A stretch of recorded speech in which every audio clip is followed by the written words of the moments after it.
Thanks, Chuck G. Davis RC in the house. Ute.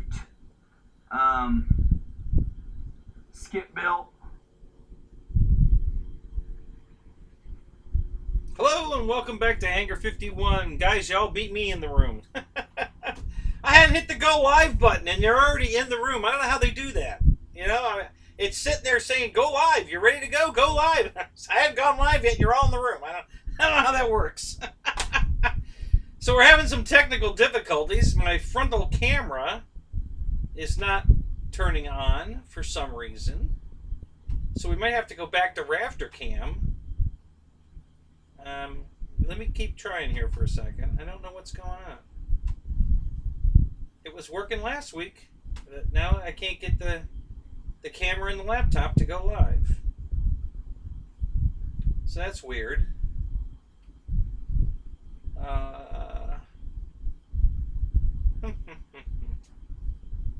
Alright, so let me just plug in rafter cam real quick. I know this will work now because of the USB, the active USB cable I have. I'm going to have to put it over here. How am I going to do this? Let me see here.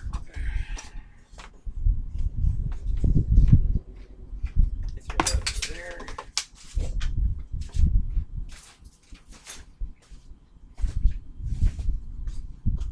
Let me see if we can run a temporary camera while we're working on the other one.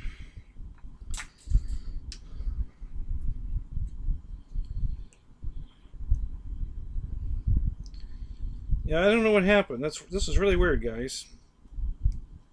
It all started when I tried to switch over to the new camera, and that screwed up the laptop camera to where it doesn't want to work reliably anymore. I don't know why. I am just not sure why.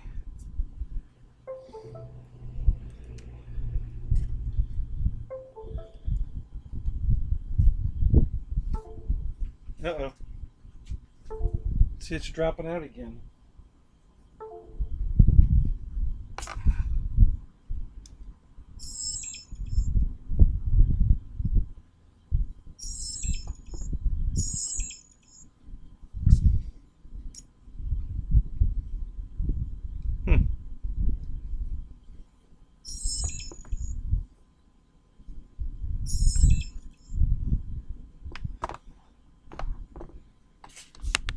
Weird.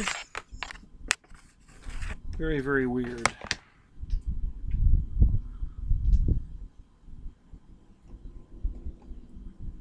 Alright, so let's try this.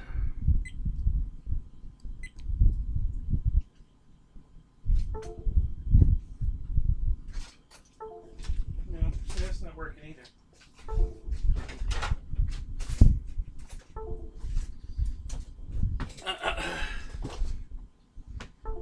Okay, well, let's see. This is weird.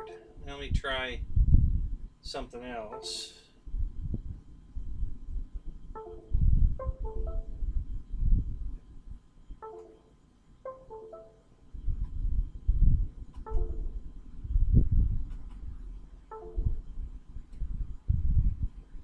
Yeah, so it's not finding that either. Alright, I am going to shut down OBS and try to reopen it and see what happens. Since you guys were in the stream before OBS was even on, I know I'm not going to lose you. So, and we'll get back on. So, stream's running. We've got a frontal picture now. I think it's that active USB cable is what's messing this up. That's weird. So there I am. You guys, hey, Phone Boy, good to see you, buddy. So who else? Pilot Ryan, hey, good to see you, man. Jeff, good to see you. Yeah, well, you know, you guys keep threatening to kill me all these years, you know, and now people are actually getting serious. Alan Gentry, good to see you, buddy.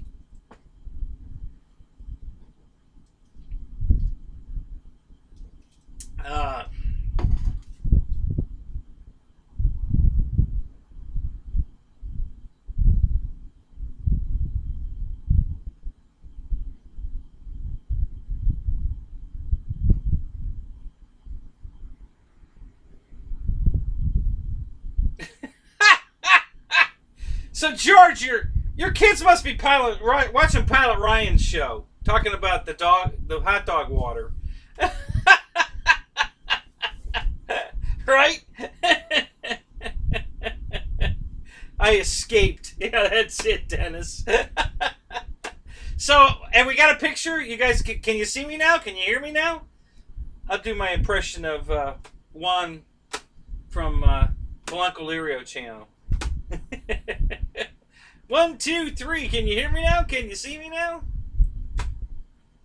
Fuzzy. Yeah, it looks fuzzy to me too for some reason. I don't know why that's doing that again. Maybe it'll clear up in a minute. Oh no, see, it's YouTube because my picture, my direct feed's perfect. So it's YouTube again making it fuzzy. I don't know why. I don't know what the hell the deal is there. Hang on a minute. Let me try this.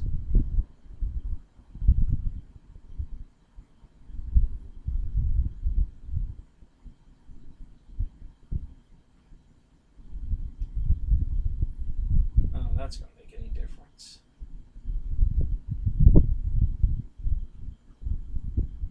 So my air picture quality was set at 144K instead of 360 or higher. So check your setting there, guys. Go to your gear and make sure it's not set at 144. That's where mine was set, and I was fuzzy, but I fixed it, and now it looks much better. So check your own system. I don't know why it makes it do that either. YouTube definitely has control of everything.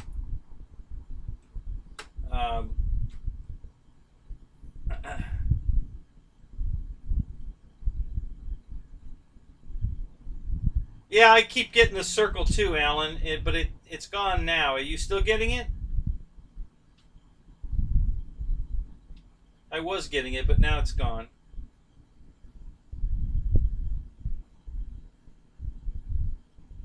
No, this isn't a Journey shirt. It's honestly, this is a 988 T-shirt from Walmart, and I purple's my favorite color. This has got a lot of purple on it. I just thought it was cool. So for less than $10, I thought it was a cool shirt, so I bought it. So thank you, George. So it looks good. All right, we're gonna go with it because I don't want to mess with it too much since we're having camera difficulties again. So Raptorcam is actually sitting right in front of the other camera, but yet it's not in the picture. So the camera's shooting right over the top of Raptorcam because it should really be in the picture. It's sitting right in front of it. That's funny. So, all right. So the first thing I want to talk about, especially since Chuck G is here, guys, I won this on Chuck G's show. You guys got to check out his show. This guy's a natural in front of the camera. I mean, he is just, spot on, easy to watch. He's very articulate. I mean, it's a really good show. He does a great job in front of the camera. And so he had 100 subscriber. Please, guys, go to his show. Chuck, you've got a wrench, right? Drop a link to your show in here. And I want all you guys to go there and subscribe, please. If you don't want to hit the notification bell, that's fine. But at least give him a click. Give him your support. Just subscribe to the channel. Super nice guy. Blah blah. No, I'm serious. I really enjoy watching his show. The guy Chuck. You're really good in front of the camera. You really are. You're a natural. So yeah, Chuck, drop your link in here. I'm going to open this box. So guys, I'm just going to do a quick unboxing. What he did, he had a giveaway for his 100th subscriber, Gave away this little Horizon Hobby Jeep Renegade. It's a crawler. It's a mini crawler, 1/24 scale. I guess the first spin of the wheel, somebody won. He didn't claim his prize. So Chuck spun it again, and I was the winner the second time around. So, really cool looking little Jeep here. We're going to pull it out of the box real quick. This isn't going to turn into a surface show, guys. I have plenty of surface, but I just want to. This is a shout out for Chuck. You know, I really enjoy his show, and this is a cute little truck.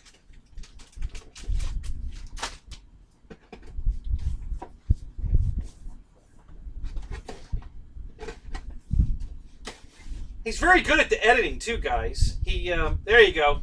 Good job, Chuck. Yeah, he adds music to it. He does some slow motion work to it. The guy's on it. I mean, he really is. His stuff is really, really good. You know, he's doing a really nice job of putting some entertaining videos together.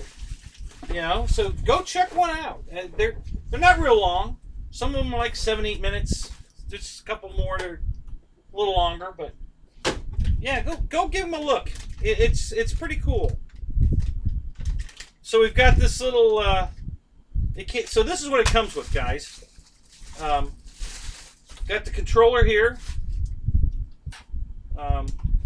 It's ready to run.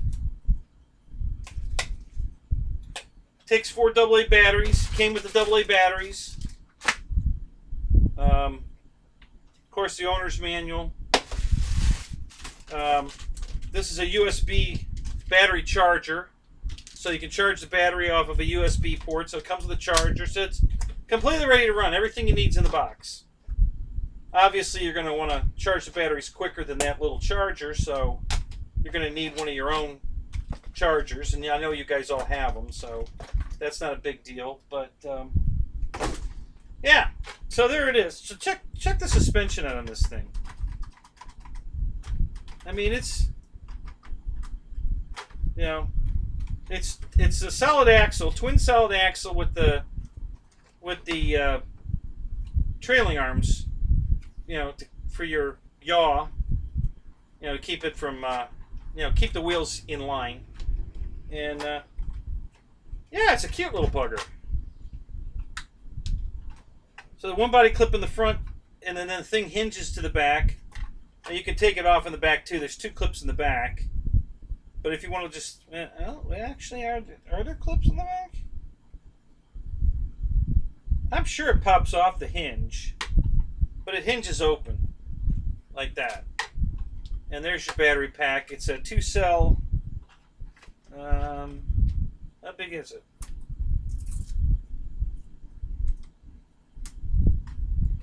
Hang on a minute. I'm trying to look here. Oh, I go this way.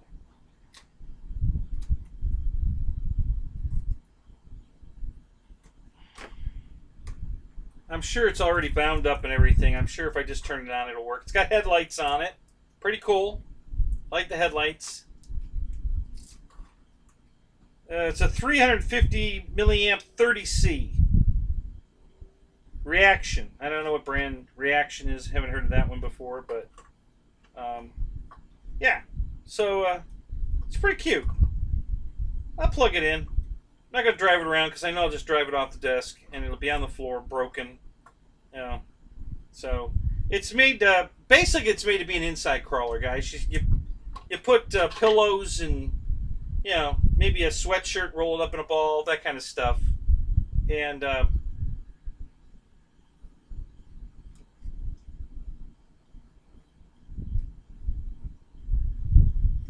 Jesus, they oh, I gotta put the right batteries in the radio. The balance plug is bigger than the power plug. So that's cute. Alright, so we got the big thick manual. Comes in 2 colors, white and yellow. Connector guide, yeah, whatever. And a tiny little wrench. AA batteries. I dropped some. what I dropped.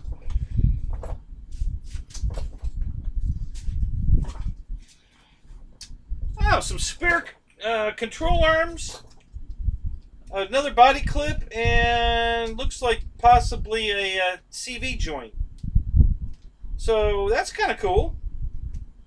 Yeah, a spare drive shaft, front and back. Actually, two spare drive shafts, a forward and a rear drive shaft. So that's kind of cool. Gave you some spare parts. That's all right. So let me put the batteries in the transmitter and we'll power this thing up.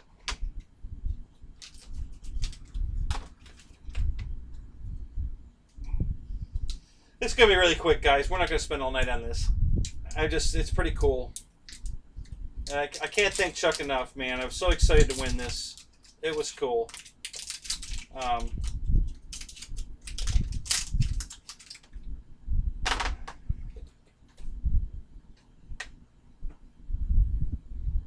For you guys that have never edited a video,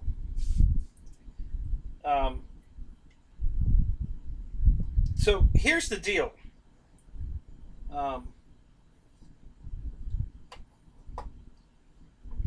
Every time you see an angle, a camera change, a camera angle change, okay, that's a separate video. So if you're watching like one of Chuck's little truck videos, okay, each time the camera changes, that's a separate video that he edited to that length, and then he after he gets them all set up individually. This is how I do it, and then you splice them all together, and so it's one continuous video that keeps making camera angle changes as it goes along, and then you add the music to it. It's a lot of work. It's a lot of work. And then he adds slow motion to his, which is very cool. And, it takes a lot of work to put one of these videos together. If you guys haven't watched my 4-minute video of my Avanti flight to music, it says 5 camera angle music flight, I think is what it says. And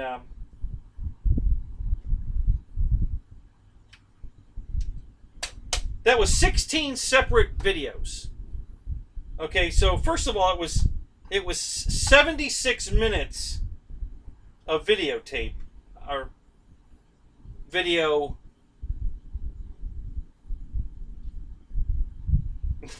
Digital video, videotape, digital video. Okay, so 76 minutes, and I had to watch each of it. There's five different videos, adding up to 76 minutes. I had to watch each of them at least 10 times to cut and get the piece of it I wanted from each video, different camera angles, and then put it all together and add music to it. So that whole thing took me, I'd say, probably 12 hours of editing. Easy. To sit there and watch all this and go, oh, that looks good, I'm going to grab that 10 seconds, or that 25 seconds, or that 6 seconds, whatever the camera length was. And then there's 16 of those shots, and I tried to get the position of the plane in the correct spot each time so that it was fluid. We're coming down with a back camera angle, then it shoots to a front camera angle, but I'm in the same spot on the flying field that I was with the camera in the back. Now it's in the front. And so all that splicing to get that all together takes a lot of time. And then when you're all done with that, you got to edit it to the right length and then add music. So it's a lot of work. And the end results come out pretty good. I'm pretty proud of that one myself. I think that one really looks good. I like that video. Pretty proud of that one. But it took a lot of work to make that happen. And just like Chuck's, I know his take a lot of work too. There's a lot of effort that went into those videos. With the music and all the different camera changes and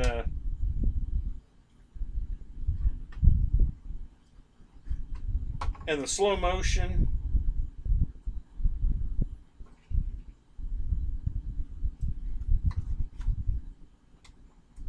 Okay. So I guess, yep, we're on.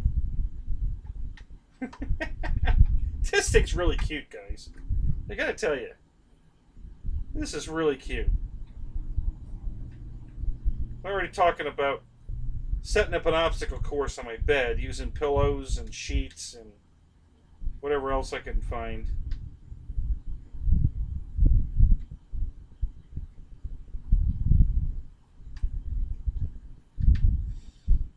Okay, so headlights, pretty cool, and digital proportional steering. All right, same thing with the throttle.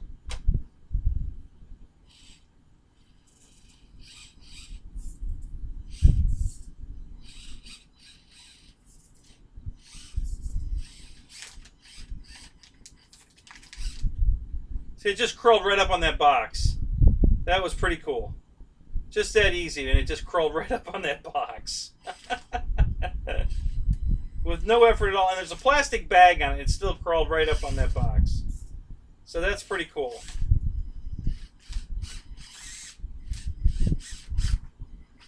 There it goes again.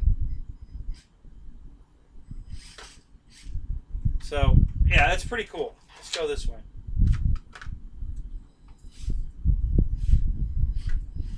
Yeah, that's probably just going to push the box off the table. Let's try maybe this. Yeah. Hang on a minute. Got to put it against something. We'll try this one.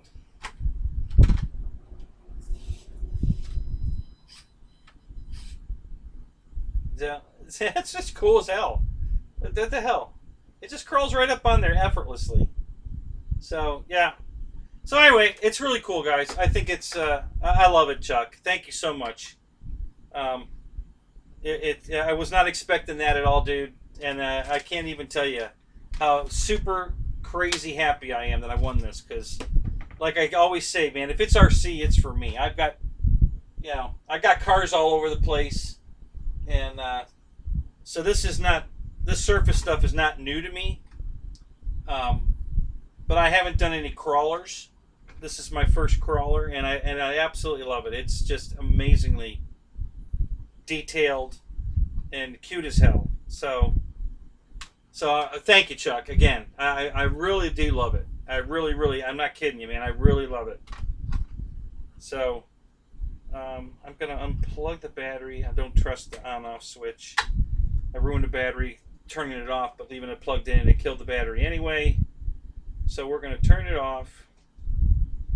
We're going to put the little clip back in it. It's got a little rubber tab on the top of the clip to make it easier to grab it too. That's kind of cool. And we're going to just let it sit right there. I'll turn this off. So the price of this thing's $120 at Horizon Hobbies, guys. And literally, you get everything you need in the box. All the batteries, a charger for the battery, spare parts, everything you need to take it out of the box. You just saw me take it out of the box, put the batteries in the transmitter, and drive it. So, of course, the battery already comes with a little charge in it, but you know, to get a full run out of it, it has to be charged. So that was that, guys. We're all done with that. What did I spend? 10 minutes on that? Yeah. I don't remember what time Ryan let me come on the show. So, but anyway, so we're you know, that's my surface part of the show.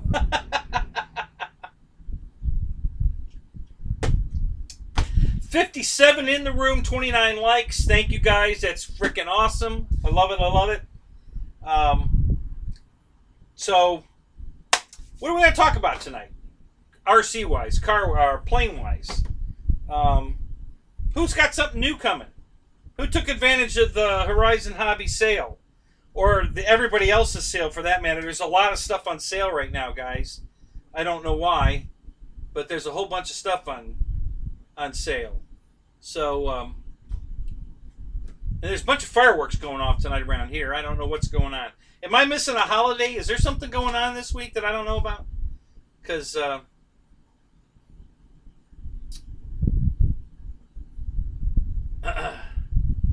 Deuces, you were the 29th like. Okay, thank you. Hey, we're up 37 likes. Thank you, guys. Appreciate it. Time to shit on the Haboo. I didn't even watch your Haboo video. I have nothing to say about it, Ryan. Didn't even watch it. I was in Phone Boy's show, so I didn't see 5 minutes of your Haboo, and I didn't get a chance. I've been plumbing all day today. I was Mr. Plumber today. I had to go to Orlando. A friend of mine's trailer was blew a line in the bathroom. There's water everywhere.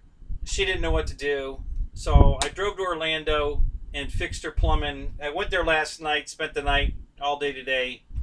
Got back in time for my show. Barely had time to even eat anything, honestly. I got back here about 10 after 7. Sat down, relaxed for a few minutes, grabbed a quick bite to eat. It came out, got my show ready. So honestly, Ryan, I haven't got a thing to say about the Haboo because I don't know anything about it. You didn't give me any warning you were going on tonight.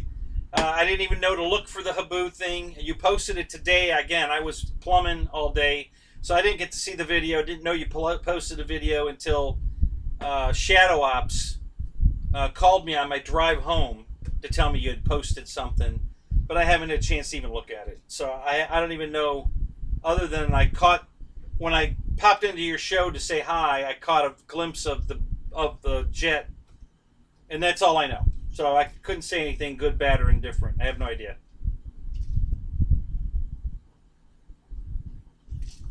Yep, that was it, deuces. I went to lay some pipe and got wet. You sent me a message on Facebook. Oh, well, if you want me to read a message, you don't send it to Facebook because I'm never on Facebook.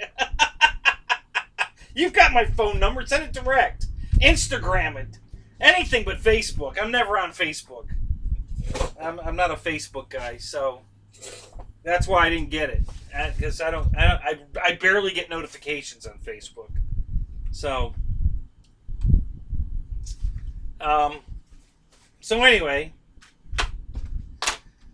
So the ribs are doing better. Listen, all the things you guys were chatting about. If you ask me questions, ask them again. I wasn't reading the chat. I was reading names, but I really didn't get any context. So if you ask me a question, ask it again because I didn't see anything. I was too busy playing with my new toy. So, and share who bought what, guys.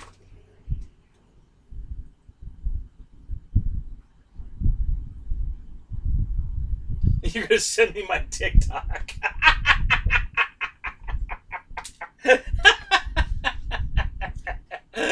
Oh, that's hilarious. Yeah. I know. You know what I know about TikTok, Ryan? Whatever you've said on your show is what I know about TikTok. That's it. I've not gone there to look at it. I have no idea what the hell it is. You know, the little bit of info you've given us about TikTok in your streams is as much information as I have on TikTok.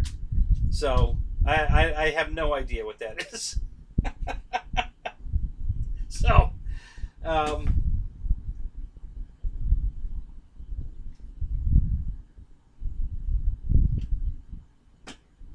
MySpace. Yeah, I have one of those too. Never go there either. God, I haven't been there in years. It's still there. I did check it once a year or two ago. It was still there. Nope, didn't see the rocket launch, Paul. And we had pretty clear skies in Orlando. If I'd have known, I would have probably seen it. But again, I was under a sink all day. Yeah, Roy got a husky. And where'd you get that husky at, Roy?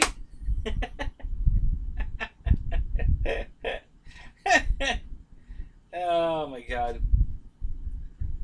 So the ribs are doing better, guys. I know a bunch of you keep asking about the ribs. And thank you. I appreciate the shout outs. For the most part, they're doing really good. I'm not in much pain. Like right now, I'm not in any pain at all. Stop making me laugh, GB. No, I can laugh. It doesn't hurt anymore. But if I lay the wrong way or get in a position you know, it hurts. It still hurts, but much better. We're doing really much better. Christy, welcome to the show. It's good to see you. Yeah. So the ribs are doing a lot better. The black and bluing's going away. It's almost gone. Actually, my back rib doesn't hurt as much as my side over here, which this could still be from tripping over the tent wire. I'm not sure. It could be a combination, but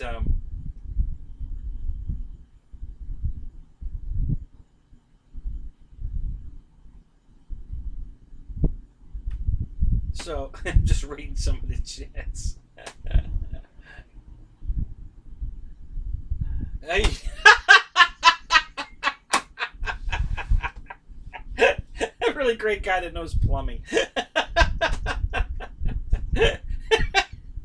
Yeah. So you know, just for inference, it's an old trailer. It's older. Well, no, it's not as old as mine, but it's an old trailer, and we've been fighting some other issues with it, air conditioning, duct work, and stuff, and now that one of the valves on the sink was leaking through the packing, and when I tried to stop it, it just got worse. So and then I was trying to break loose the valve to change the valve, and the PVC pipe actually broke, and it's under city water pressure. And you can't shut the water off to the house other than going out to the meter and shutting it off there. So after I broke the pipe and water was going everywhere, I had to run out to the street and shut the water off at the meter, which is buried under a bunch of mud. You know, you got to dig for it, and was hoping not to have to do that.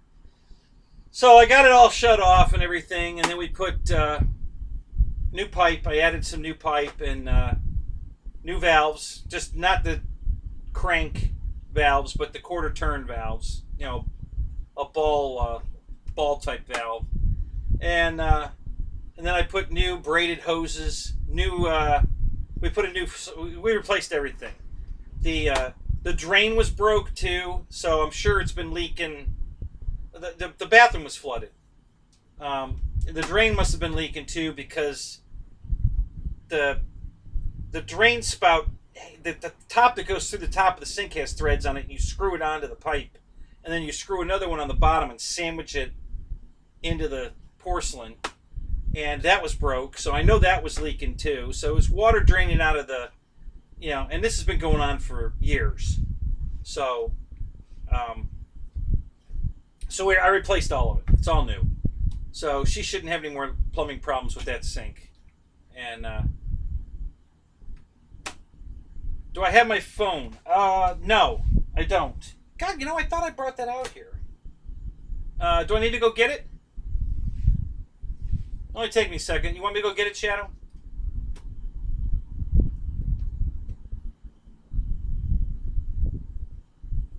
What am I missing?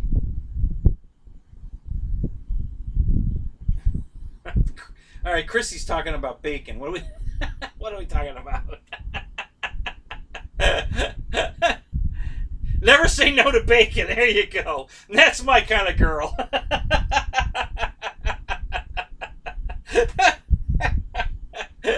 Oh, that's great.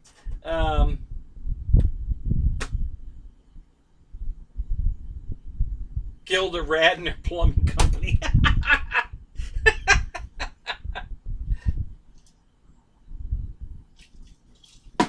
She just died recently, didn't she?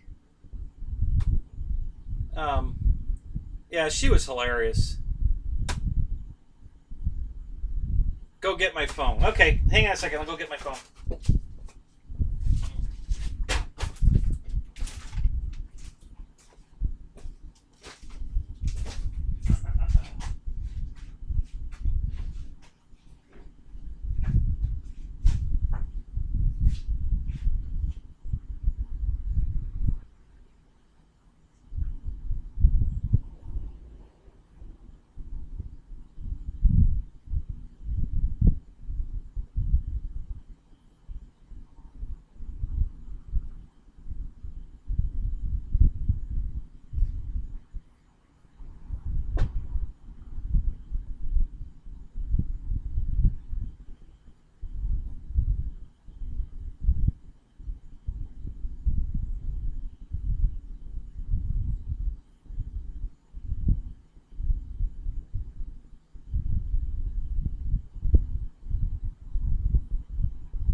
Okay, got my phone.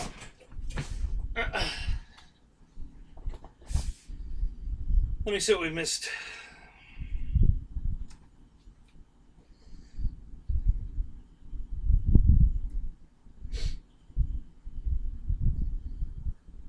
Five messages.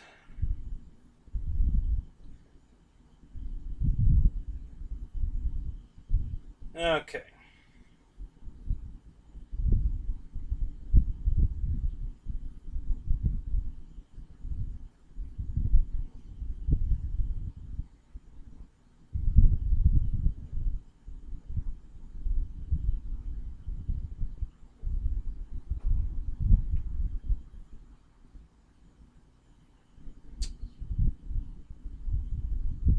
Okay, what, Eric, what new E-Flite bird are we talking about?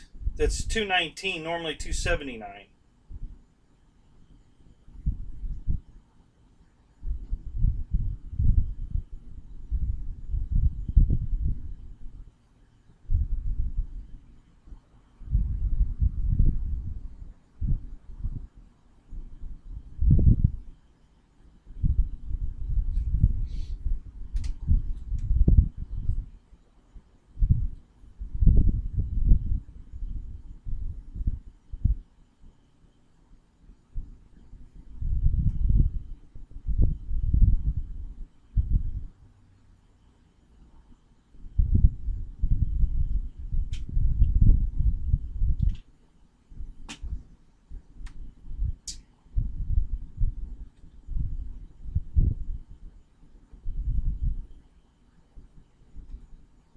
The Bind and Fly Haboo. Oh, no kidding. Really? You're talking about the new one Ryan just did a review on? It's normally $279 and they have it on sale for $219? Wow.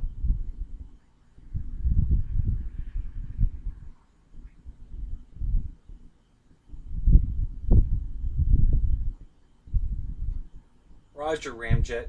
Wild Bill, what's up?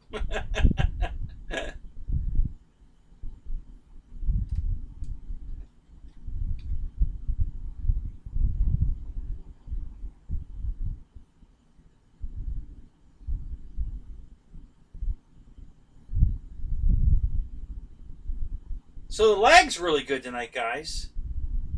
It seems to be on mine.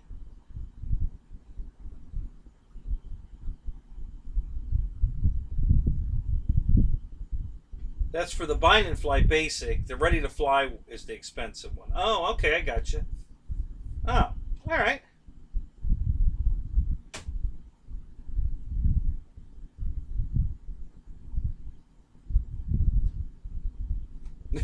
Yeah, I hear you, Deuce is wild, man. That's me for sure. If it wasn't for RC jets, I wouldn't be able to afford the jet set lifestyle at all.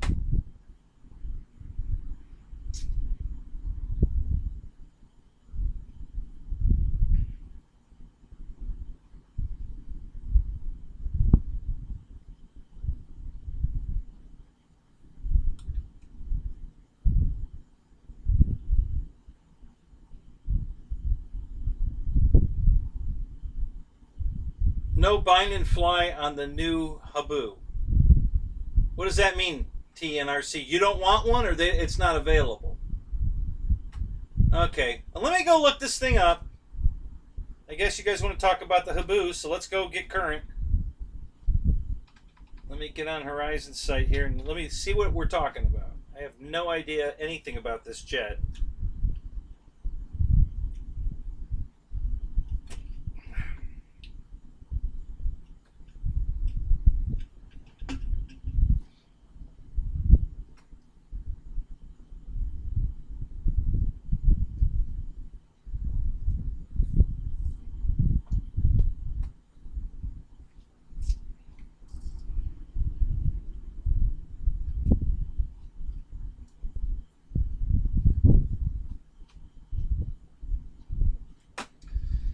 Haboo STS 70mm EDF jet. All right. You already have my email address. I don't need to sign up for your newsletter. I'm already getting it. So let's go back to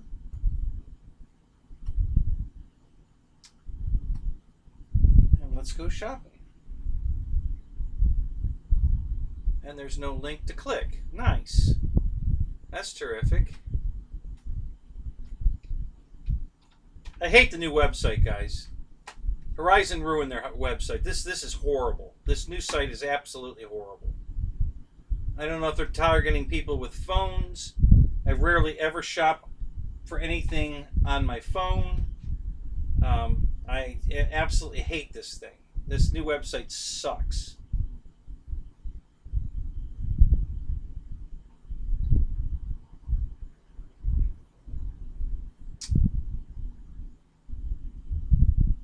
So, okay, so Ready to Fly is $3.99.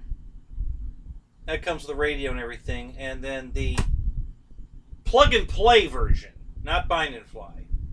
Plug and play is $2.19. Pre-order. So $2.19 for a plug and play jet. No retracts. Does it have flaps, Ryan? Does the Hubu have flaps? Again, I don't know a damn thing about the damn thing. I like the color scheme on it. It looks cool. It's not a bad looking jet.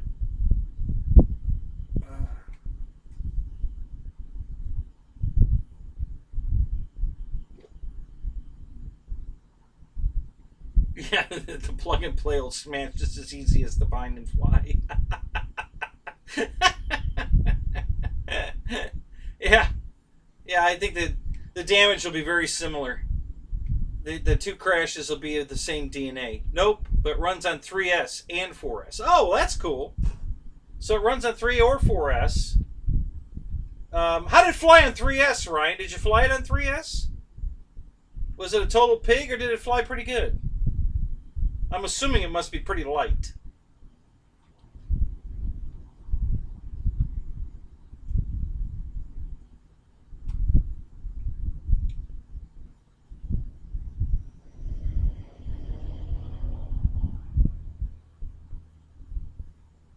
That's hilarious.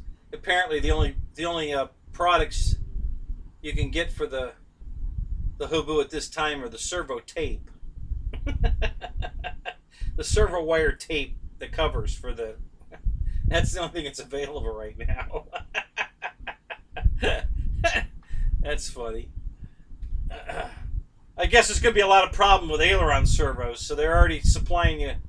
The tapes are available for when you have to change out a servo. Oh, there's a few other parts here. Well, the rest of them are all pre-order.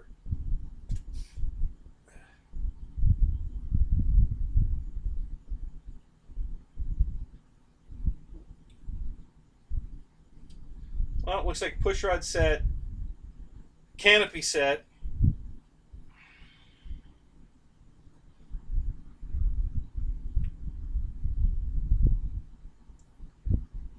Oh, that's a UMX Hubu.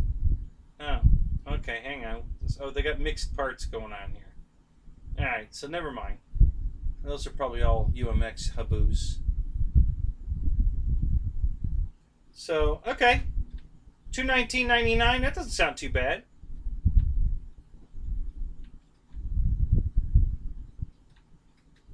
What's the wingspan on this thing, Ryan? It looked fairly big.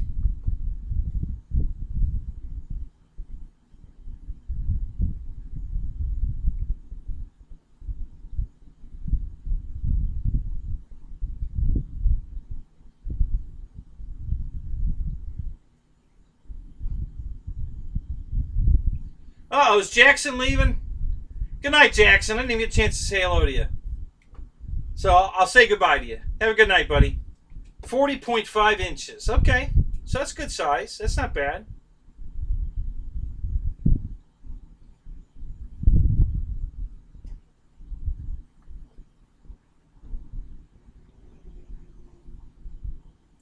Chuck, are you flying anything or just doing surface? Are you an airplane guy too? I didn't see anything on your show airplane related. but that doesn't mean anything. You know, there's not much on my show ground related, but I've got a shitload of ground cars here. So, and boats.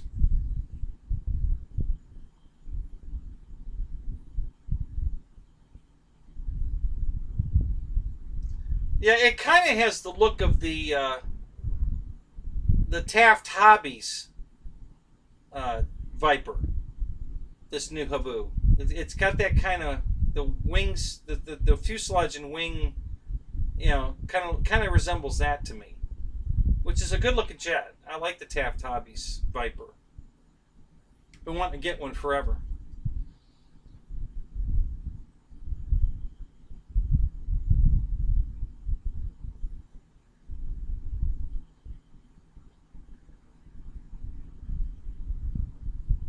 So you do fly, Chuck. What do you currently have in the hangar? What planes have you got, Chuck? Too many to list, or? Yeah, Bill, I had a store. I had a hobby shop for 27 years. Louis, what's up, buddy? Hey, I bought some Yumi batteries. I forgot to bring them out to the field last week and test them, though. But I bought a couple of Yumi packs. So we'll wait and see what those are. I bought the big 6250 packs. So that'll probably keep my Havoc in the air for, what do you think, an hour?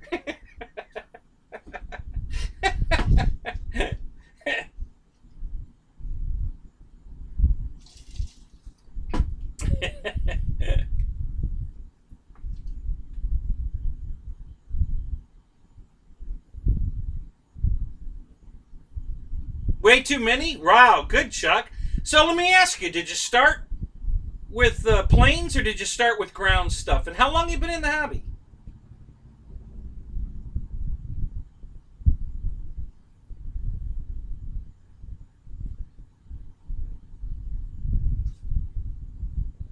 Yeah, to me, Roy, the intake duct work, the nose, the profile of the wing, yeah, it just has the look of a Viper to me.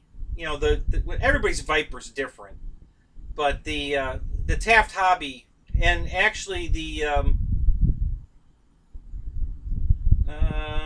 was another Viper that looked like that. Somebody else made. Well, actually, kind of the Horizon Viper kind of has that look too. It's much bigger than the Horizon Viper, but yeah. Okay, this is scrolling by too fast. Let me go back here a second.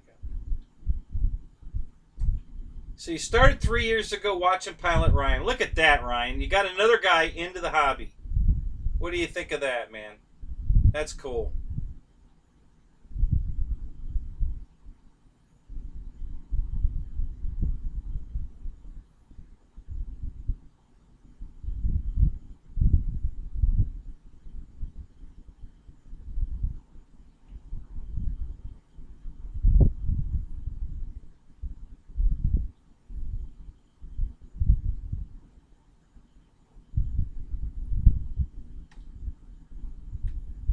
Yeah, dirt cheap once you run it straight into the dirt.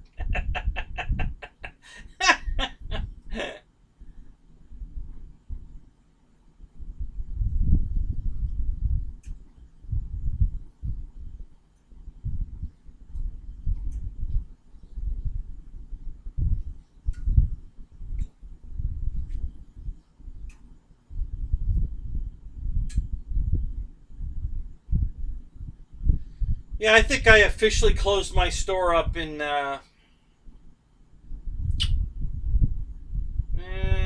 must have been about 2012, 13 maybe.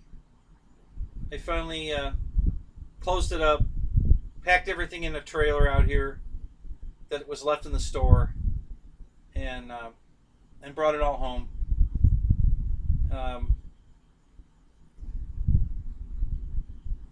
That would just ended that chapter of my life. But I'm thinking I've got so much property here, I could easily put a surface course up and maybe buy one of those office trailers and put that on the property as a hobby shop, and reopen the hobby shop here with a with a ground, you know, road course, oval, racetrack, and hold races. Been thinking about it. I mean, that was on the, when I bought this property, guys, that was part of the, you know, there were 3 things I wanted when I bought this property. I wanted to be able to put RC stuff on it, both airplanes and cars stuff. You know, racetracks and an air runway for that. I wanted to be able to fly ultralights off of here. I've got enough room to put an 800-foot runway here. So that's more than enough to get a carbon cub, a real cub, or a kit fox, or any ultralight, a paramotor. So I got more than enough runway for that. So that's can be a reality once I get the trees cut down. And then the third thing was to have room for storage, so I could turn the property into positive cash flow, get people to store boats, RVs, that kind of stuff. So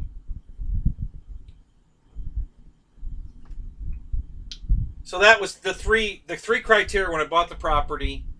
I've already got it set up for the RV storage, the boat RV storage, the gates in and all that. I'm glad I waited. I was going to start that, I think, a year ago, January. And I didn't, because if the county made me turn it into commercial property, and then I wanted to put my hangar up, it was going to be a big deal. You know, to build a building like that on commercial property is major. But being on just private property, it's just a garage. It's nothing. So I'm really glad I waited to start the business, because I'm not gonna rezone the property until the county comes out and tells me I have to.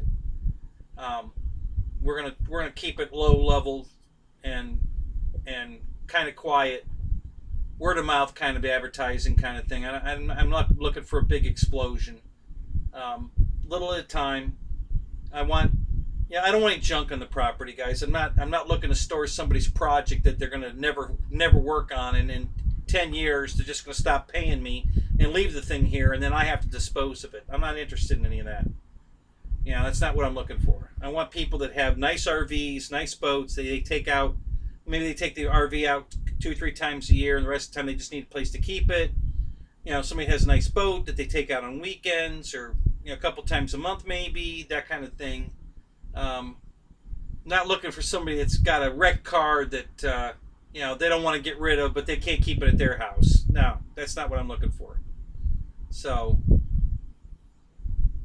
and I have a lot of experience in this down in Florida. I don't know where it is everywhere else, but 2 good friends of mine both have storage facilities, and they've given me a lot of, and they've had them for a long time. So they've heard every frickin' story and every piece of crap that was trying to be towed onto their lots.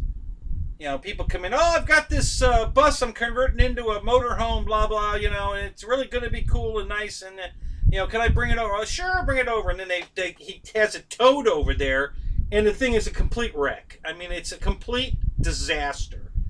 And, you know, and this particular buddy of mine, if your shit's not pristine, it doesn't sit on his property. So he stopped the tow truck driver right there at the gate and said, no, get that piece of crap out of here. So, yeah. So people, you know, it's in the eye of the beholder. And, you know, this guy thought this old bus he was going to convert was the biggest jewel of the Nile. And it was a big piece of crap, and he told him to get it out of there. So what I'm looking for are... yeah, Keno Storage. That'd be it. Yeah, that might be the name. So I'm looking for stuff that's... it has to be roadworthy. I don't care if it's licensed, but it's got to be roadworthy. It's got to be able to be licensed. It can't be a wreck. It can't have 3 wheels on it, and you know, we're waiting to get the other 2. That kind of... I don't want anything like that. You know, so if it's a boat, it's got to be seaworthy. If it's a car, truck, trailer, it's got to be roadworthy. No junk. You can't work on it here. You can't stay in it here. If you got a travel trailer, you can't come over here and bang your girlfriend in the travel trailer on the weekend so that your wife don't find out. None of that. You can't come over here and work on it. You know, oh, I want to do a tune-up on my RV. Now, take it home and do your tune-up. You know, you come pick it up, take it home, do all your work on it, and bring it back. And I'll tell you why. You know, because my buddy told me one day that very thing was going on his lot, and same rules. You're not allowed to work on it there. And the guy's there's a car parked next to a nice car parked next to the guy's motorhome, and he's using the guy's hood of the car, not his car, somebody else's car, and he's using the hood of the car as a work table. He's got all of his tools laid out on the guy's hood and all the parts he's working on, and no, you know, not happening. So same thing here. You know, people change their oil, and they don't even bother to use a drain pan. They just drain it into your grass. Then I'll have hazmat out here. You know, somebody will turn me into hazmat, and there's a lot of headaches that come with having a storage facility like this. And you got to be on top of it, and you got to have certain rules. So I already know what my rules are, and you know, actually my buddy gave me a copy of his rules, and I'm just going to put the whole thing on Facebook. And the way it's going to be is you have to read and agree to all the rules before you can click the link to get my email address so that you can contact me about storing here. So that they, you know, oh, well, I didn't know those were the rules. Well, you clicked the link that said you did, so, you know, it's not on me, it's on you, you know. So, anyway, so that was the plan, and it's still the plan. It's just going to happen after the garage goes up. Here's an update on the trees on the property. They're all down, all burnt, except the I think there's just a few trunks laying on the ground. I think there's 5. Just five of the 14 trees, the trunks, and they're smaller ones. I already burnt the big one up.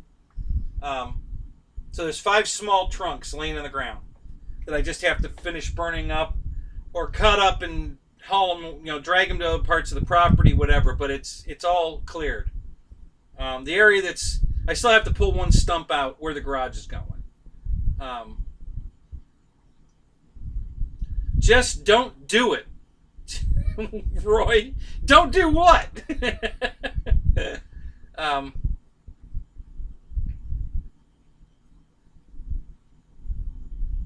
Uh-oh, what did I miss? Do I have enough clearing? Hang on a minute.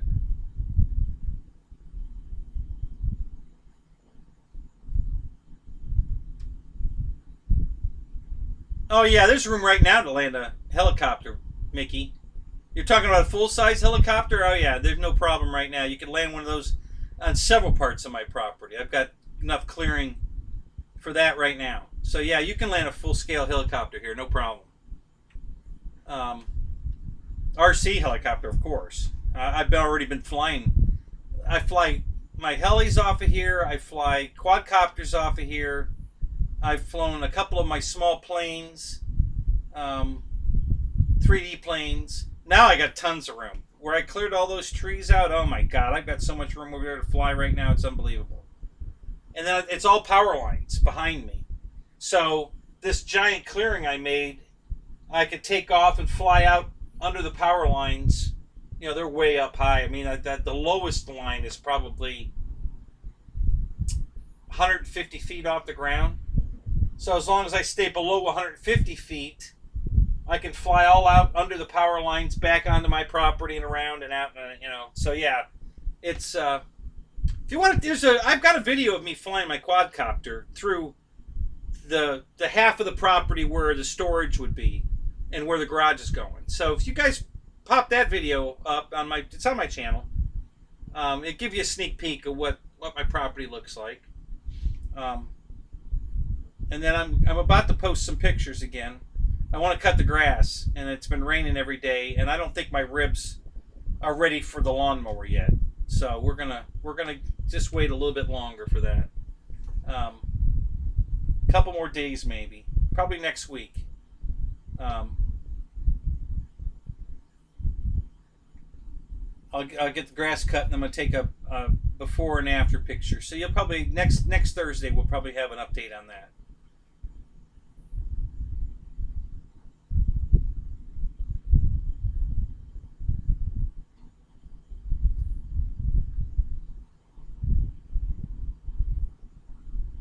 No midget strippers. No, no.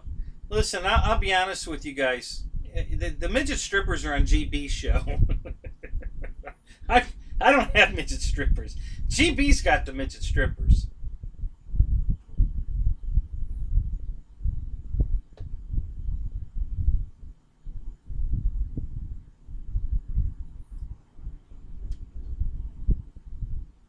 Mike, is your what is it? The scorpion that's in the tree? Is that thing still in the tree? Holy crap, dude! You need to just get a shotgun, and get that thing out of the tree.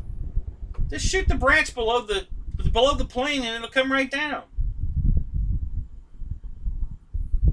Figure 8 bus racing, yeah, absolutely. Yeah, I have room for that. We could do a figure 8 course. Do that. Yeah.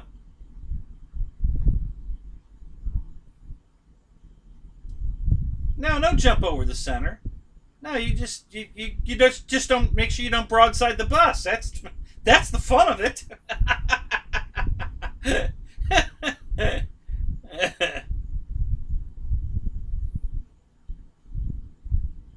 Now I was talking about a quarter midget pylon racer, George, and then GB turned it into midget strippers. So that's how that all came to be. You know, I was talking about flying. Back in the 70s, I was flying quarter midget pylon racers, and I still have the plane I was flying back there. So it's over 40 years old. And then GB said, midget strippers? And I was like, where'd that come from? So yeah, that's how that all got started.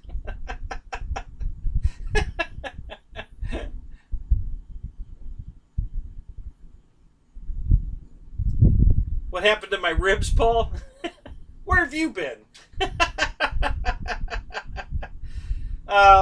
So 2 things. Okay, so I bought this big tent, and I reviewed it on my channel, so you can go check that out. It's a 16-person tent. Awesome tent. Super cool. And I had it set up on the field for the 4th of July. I think it was the day after the 4th of July. I tripped, or it was maybe the week after. I tripped over one of the tie-down lines. I got up in the middle of the night to go pee and tripped over the lines, fell on my right shoulder and my head, and compressed my rib cage on this side over here. Really bad. It hurt. Bad. So I thought. I was in a lot of pain, and I thought that was like bad pain. Holy crap. And I have a very high pain threshold, guys. I really do. I mean, I've been through some really horrendous stuff, and I barely take an aspirin. So I was hurting from that, and then it was 2 weeks after that, not even. It was like a week after that. I was out in my driveway trying to change oil in my car, and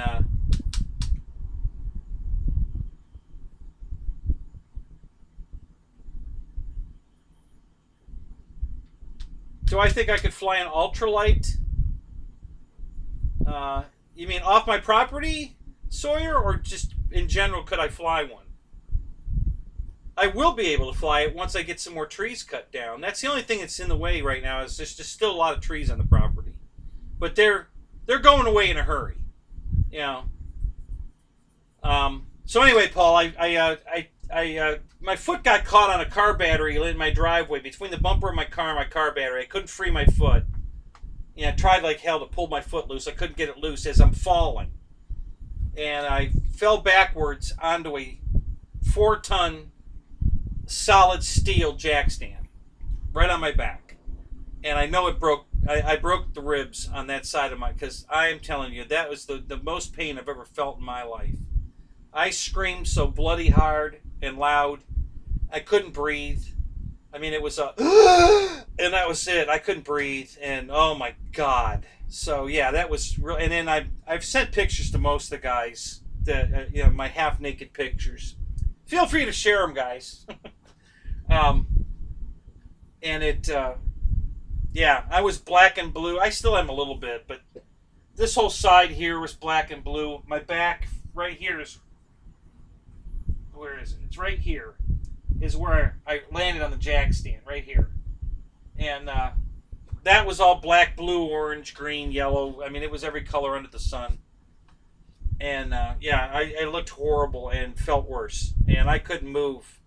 So for 2 weeks, I've done nothing but sit on the couch.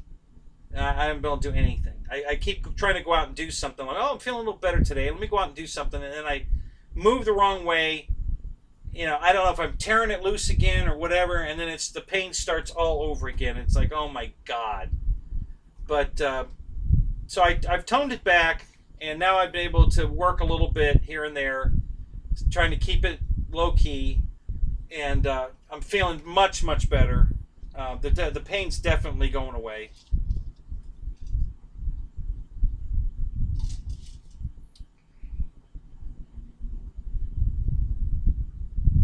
Oh, the girls at the lodge want updates? Really? The girls like... Trust me, Robert. There's no way you showed that to a girl on this earth and she wants to date me. Not in that picture. Trust me.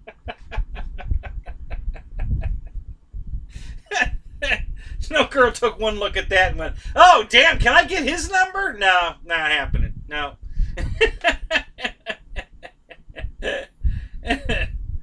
Oh, my God. So, anyway, yeah. So, I'm feeling a lot better, guys. Thank you. Doesn't hurt to laugh anymore. So, go ahead, GB. Make me laugh. Yeah, Kenny the Tree Killer. They were supposed to deliver my canopies today for my glider, Paul. It said on truck for delivery. Of course, it didn't show up. You know, of course, if you go to the FedEx site, it still says they're in New Jersey in customs in New Jersey, I guess. So I don't know what the hell's going on with those. They're taking the same route that the glider took. You know, they've been missing for 22 days now. Nobody knows where the hell they're at. So. Yeah, I don't think I punctured a lung, honey Chuck, but I bet you I bruised one. You know, I could for 3 hours. I could barely breathe. It's really shallow breaths. For 3 hours, I went in the house. I got a soda. Went in the house, sat in a chair, and watched television. I didn't move. And finally, because I was going to go to the ER. If I didn't start breathing better, I was going to go to the ER. But once I started, you know, breathing okay and everything, and it wasn't bleeding, it barely bled at all. Yeah, I could have been bleeding internally. That's why I wanted to see if my lungs were filling with blood. I'm going to the ER. But when my breathing started to come back to normal, and I was feeling a little better, as long as I didn't move. And then I just needed to just relax and let them heal. And you know, and I tried to relax as much as I possibly could, but it's been rough. You know, I mean, even getting airplanes out of the car to go flying was very hard to do. So I didn't do much of that. So, but yeah, anyway, so that's good. We're pretty much, you know, today hurt. You know, climbing under the sink a lot. Just muscle, you know, tight muscle pain is what I'm getting. You know, my muscles get tight just from, you know, trying to climb under a sink. But no stabbing, shrilling pain anymore. It's healed up enough to stop that.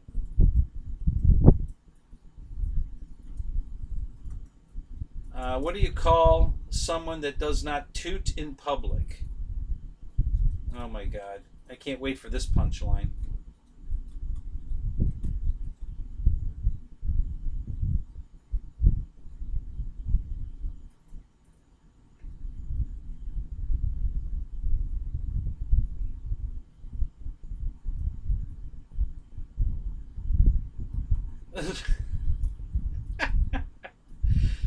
Yeah, Robert. It's not the liver spots that it would have been the turnoff. It's all the fat.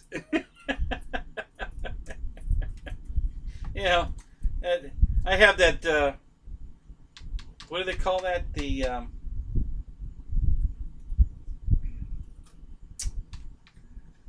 oh crap.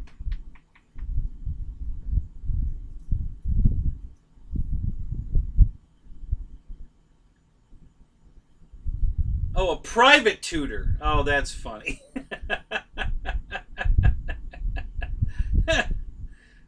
my God.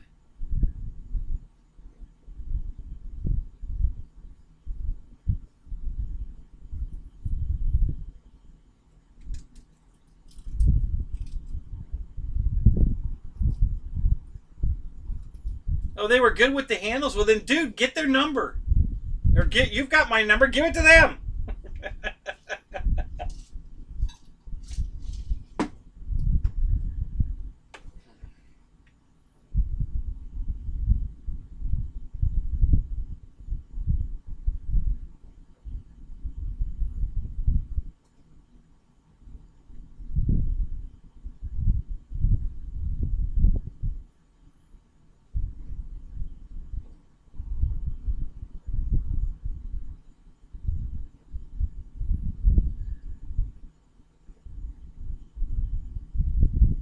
Yeah, I can tell you from experience, Dana, that if he was making 30%, he was doing really good. Because I never made that kind of, in my hobby shop. Not on planes and stuff, never. Because everybody that came through my door had a Tower Hobbies catalog in their hand. Hey, can you sell it to me for this? No? Yeah. So if he was making 30% margins, he was doing fantastic. Because I was lucky to make 10%. On any kind of RC car kit or an airplane kit. Now, in parts, I did, nobody wanted discounts on parts. Nobody was, so I sold a lot of parts, and I got full retail on that. But not on kits. Ready to run kits, planes, cars. Nope, not a chance. I was lucky to make 10%. It was ridiculous. Now you could go down to Costco and buy a train set down there cheaper than I could buy it. And I have to mark it up to make money on it. And I was paying more from my distributor for the same train set that you could walk into Costco and buy it off the shelf. Cheaper than I can buy it from my distributor. So yeah, it was rough.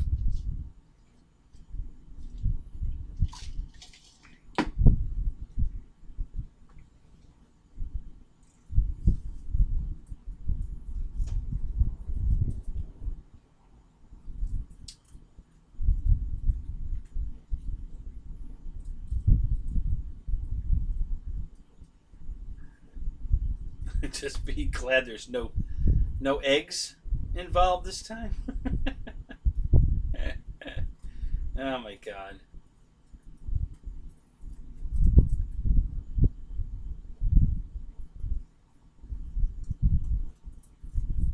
Wow, so the Haboo in Canada is $350. Now, which version? The ready to fly version or the plug and play version? Oh, no kidding. $350? Wow. Damn. Hey, 2E. F you too. Hey, Ben, what's up? Yeah, Ben knows. He just came from a hobby shop. He was been working at the one over here that just closed up. So, hey, Ben, you want to go flying tomorrow? Because it doesn't look like we're going to be able to fly on the weekend. So if we go out tomorrow, we might get some time in before it rains. I don't know. What do you think?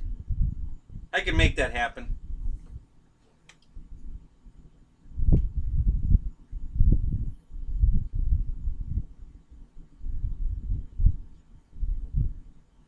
Oh, Paul, really? How much damage from the tree falling? That sucks, dude. I had one fall on my fence and crushed it. So I know what you're saying there, but fall on the house is even worse. That's why that big one had to go. The last one I cut down from my garage was also in range of the house. It could have fallen on the house. So that one had to come down. I wasn't going to take a chance. So...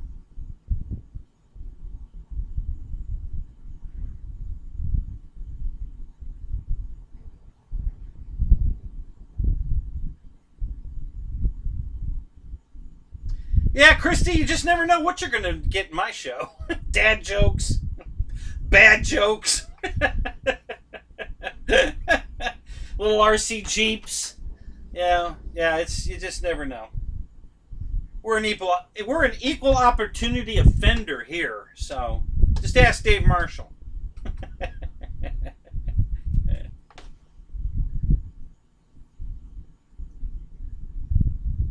Farmer Man, what's up? Fred Barron, good to see you, man. So here's a quick update too, guys, just to let you know. So since I started getting my money from YouTube, I have $851 in Super Chat money. I've already spent $440 on it for the 2 planes that I sent out. Wreckham Roy got the Husky, and they're going to send out Brian's Crescendo glider tomorrow. That should be in the mail tomorrow. So we're already down half, 50% of the money spent already. I'm not including. I did get the airliner, guys. The airliner came in last week, but I was just too sore to put it together. I want to do an unboxing, a build, and a flight of it. Maybe next week. Maybe I'll be feeling good enough to get it out to the field and fly it off grass. So that's another $500. So I'm already over my $850 of Super Chat money. Now, if I just end up keeping the jet, then I'm not going to count that as money that you guys contributed. That's just a plane I decided to keep. But if I give it away, then we've already used up all the Super Chat money. So just let you know, if you want more giveaways, guys, we got to keep those Super Chats coming. Channel-wise, the channel in 4 months has only made $200. So it's like $50 a month. That's in ad money and watch time and whatever YouTube is. So I'm only making about $50 a month so far. Now that's increasing because my hours keep going up.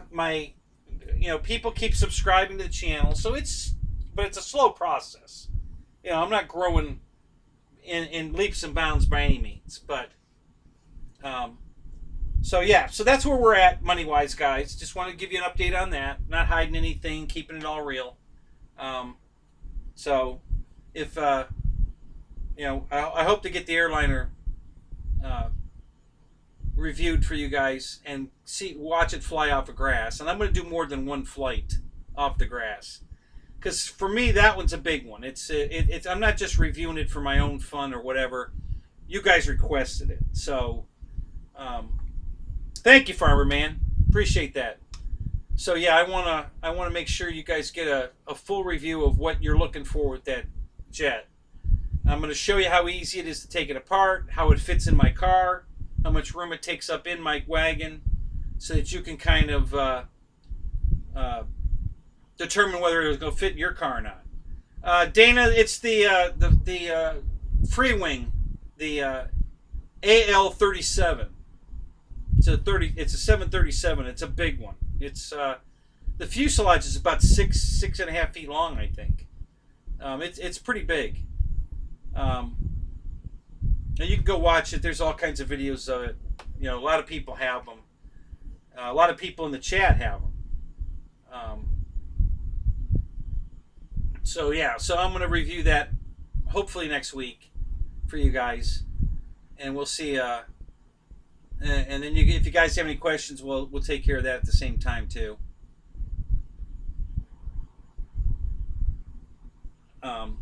So that's the first request. You guys, it was that one in the Husky, and I think I can do the Husky without buying it. I can review that without buying it because one of the guys at the field has one. A guy I've been teaching to fly, Ronnie. So I think I'm going to borrow his to do a review on it, a flight review and stuff.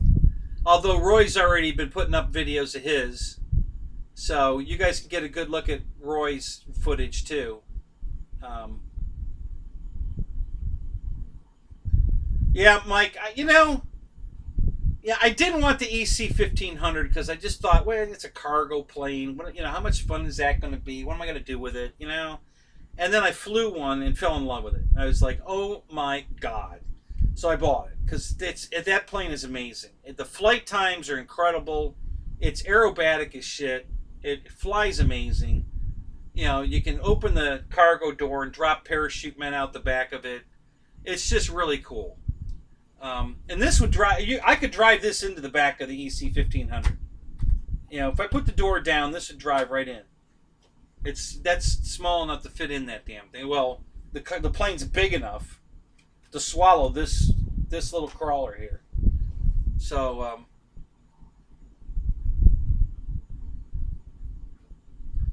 yeah, thank you, Robert. Yeah, that was a big deal that people, you know, and it's still going on today. I just saw it in somebody else's show the other night, complaining about the 1700 P-47 and the Mustang being underpowered. They won't go vertical, and you know, if you go watch my video on the Mustang, you know, I can put those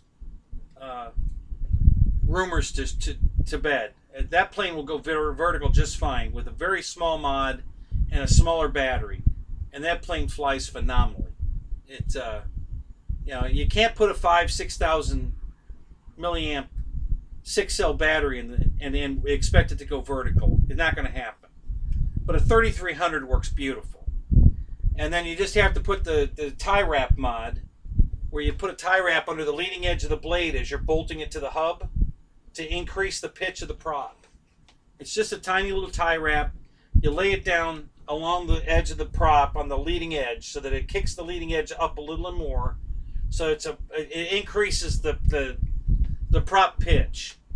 And that plane has so much power because the motor's got a ton of torque. It's just under propped. So you increase the blade angle on the prop, and that thing will climb like no tomorrow. I mean, it just goes straight up. So, and the P-47 just went straight up right out of the box. I didn't have to fool with the prop. You know, but again, I'm not putting a 5,000 or 6,000 battery in it.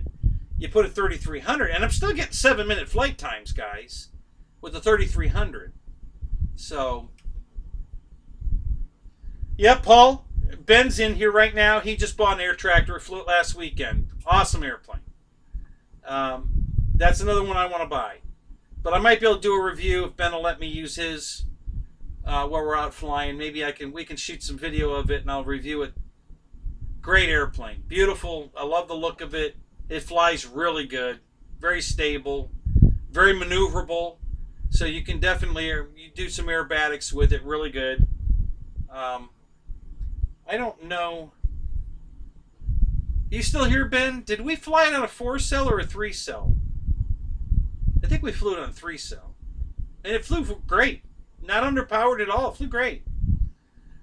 Mr. Wrightsa, what's up tonight, buddy?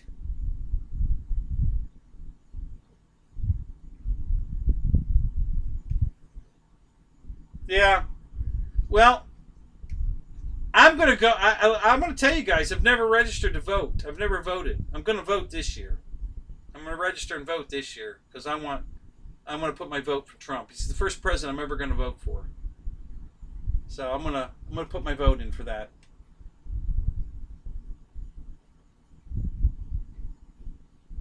Yeah, of course, you know, we're all going to like, you know, 4S in the air tractor because it's going to be a lot faster, a lot more vertical power, all that. But what impresses me is if it can still fly good on a 3S. You know, for when you don't have a 4S ready to fly, but you got a 3S, you can still fly it. That to me is awesome. What's up, Dave?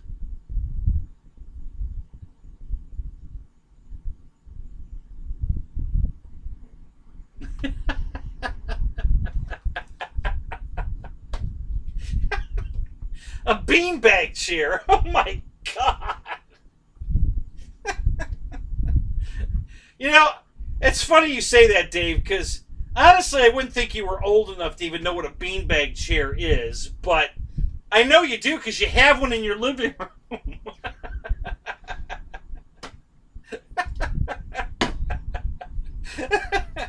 Oh my God. Okay, so we flew it on a 3-cell, and it was awesome. So I can just imagine what it's like on a 4-cell. You know. So yeah, great airplane. Love it. Looks great. Flew great. Yeah, it's one on. It's definitely on my want list, guys. That's one I definitely want to get. Um, so I'm gonna wait till. I'm not buying any. I might buy one more plane. I'm thinking about the Radian that's on sale. Today's the last day or tomorrow. Today or tomorrow. Thinking about ordering it. Just because it's a night plane, you know, and it's on sale pretty cheap, and it flies in the dark. It's got beautiful lights on it, and I love flying at night. I love night flyers. So I'm really itchy to buy that plane just because of the lights. If it wasn't, I don't need another glider. I got plenty of gliders. I got my Gentle Lady here. I've got my Bird of Time. I've got the ASW-28. I've got this real performance thing up here. I don't even know what the hell it is, but it's kind of similar to the ASW 28, but it's a built-up plane. It's not foam. It's an old plane. So I've got that. It's got spoilers on it. So I've got that one too. So yeah, I got a lot of gliders. So I don't really need another glider, but man, the lights on that thing are so impressive. I'm seriously thinking I'm going to pull the trigger on that tonight.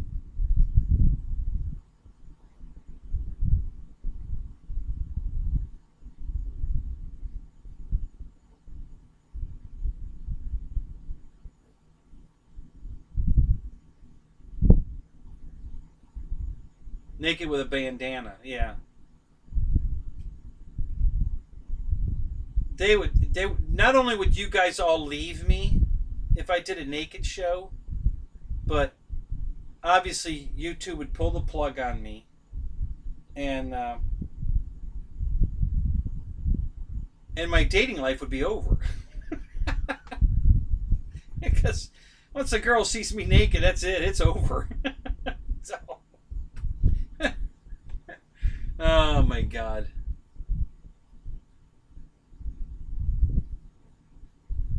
Yeah, last day. Yep. Yeah, I'm probably gonna order it right here while I actually have Horizon open right now. I might as well. Let me go look and make sure.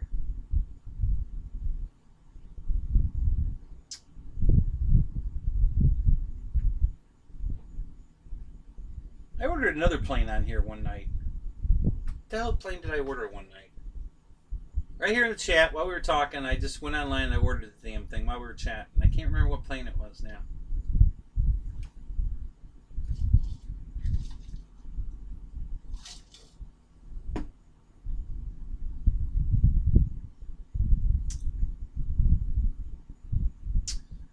Oh, there it is.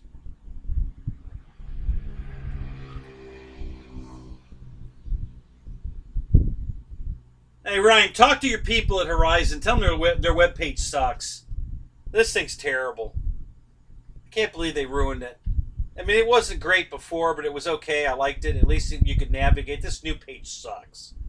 This thing is horrible. I don't know what they were thinking with this, but this is absolutely horrible. Maybe it's good on a phone. I don't know, but it sucks on a computer. I mean, this is freaking awful.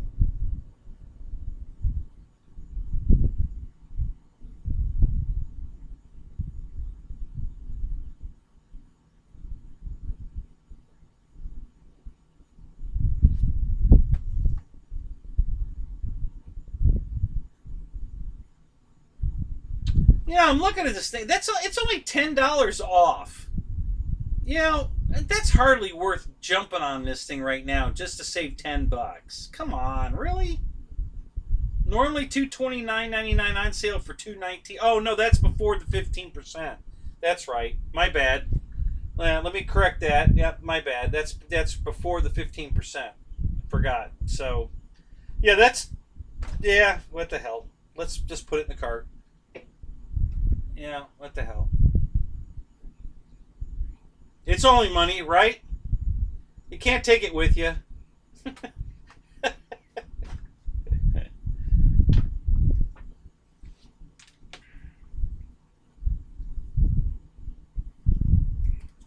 I don't know what's going on right now. You know, Banana Hobbies has got a bunch of sales on planes right now. That's just nuts.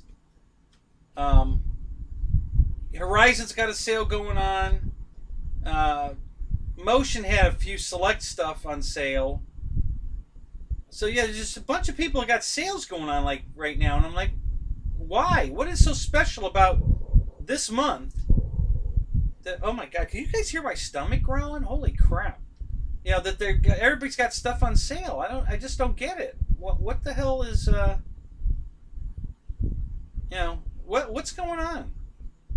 I mean, Banana's got some killer deals right now. I mean, killer.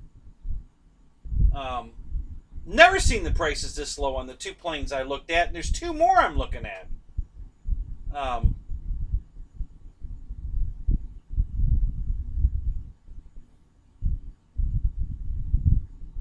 Yeah, I just can't believe how cheap Banana's never had these planes. I've been watching these planes. The 2 planes I just bought, I've been watching for 6 years now. And they've never been even close to the prices they are right now. Not even close. Even on a Black Friday deal, they haven't been this good. So I finally pulled the trigger on both of them because I just couldn't stand it anymore. You know, at the prices they were, I just had to do it.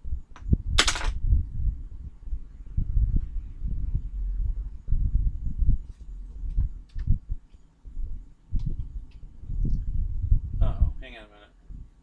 It doesn't like my login. I don't know why.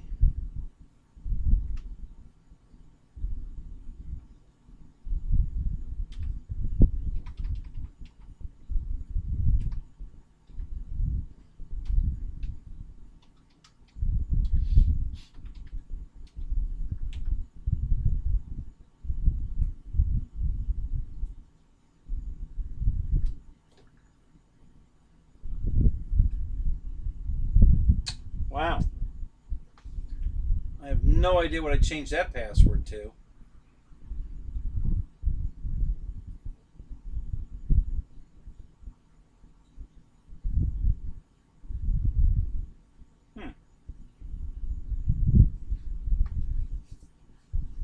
Oh, let's try this. I doubt that's it. But...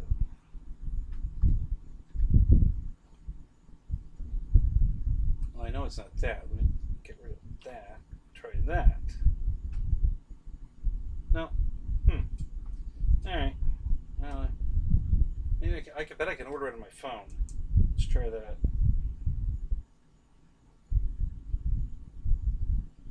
No, you know what? Probably not. This phone's new. I bet I don't have that saved on the phone yet. Uh-oh! I might have to go in the house to order it. I don't know why it's not letting me log in. That's weird. I can't remember. I don't remember changing my password.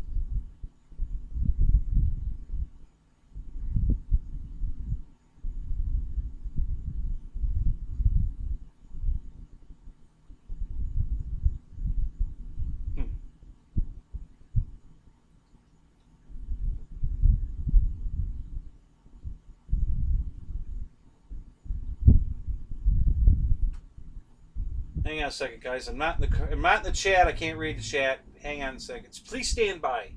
Technical difficulties.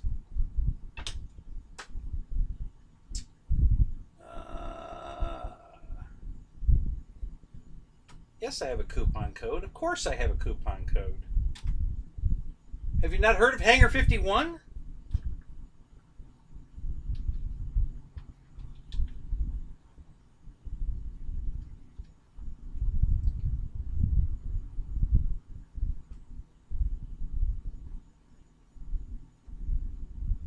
Yeah, so that brought it down to 186. So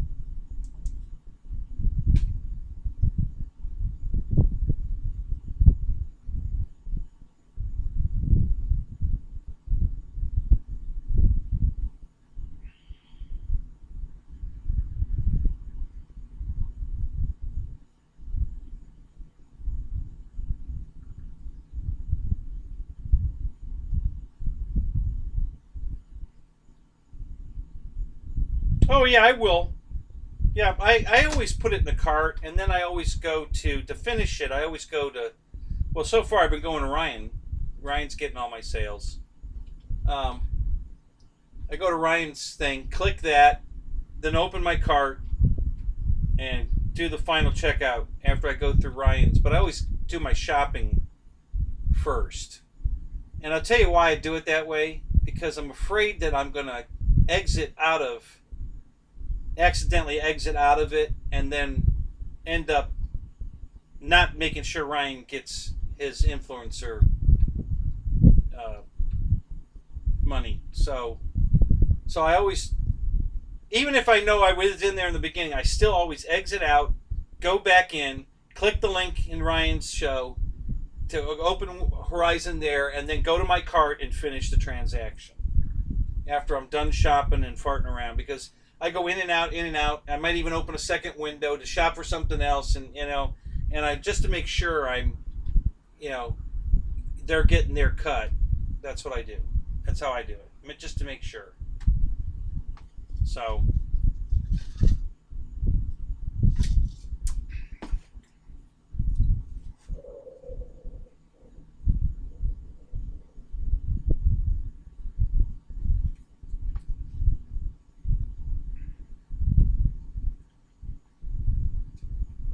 So, I know it's working in the.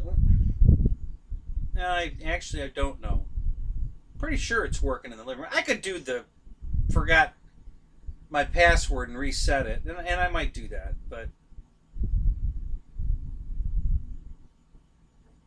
yeah, GB, I got it. I know what Ryan wrote.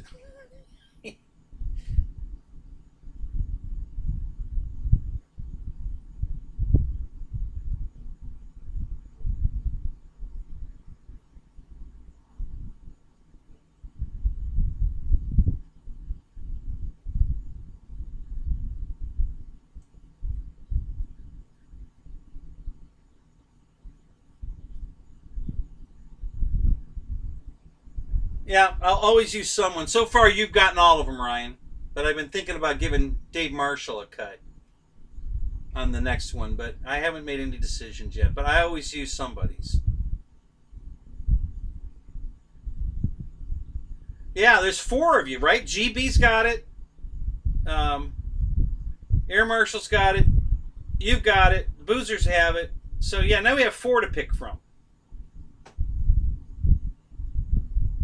So yeah, I don't know.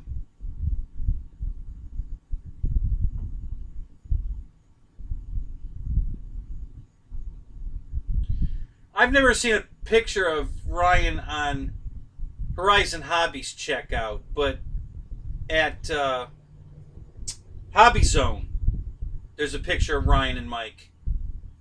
So you always know you're in the window on Hobby Zone site, because I think it says thank you for buying through, Pilot Ryan or Pilot Ryan Captain Mike or whatever, Pilot Ryan Media, and there's the pictures there of Mike and Ryan. So yeah, I like that. I like it when they do that. That way you for sure you're in.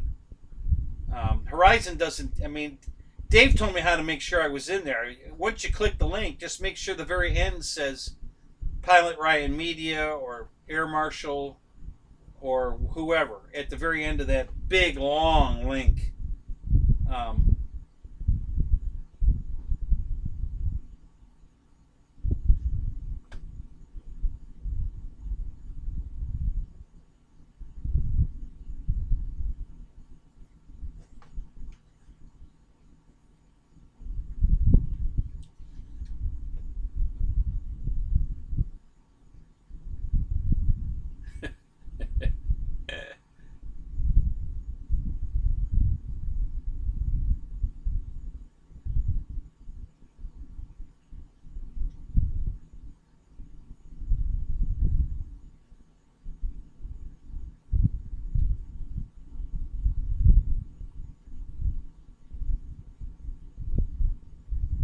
No, Paul, did they do live Mars stuff? Is that what you're talking about? Is there some new live footage of something landing on Mars?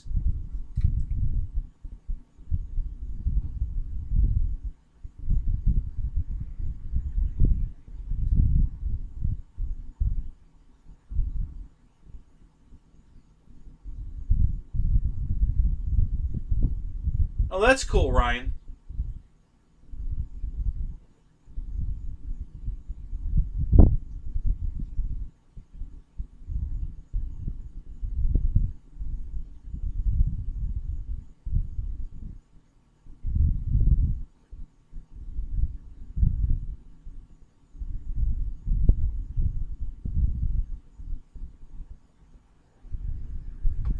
Yeah, still driving the bus, Shadow. You didn't miss nothing.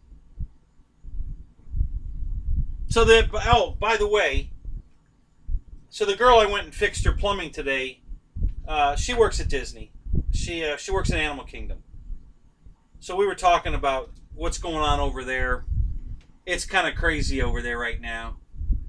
You know, with all the mask wearing, and her job normally, she's one of the girls that stands there when you have to do your fingerprint and it doesn't work, and you know, then she explains how to do it so it will work. Well, that's what she does. That's her job at Animal Kingdom, or was. Now, because of the virus and crap, they moved her over to apparently there's a tent set up there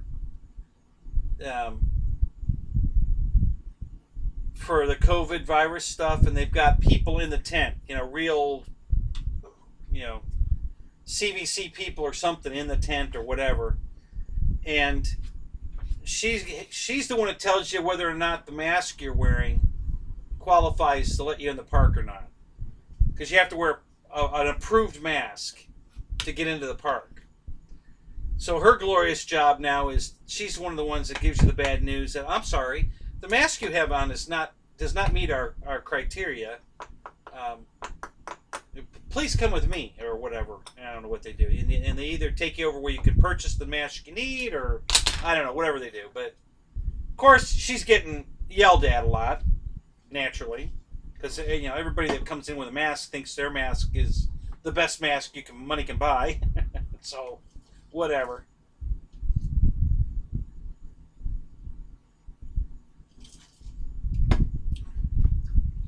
I checked her plumbing. You interpret that any way you want, Air Marshal.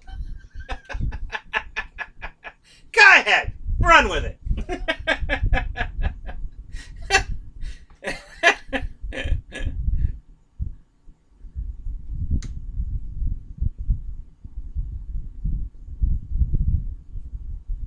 Well, and here's the mentality, guys. Here we go. So this is what happens. The other day I went to Circle K, and I had masks in the car. I forgot, and I just forgot to put it on. I got to the door, and I'm walking in, and there's a sign right when you walk in the door, mask required. And I'm like, oh crap! I left my mask in the car. So I turn around to walk back out to go get my mask. No big deal. And there's a guy standing right there that works there. He's mopping the floor or something. And he says, "Oh, that's okay, sir. We have free masks right there in the basket. Help yourself."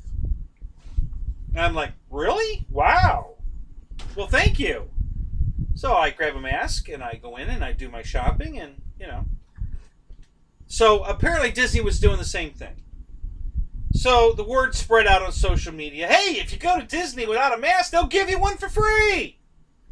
So nobody showed up with a mask, and Disney was going broke, so they say, giving away free masks because nobody was showing up with a mask on. Nobody. So everybody that came to the park had to get a mask. So they stopped doing the free masks. So now they'll sell you one. If you don't have an approved mask on, you have to buy one. Was her plumbing working properly? Oh, absolutely. It is now. It wasn't, but it is now. I cleaned her right out.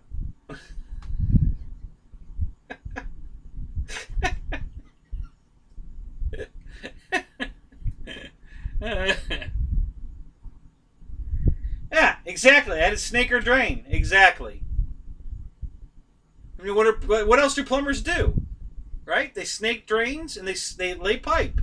I mean, come on. Make up your own punchlines.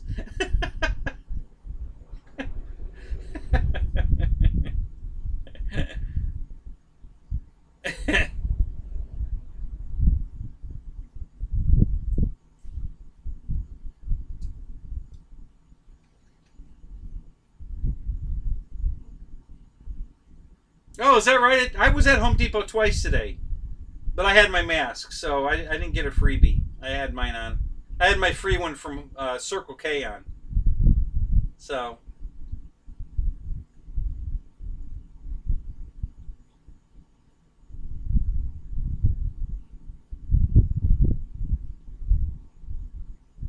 Oh, so they were showing what, some simulations?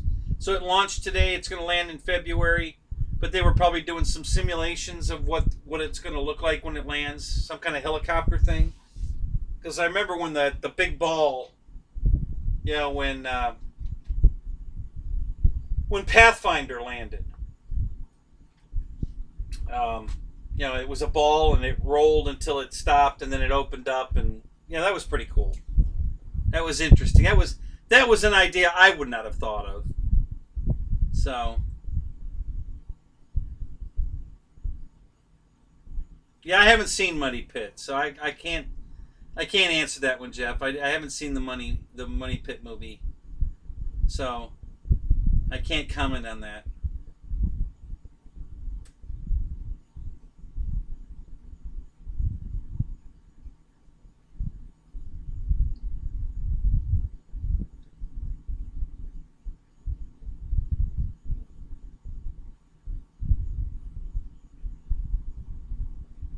I know, right, Air Marshal? I mean, you know, Enterprise can get there in like 30 seconds. You know, probably at like warp 2. Yeah. Why the hell does it take us 7 months? Yeah, I know. I need a dead kitten. Yeah, for sure.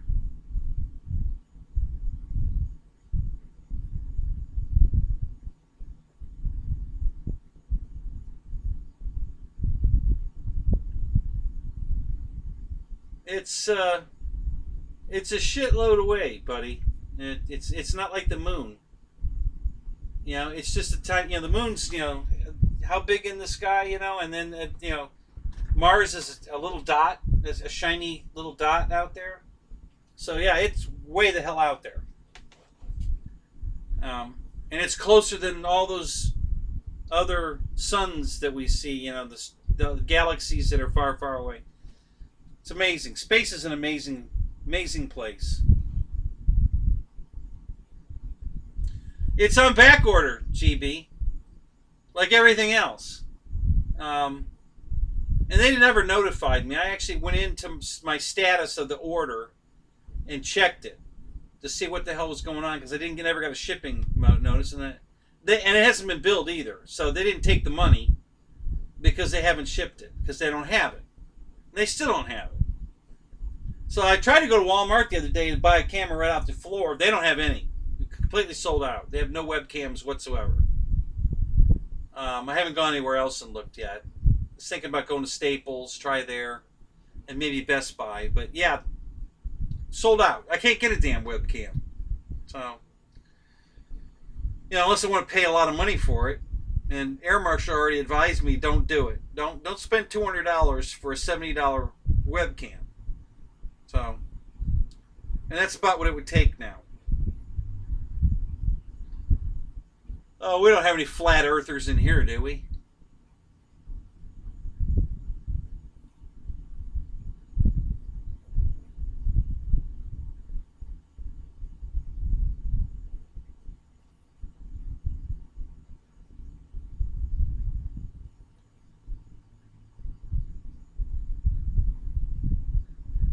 $66 million miles at its closest orbit. Wow.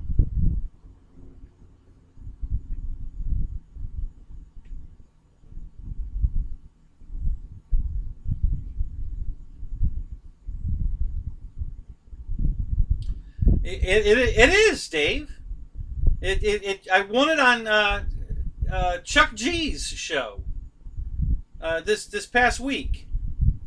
And hey, and you know, this guy, he next dayed it to me. I mean, he only lives in Cape Coral. It's a 2-hour drive down there. So it was only going to take 2 days to get here anyway. And he next dayed it to me. That's how badly, he wants, to be, he wants to take care of us that much that he actually sent this thing out next day. That was crazy. I told him, I said, Chuck, I was thinking about driving down there and picking it up. I figured it'd be cool. We could do an unboxing on his show, live, and then maybe go out and play with him for a while and stuff. I was seriously thinking about doing that. And now that I find out he flies, I'm guessing he may have an airfield down there.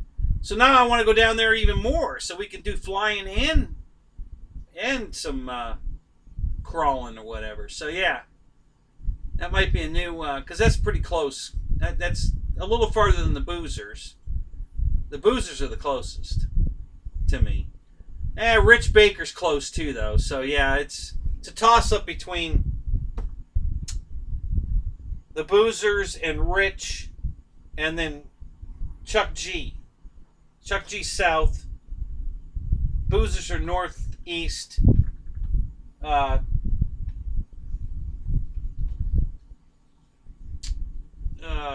Rich Baker's dead east.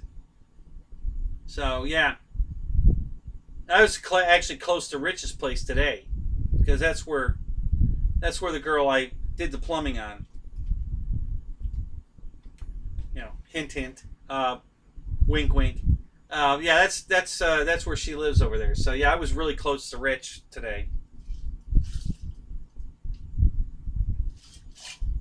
I've been to Rich's field too, where he flies. But I've heard a lot of. That's a very rural-oriented place. That's from what I've heard.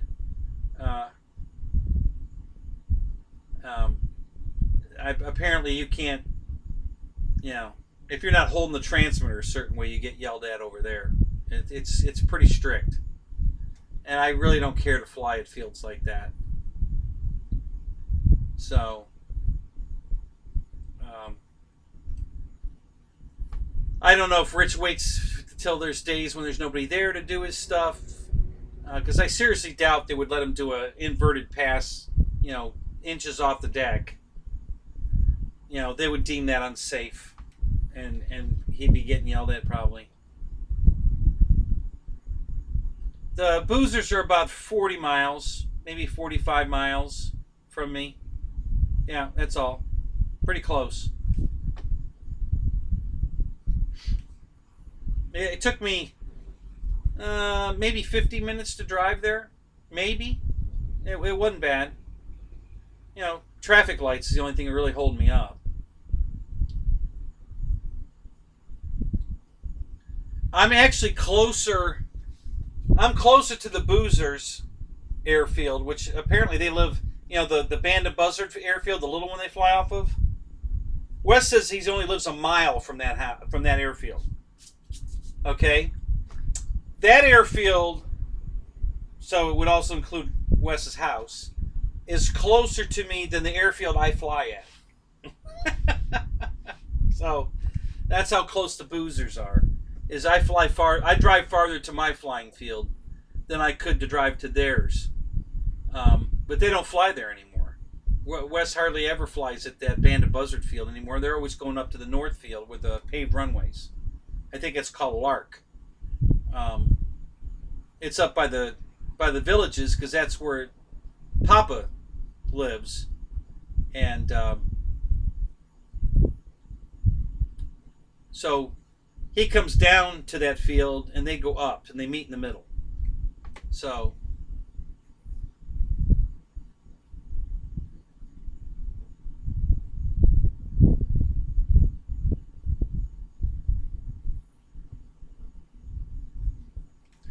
Live Flyer, welcome to the show.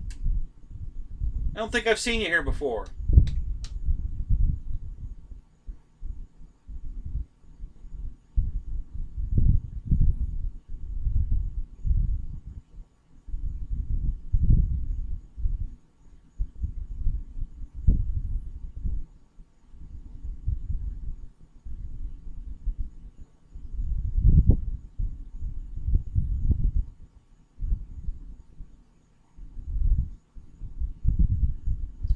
Good night, JCB. Have a good night, buddy.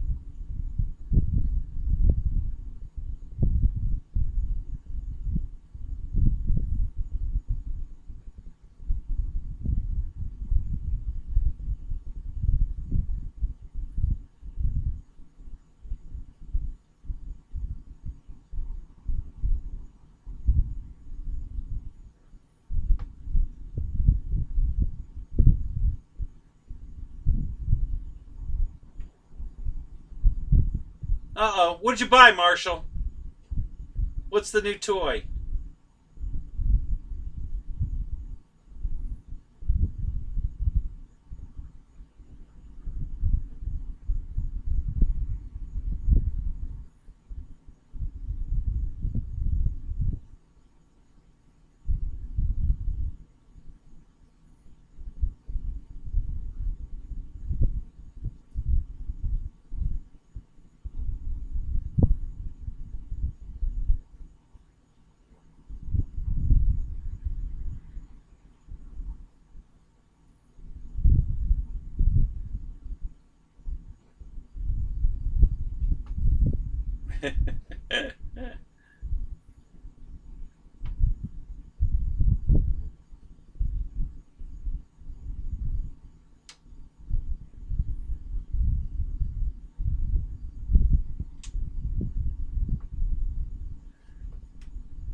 No, a robot UMX dog, GB.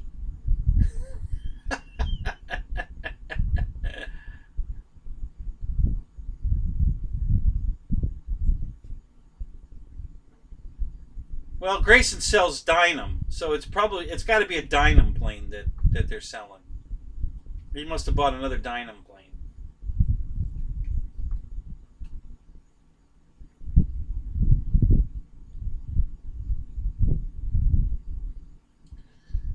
Yeah, got Amy a toy. Battery operated.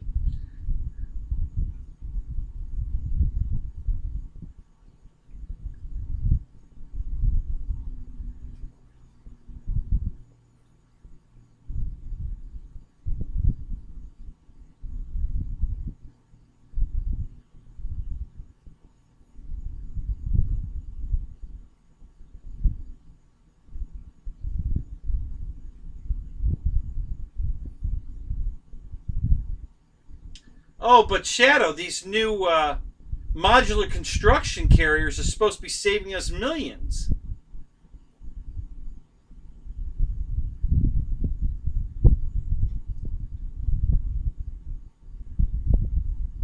Well, that's true, Dave. Yeah, I forgot about that. Yeah. So what else does Grayson sell? I bought a plane from them once. I won't buy anything else from them.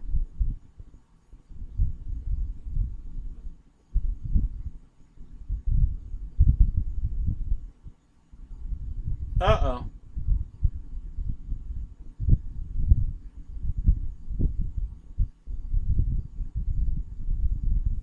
You crashed your Pawnee Brave. That's terrible, Keith. What happened?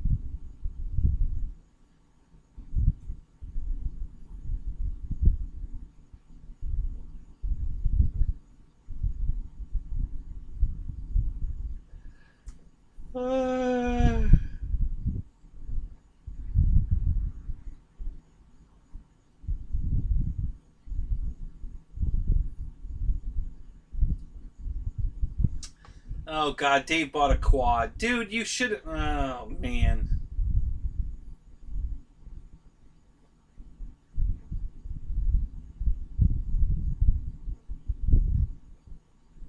Yeah, Paul, you're right there. I don't want to fly at any airfield that's got ridiculous rules. So...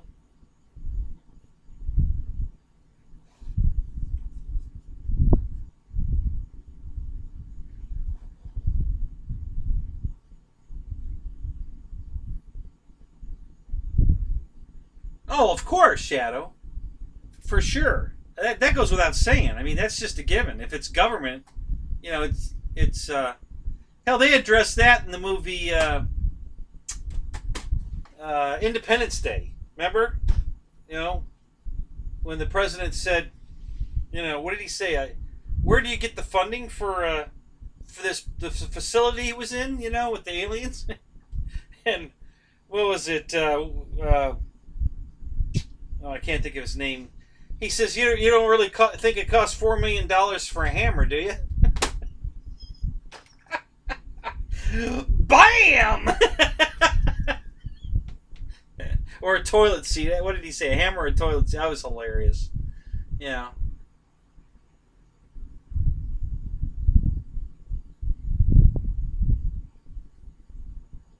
Yeah, Jeff, I thought so too, you know? But this guy, he's I guess he's the owner is a young guy. I don't know if it's the son or whatever, at Grayson. And he's military. And he gets a lot of bad customer review stuff, bad customer service. And then his excuse is always to say, well, I've got another job, I'm in the military, blah, blah, blah. Listen, I don't give a crap. Then you need to hire somebody. You know, your problems are not my problems. I got, you know, I bought an airplane from you, it was defective, called them 3 times, left messages, never got a call back, just horrible customer service. So, you know, yeah, okay, so he's got a military job. Well, then hire somebody. You know, if you want to run a hobby shop, run a hobby shop. If you want to be in the military, be in the military. But don't make excuses that your hobby shop service sucks because you're in the military. You know, that's not my problem. So I was not happy at all with my purchase from Greats and Hobbies. So, you know, it was weeks went by. I couldn't get a hold of anybody. You know, and I couldn't do anything with the airplane until I talked to them, see if they were going to warranty it or what they were going to do. It was I bought the 262 from them, and it was kind of like Dave's P-47. There was that much stuff wrong with it. It was horrible. There was so much stuff wrong with that airplane that I didn't want to keep it. And so anyway, enough said. So yeah, I'm not a Grayson Hobby fan. I won't buy there again. You know, and I'm not the only one that says this. Either if you go on RC groups and look up Grayson Hobbies, and you'll get a whole list of people bitching that the guy never returns calls, and you know, and it's always the same excuse.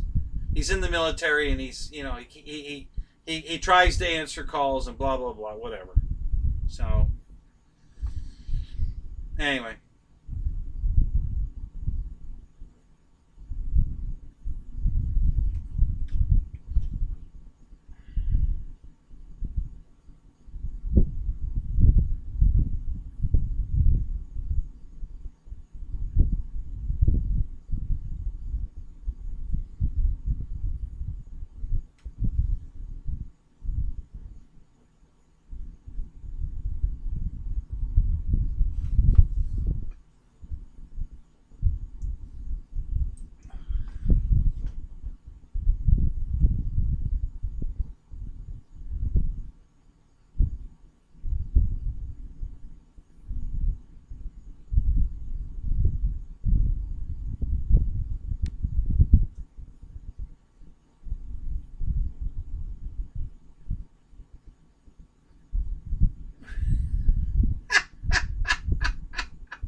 Oh, Dave, that's hilarious. Yeah, let's solve that problem. Just take the seat off. There you go.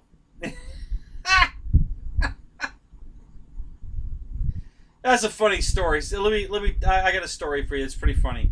When I started dating my ex-wife that lives with me, now we've been together on and off for 20 years. So on our first date, well, it wasn't our first date, but on one of our dates early, she came over to my house, and the toilet seat was down. So she says to me, "Who was here?" And I looked at her, I said, "What do you mean, who was here? Who was here?" I said, "Nobody, why?" "Just wondering." And I'm like, okay. All right, and then, you know, we're just dating, so the next time she comes over, same question. "Who was here?" "What are you talking about? Who was here?" I said, "Nobody. What are you talking about?" "I was just wondering." "Okay." And then the third time she comes over and she said, who was here? I said, why do you keep asking me that? What are you talking about? Why do you keep asking me who's here? What are you seeing that makes you think somebody's been here? She says the toilet seat's down.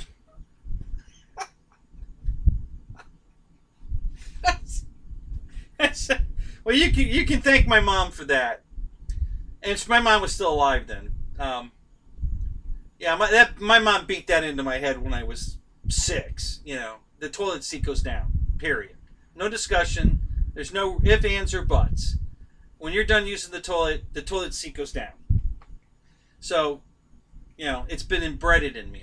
You know, so yeah, I told her, you will never, ever, ever find that toilet seat up unless somebody's been here, and it won't be a girl. So there you go. And yeah, and true to my word, 20 years, she's never ever once had walked in there with the toilet seat up. So,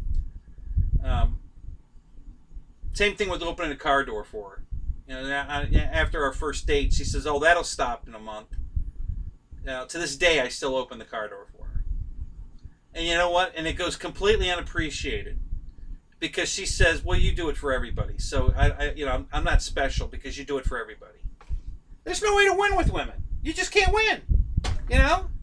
No, not now. Yep, he still opens the car door for me. No, it's he opens it for everybody. It's no big deal. So,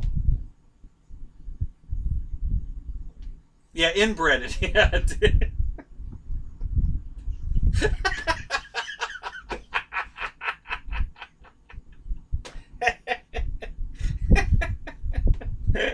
Oh my God.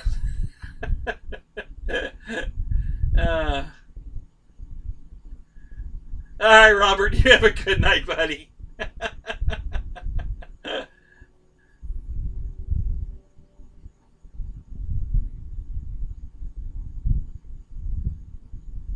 Right. So there you go. So Dave, same thing. You know, it's you just you know. So I have 2 issues from my childhood: the toilet seat and food. You know, we don't waste food in this house at all, ever, and that's from my dad. My dad was in Korea, the Korean War, and he saw all these kids starving to death over there, no food, and when he got home and had us, that from day one, and we do not waste food in this house. You eat everything on your plate. So that's why I look like this, because I cannot walk away from food. I can't. I just can't. I've tried. I can't do it. It drives me absolutely batty. You know, if they're gonna take food away on a plate, you know, it's a sickness. I mean, I can't help it, but I can't handle knowing they're gonna throw that food away. You know, so I eat it. I eat everything. I eat every little morsel. You know, and that's my dad. I have my dad to thank for that one. So my mom for the toilet seat, my dad for the food. We don't waste food. So.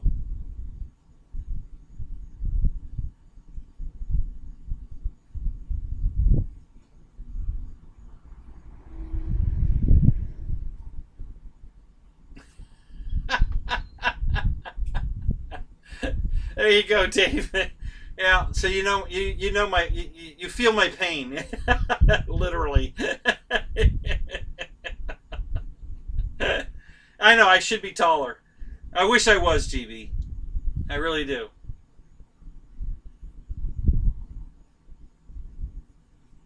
Listen, so you know, in the last, I don't know, 7 years, I think I've been on and off dating sites. Every time she leaves and comes back, whatever. While she's gone, I go on a dating site, look around.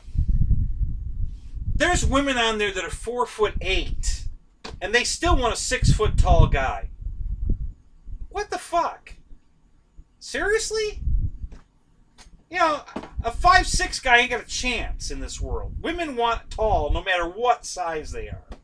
I don't know what the hell a 4'8" girl wants with a 6' tall guy, but it's in her profile. You know? Yeah. Looking for a 6' and above. Alright, whatever. So.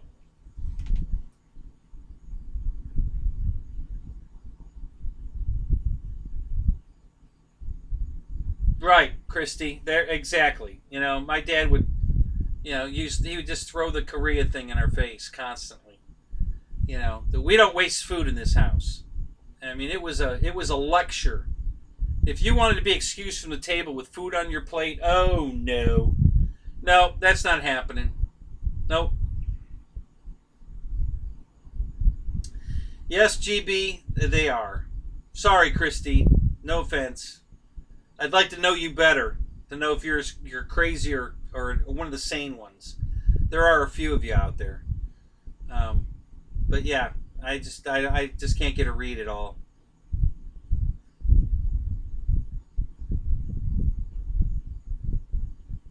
Michael says I'd say something, but nah.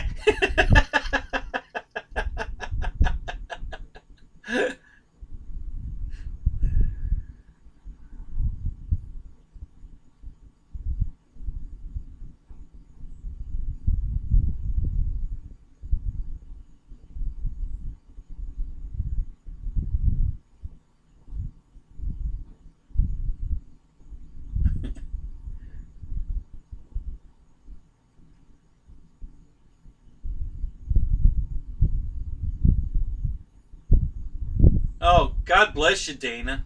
Your dad's still alive.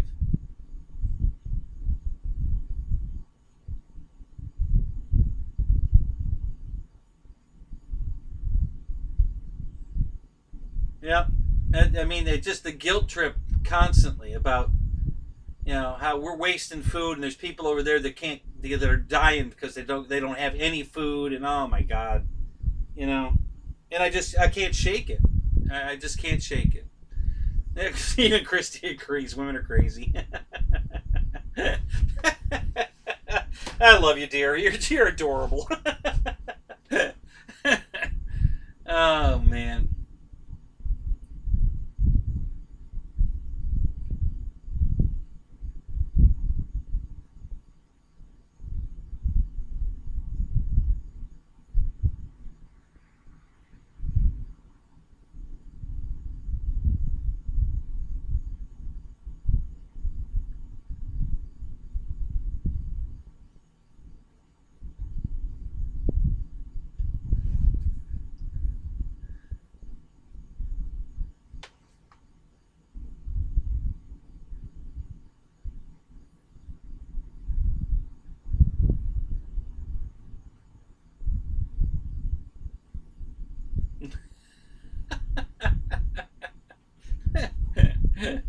Yeah.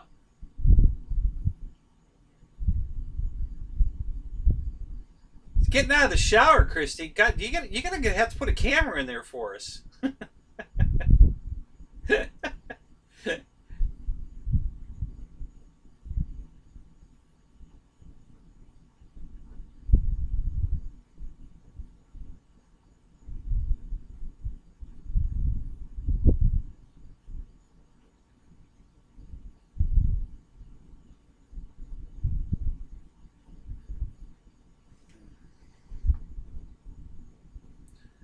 Roach Coach, I remain unseen. Oh my God. Now, see, I should be like my ex-wife. Jeff puts these emojis.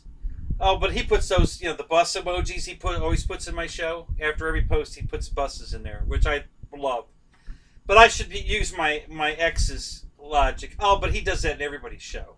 Not buses. Everybody's show is something different. There could be a crystal ball or, but something. Soccer ball.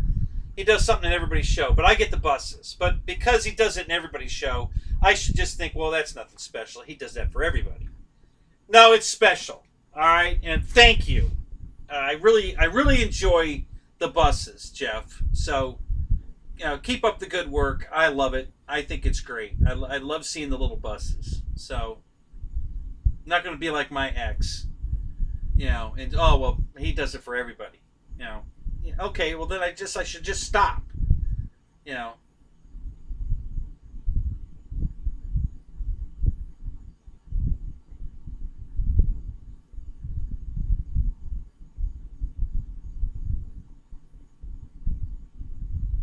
That's the trick on how to lose weight, Paul, is to don't go to places with bad food, or you should go to places with bad food. Because if you go to places with bad food, you won't want to eat it. As to, if you got a place that's got good food, you eat it all and then ask for seconds, or thirds.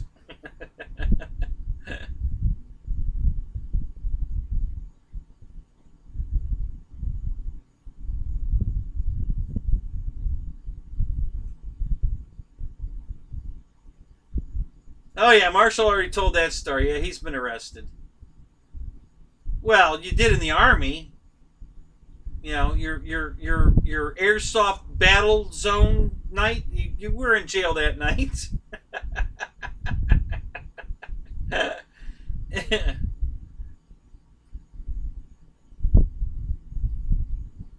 Yeah, Alan, can you hear that? Is that what you're saying it for about the fan out? You can hear it, huh? Yeah, right above the laptop. So the speaker's right below it. There's a fan that's got a bad bearing in it.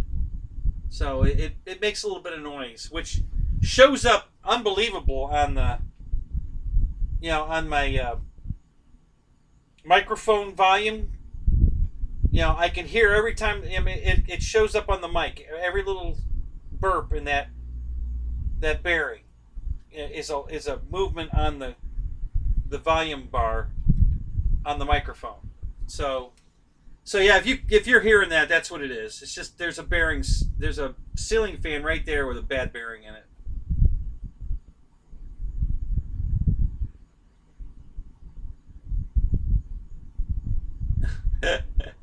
Okay, Roach Coach, we'll stop the bus. Okay, there we go. We'll open the door and have a good night.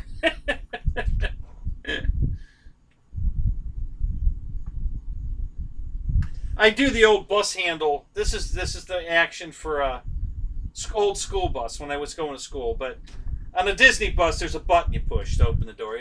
There's no handle. You just press a button to open the door.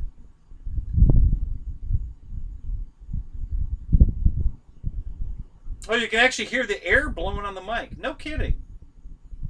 Oh, okay. Well, I bet I could put...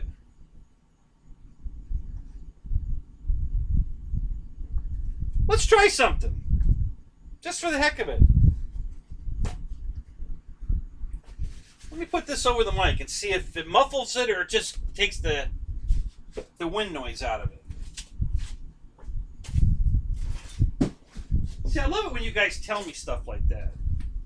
Because I can make my show better just when you guys, give me a heads up. See, that's the first time anybody said that they could hear the wind noise. I can hear the bearing noise, but I don't hear the mic wind noise. So where's the microphone on this thing? I thought it was right here in the front.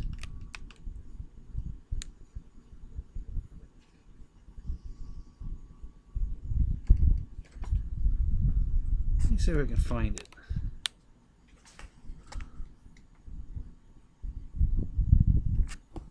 Oh, I bet it's right there. God, that's a tiny little hole. Holy crap. Alright, so let's do this. I gotta fold it over the laptop without disturbing the camera. So let's try this.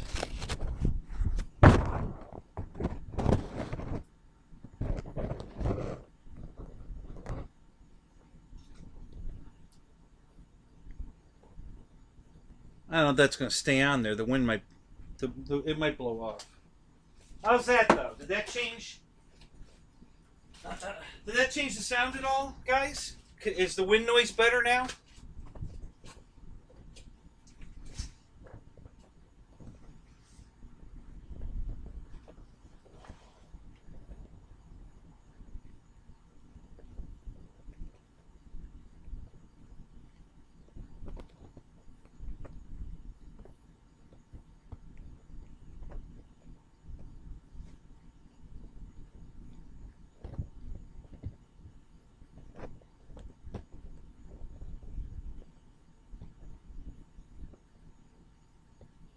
You can see my nose hairs? Oh. What, did I have my nose right up against the camera just now? Is that what you're talking about, Eric? That's funny.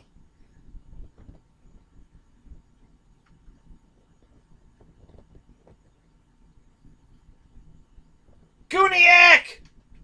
What's up, Ray?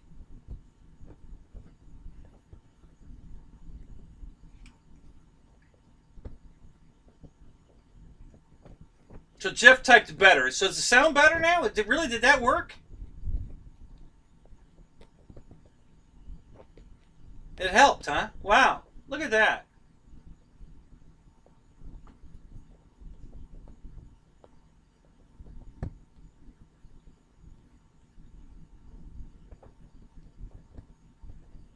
It's perfect now. No kidding.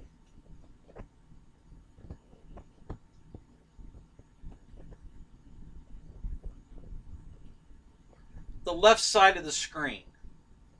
This here, this is my 3D printer. Is that what you're talking about?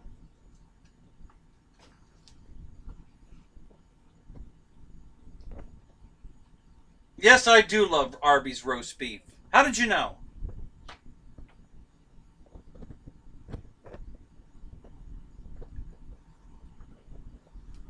Oh, yeah, Paul, she is still here. But listen, it's all right. We get along great. You know, she's she's a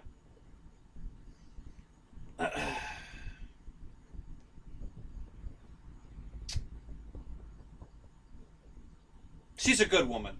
I'm just going to leave it at that. She really is a good woman. You know,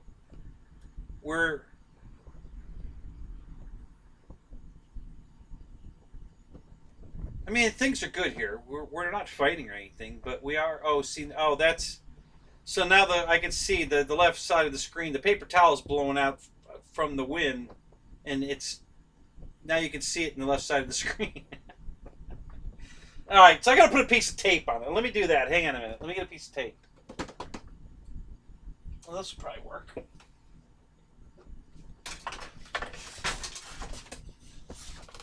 Uh-oh. What did I just knock down? It sounded like an airplane part.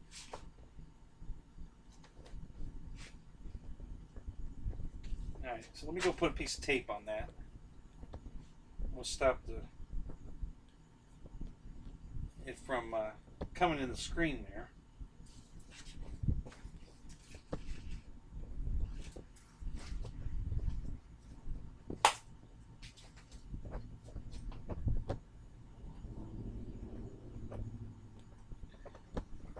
Yeah, the other solution would be to just turn the fan off, right? That's not going to happen. It's way too hot out here for that.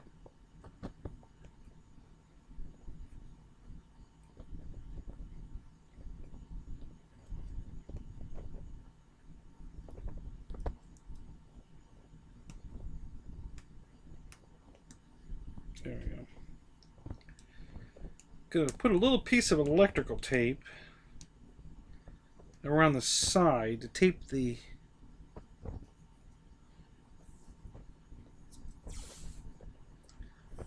paper towel down. Let's see if that works.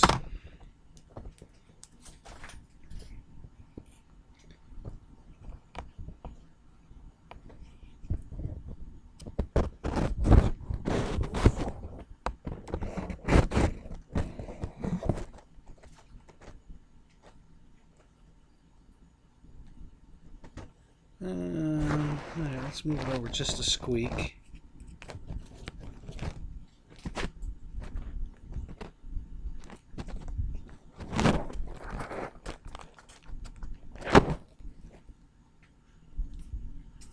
Yeah, that should be all right. All right. So the sound's still good. No more fluttering in the camera lens. We're good.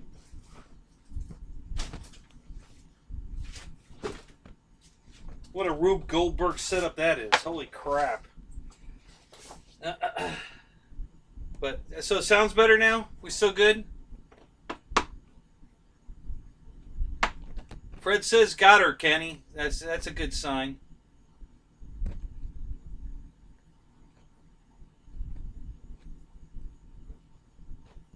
You just got the notification I'm going live?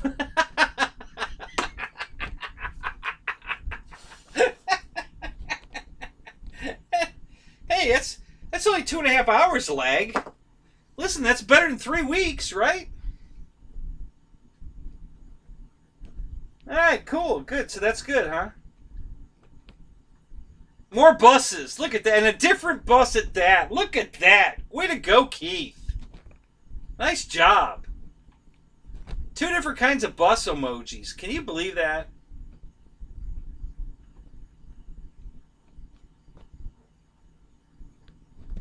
Way better. Wow, that, man, a simple thing like just putting a paper towel over it. And it's, wow, that's fantastic, guys.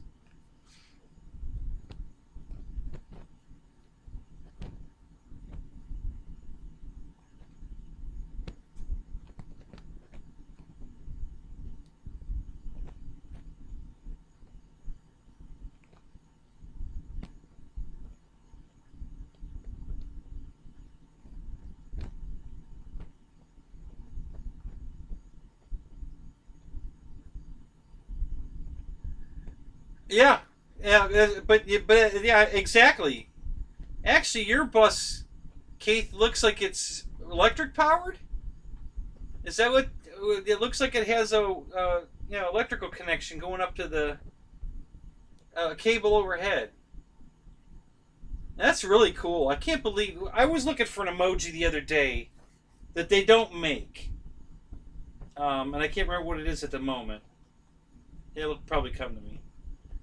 But to think they have 2 separate bus emojis, and they didn't have this emoji, and it just cracked me up that they didn't have it. Oh, Ray's got a couple here now. What, those look like cable car. Oh, wait, that red thing's a bus, isn't it? The yellow thing looks like one of those trams at Disney.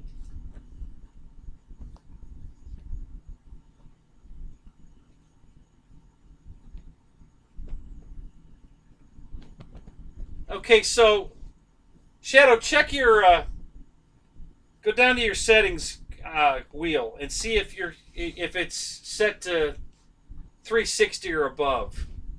Because mine looked really foggy too, and it came through this time at 144. And I'm like, well, Christ, I know it's broadcasting better than that. So I bumped it up to 360, and it cleared because I looked really hazy in mine too. Now that's the return back. My picture in OBS is crystal clear, so it's not, the camera's not fogged up or anything. I have an absolute crystal clear picture. What's going out to YouTube and coming back is where the blurriness effect is taking place. And like I said, mine was super blurry, but for some reason my auto, I have the picture quality set to auto, so it determined my picture quality at 144. Oh, what the hell that was. So it was terrible. So I bumped it up to 360 because I think that's as high as it would let me go, and that cleared it right up. My picture's good now. So just check your settings to see if it did the same thing to you it did to me.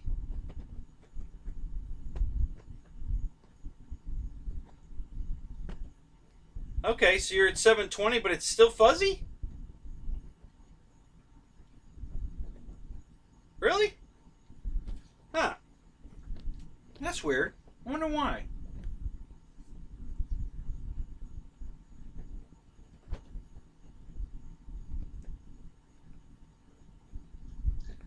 You can make an emoji?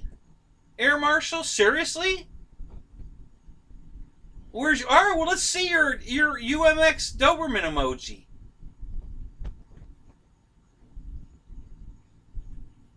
I want to see it.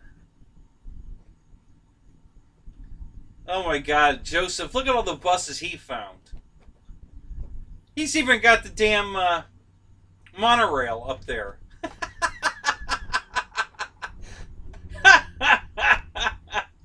That's freaking awesome. Look at the monorail on there. That's hilarious. Oh my God, that's so cool.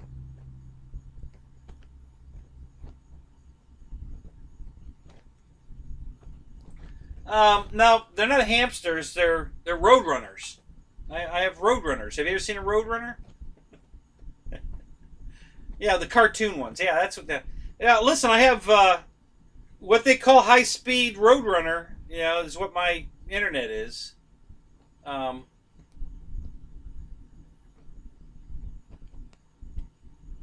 the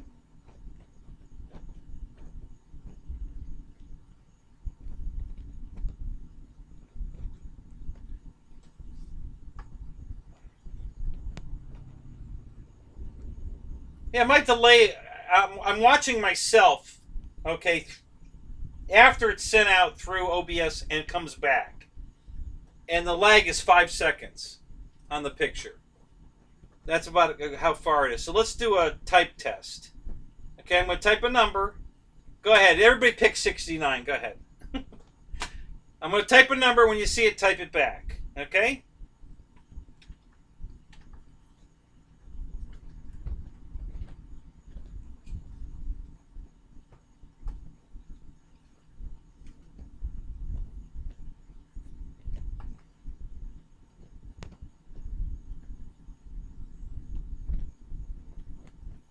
See, that's not, that was like 12 to 15 seconds.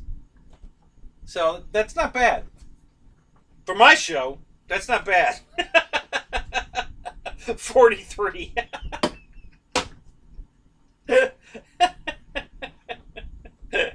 Oh my God. So we got to, note to self, we got to get Air Marshal spell check.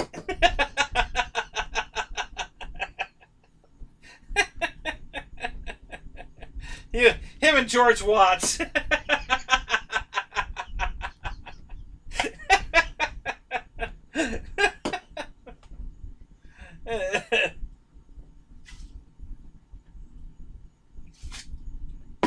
Yeah, squirrel.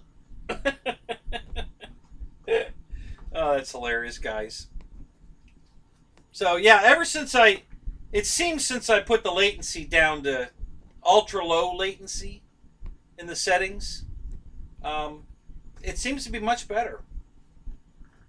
So I'm just curious why I can't get better picture quality than 360. You guys are getting 720, but mine only let me take it up to 360. I wonder why.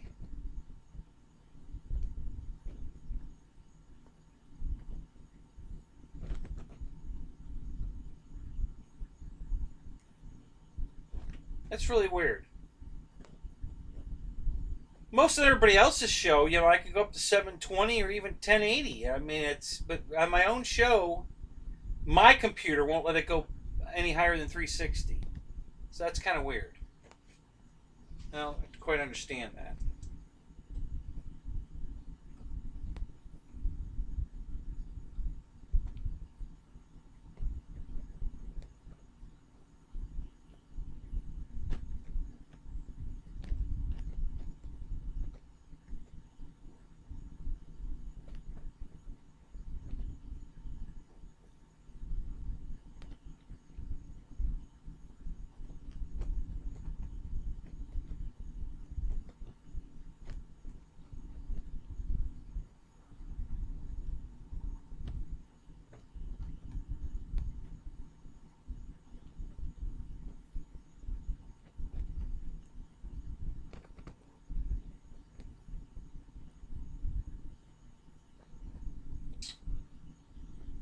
Oh, God.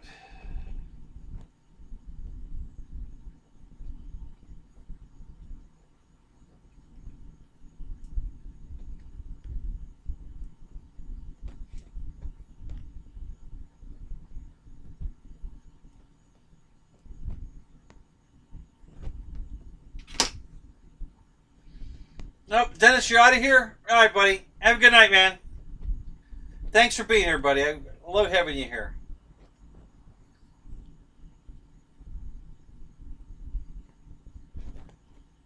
My Roadrunner has too many pixels.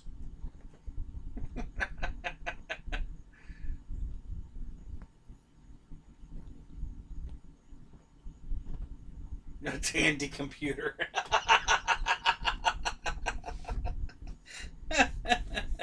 No, it's not. It's not a Tandy. It's a Ronco.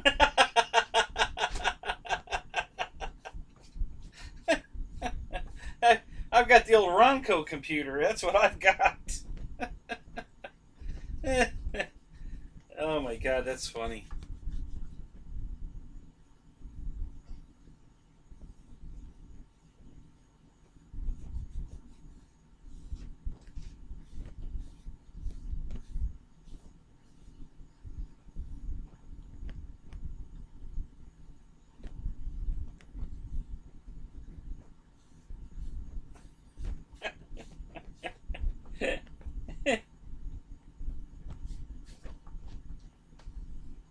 But wait, there's more.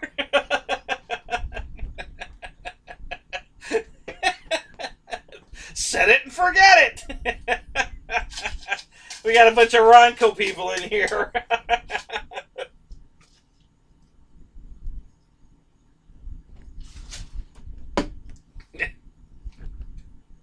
Wait, we gotta get the whole audience dead. And what do we say? Set it and forget it. Right.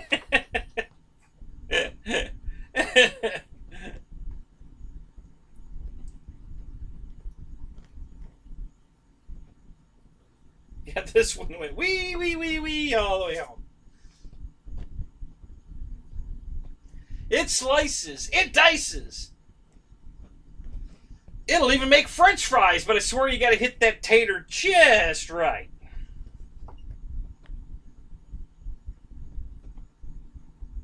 The pocket fisherman.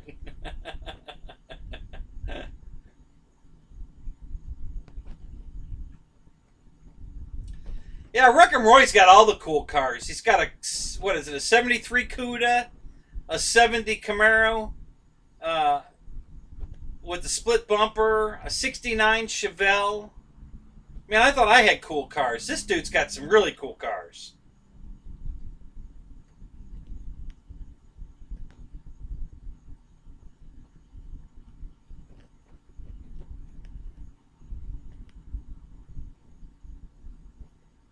Just pay separate shipping and handling.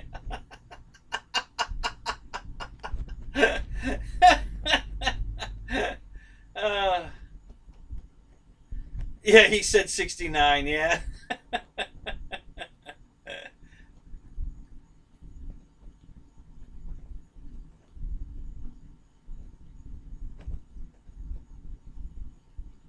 Yeah, the pocket fisherman, I thought was a pretty cool gadget. I mean, you know, the way that, you know, the pole would fold, it was a short pole anyway. Yeah, that's what she said. Beat y'all to it, haha. Yeah, it folded. It was, yeah. I always thought that was pretty clever. Yeah, that was the one thing that they did sell. I thought was pretty clever. Not a fisherman. I'd have bought one if I was. You know, just the convenience of having it as a spare, backup, whatever. I thought it was pretty cool.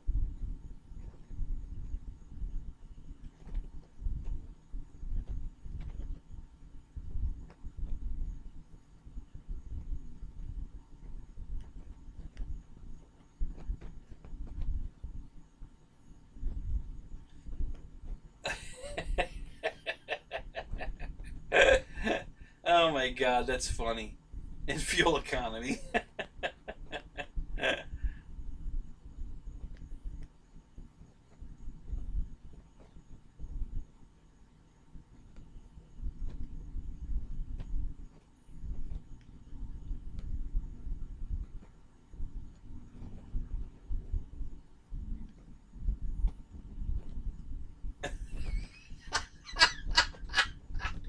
So are you talking from experience, Marshall? Do you have a pocket pussy? Do you?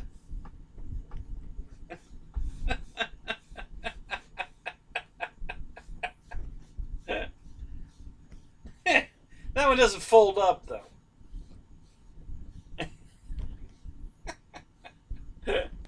Oh my God.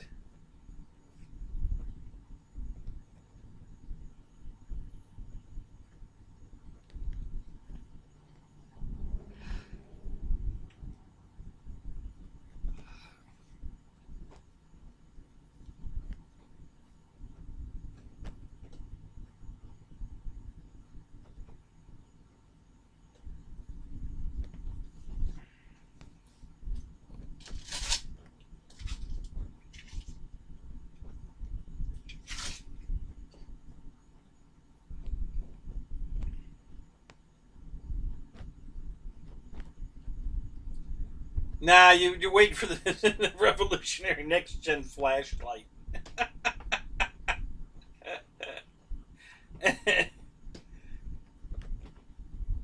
Yeah, with the optional laser beam that can cut a tree in half at 50 yards. For only $19.95. Here's how to order.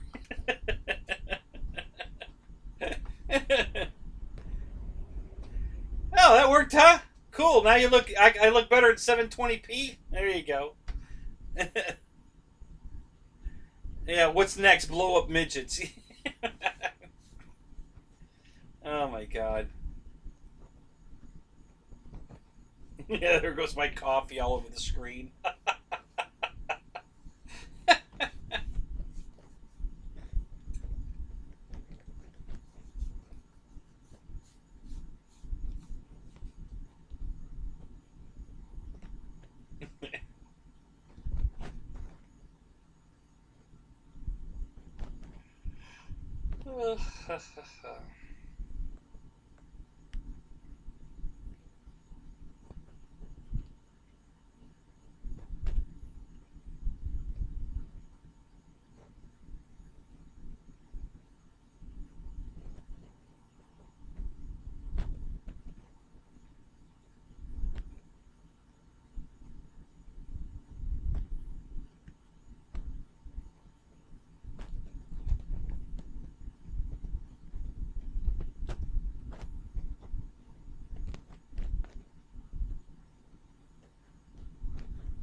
Meat blankets.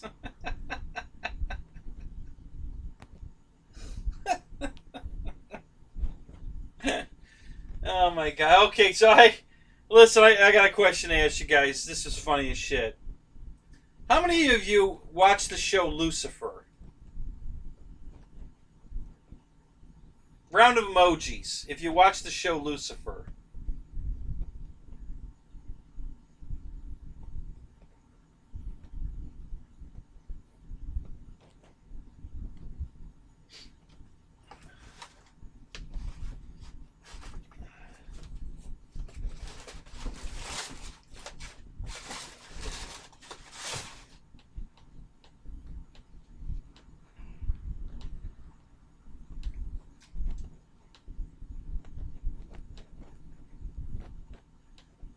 So Mickey watches it.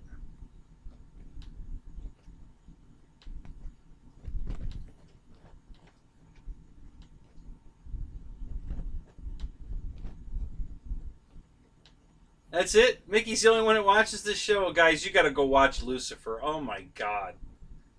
Just watch the pilot episode. The whole thing. Don't get discouraged. Just watch the whole episode. And if you're not hooked on the show just from watching that episode, there's something wrong with you. Oh my God. It's freaking hilarious.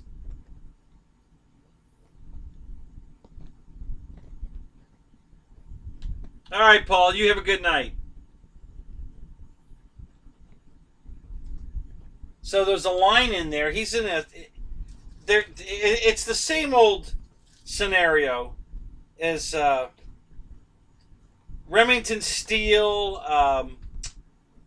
What was the show with Bruce Willis and Sybil Shepherd? What was the name of that show?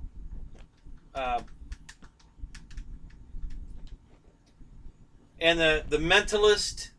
You know, all these shows. What was the other one? The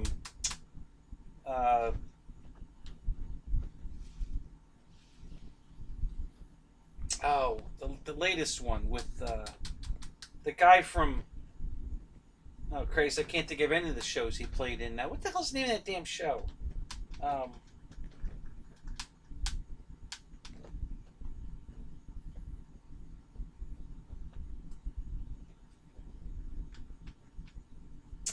Ah, damn. Anyway, you know, cop and civilian counterpart. You know, whoever it is. You know, you got a cop, private investigator, whatever, and then you've got a counterpart. It's always a man and a woman, and they always have that love-hate relationship, right? So Lucifer is exactly who he is. He's the son of the devil. But he came back to Earth to be helpful. He's tired of the...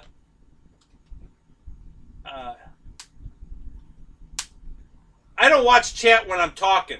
I can't talk and read the chat at the same time. So if that comment was meant for me, yes, I don't watch the chat when I'm talking. But I'll be happy to shut up to see what I missed. I guess Pilot Ryan said something that I missed, because he's always digging me. So, moonlighting. Yep, that's it. That's the one. Thank you. Yep. So, moonlighting. Yeah, so anyway, same old thing, right? It's the girl and the boy, you know. One's a cop, one's civilian. They have that love-hate relationship. That's what Lucifer is. Same thing. So, woman cop and Lucifer, the son of the devil, who came back to Earth to be helpful, right? So he has this power over people, except her, except the cop, the girl cop that he's the counterpart to, of getting them to say exactly what's on their mind. You know, he could just walk up to them and charm them into just talking about their feelings or whatever. So they're investigating a death, and they have to go talk to the psychologist or psychiatrist that was working with this guy to find out who, whatever. And they walk into the office, and immediately the woman psychiatrist has got the hots for him and starts talking all this, you know, I'd love to spend some time with you and blah, blah, blah and everything. And so his answer is this. And I was on the floor when he said it, because I'd never heard it on TV before. Oh my God. So he says to her, listen, I have to ask you a few questions, and then we can go to Pound Town for as long as you want.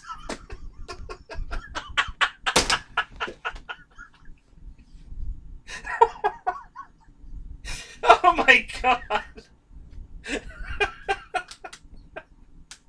Then we can go to Pound Town as long as you want. Oh my God, that was so funny. So anyway, yeah, if you're not watching the show, just go watch the pilot. You know, I think it's on Netflix, probably some other places.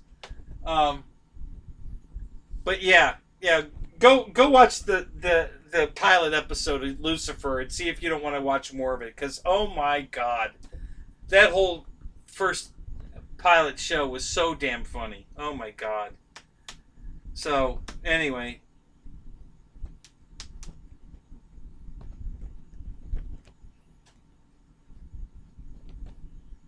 yeah, he probably did. I don't doubt it, Air Marshal. I just had never heard. I've heard all kinds of, you know, but Pound Town was that was a new one. I had not heard that one before, and you know, I almost hadn't, figuratively, my coffee all over the screen. Oh my God, that was so funny. I just never heard that one before. And the way he said it, you know, and to her, it was. Oh my God. Oh, Christy's a girl in the room, so how, Christy, would that line work on you? Yeah, I'll take you to Pound Town later, but first I gotta ask you a few questions.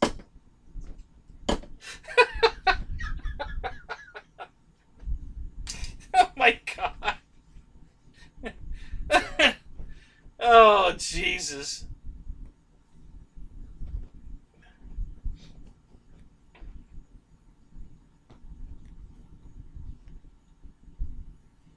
All right, Keith. All right, man. I'll pull the bus over. And I'll push the button this time and open the door. There you go. Have a good night, buddy.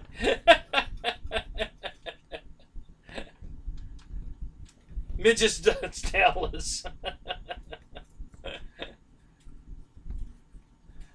Roy wants to go to Pound Town. Yeah. Yeah, I wouldn't mind visiting that place myself. Jump on the bus, Roy. I'll drive you over. We'll go together.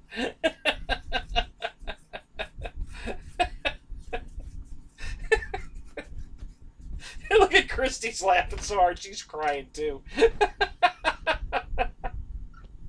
Oh my God, that was funny. Oh. Yeah, that is one I had not heard before. That would just threw me for a loop. That was hilarious.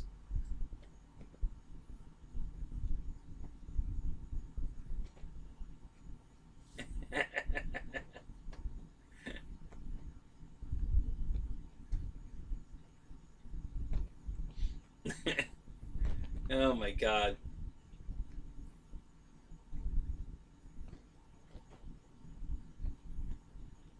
Not if Dave Sarcee's grandmother has anything to say about it. Oh my God.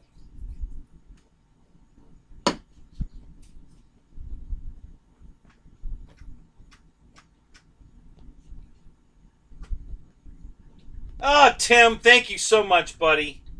That's freaking awesome, man. Thank you, buddy. Man, how you feeling? You all right? You feeling better? I'm feeling better. You know, I'm definitely not hurting as bad as I was for sure. So, but yeah, thank you, man. I don't know what the hell that was you sent me. You know, and it's funny because I was at her house when you sent it, doing her plumbing. Yeah, you know, that's what she said. And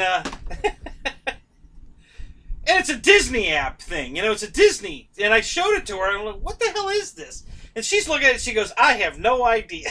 I don't either. I don't know what the hell it is. You know, it's some kind of shrimp, it looks like, that changes colors, and there's a song, and I don't know what the hell that was. That was crazy.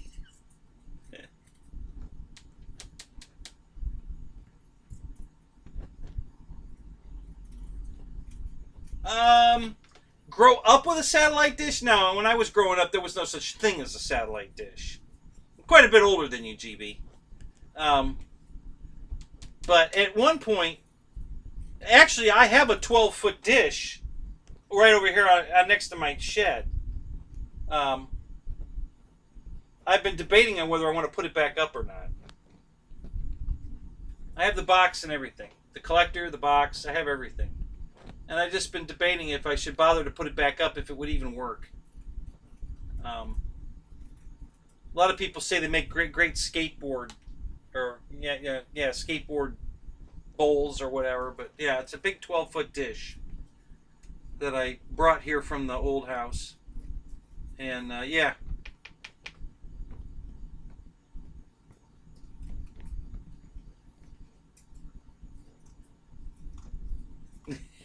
Roy says, bend over, I'll drive.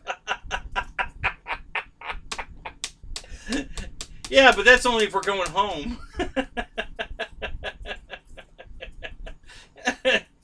Oh, that's hilarious.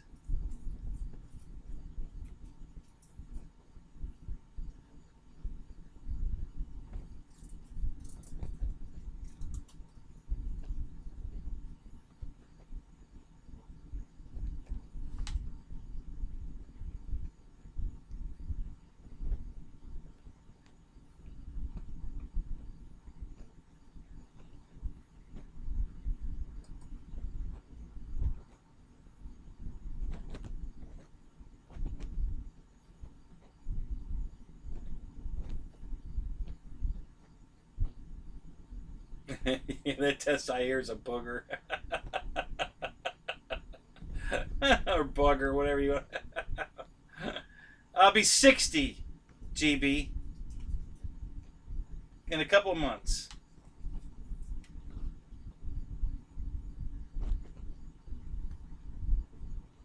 Yeah, I kind of thought probably. I mean, it probably picks up something. I don't know, not exactly sure what, but there's probably still a satellite up there that's downloading something off that damn thing.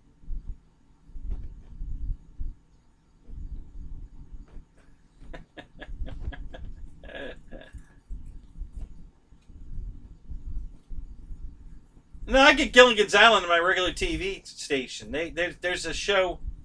It's one of the primetime sub channels. They run Gilligan's Island every day. So yeah, we're still watching that.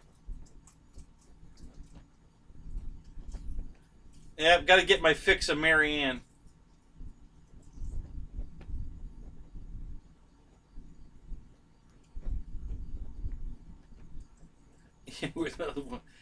You learned everything when you were 6 or 7? Wow. Yeah, Sputnik. Yeah, Sputnik's downloaded into my 12-foot dish.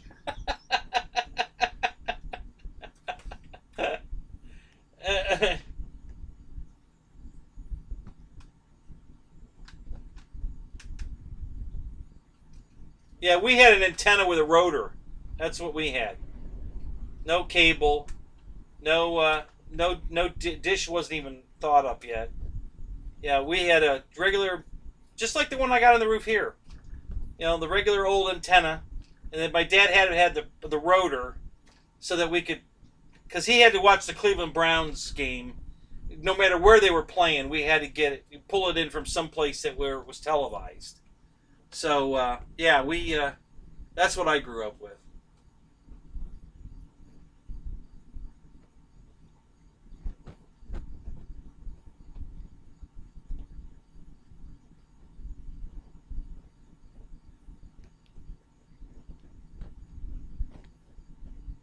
No Grecian formula.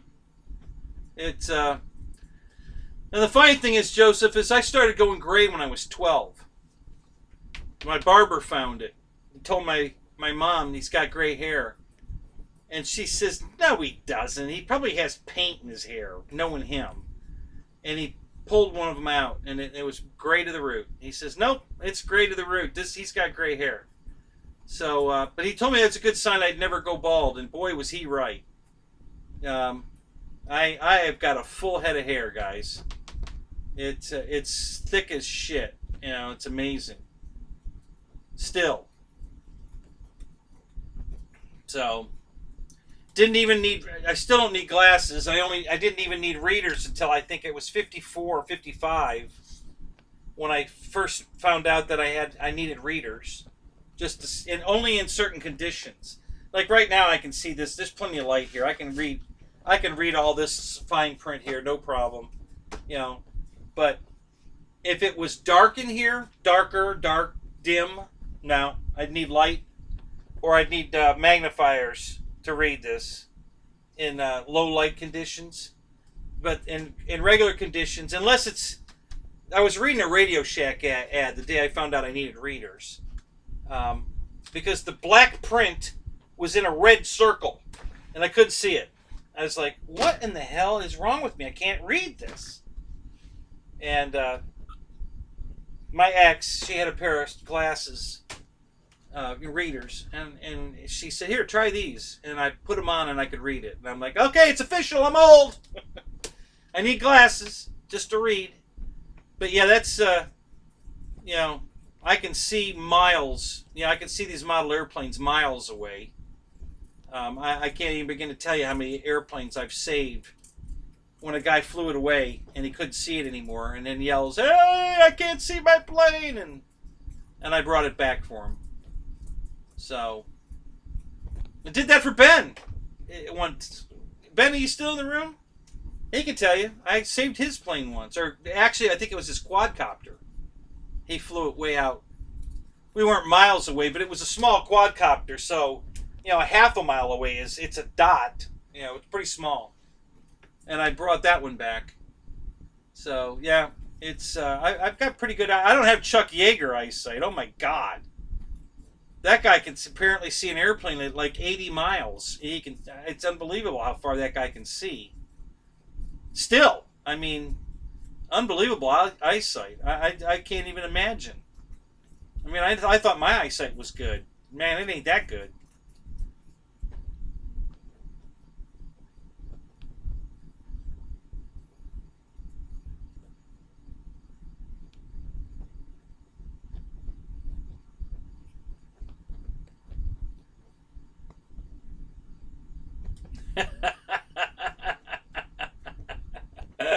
That's funny.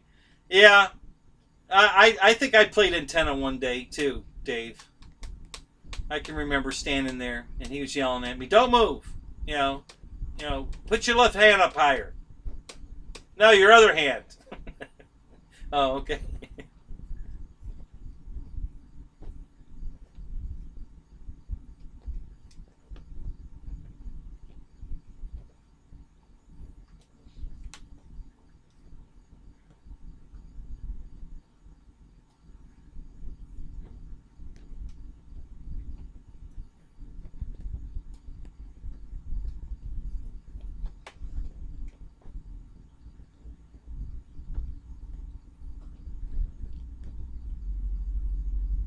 Chuck Norris eats airplanes.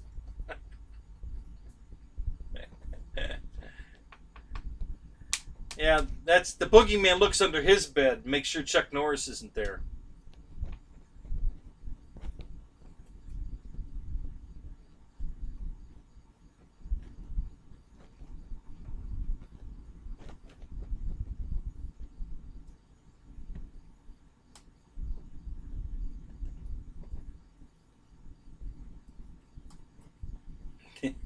You could see like a beagle.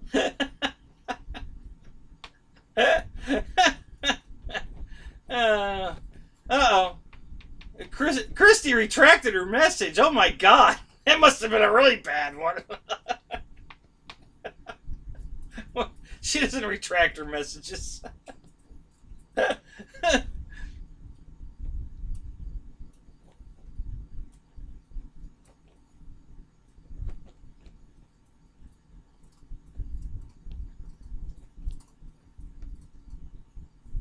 All right, Alan. Have a good night, buddy. Glad you were here. Hope you had fun.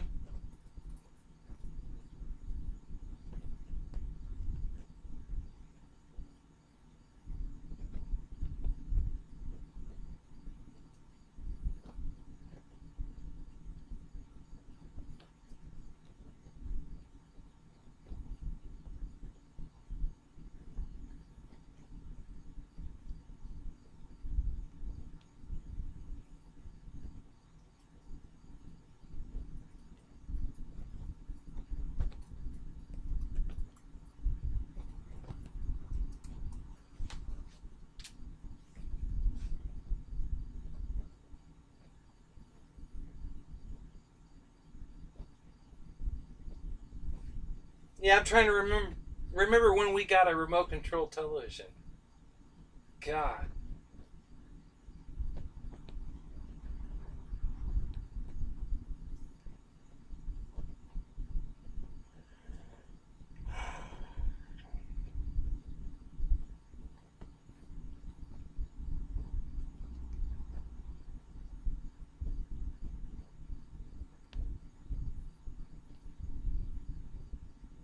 I don't know. When did the remote control TV come out? What year? Because more than likely, my dad. That's one thing my dad was always up on. I mean, we had television right when they came out with it. That was one thing he had his mind set on. He wanted a television. So I'm sure as soon as a remote TV came out, he got one. I'm sure we got one the minute they came out.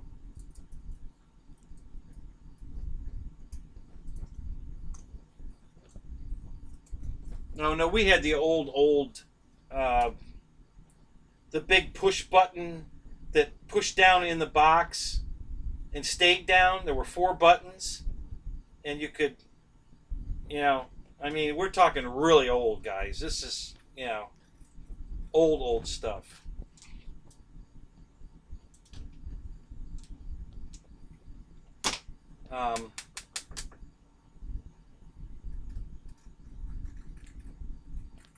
I still have the remote. One of our first TVs was a GE. One of our first remote TVs was a GE. And I still have the remote control for it. I have the cabinet. It was a big, beautiful redwood cabinet. So I gutted the TV out of it, kept the cabinet. So I have that in the house. And I kept the remote. And the remote's like this thick. It's about this size, but like 3 times thicker than this. Like 3 of these together. Super thick. And it only has like the 10 buttons and then a volume up and down, and that's pretty much it. There's not a lot of buttons on it. But the thing was huge. So I kept that remote. It's around here somewhere.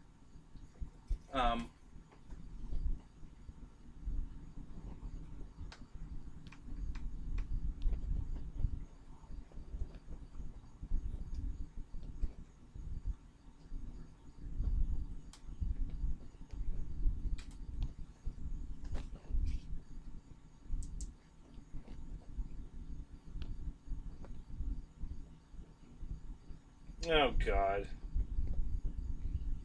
My stupid phone's doing an Android update. Yay.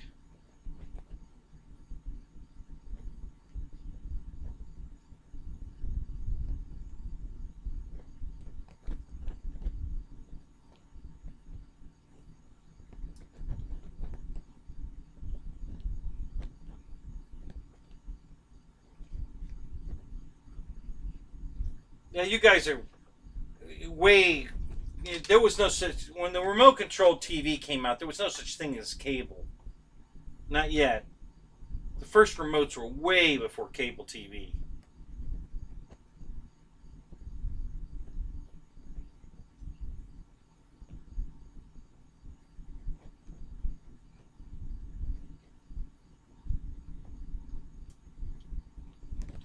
Let's try something here.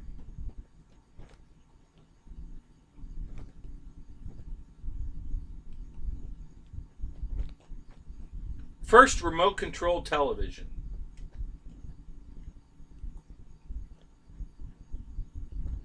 According to Wikipedia, the first remote intended to control a television was developed by Zenith Radio Corporation in 1950. 1950, guys. Lazy Bones was connected to the television by a wire. So, hang on.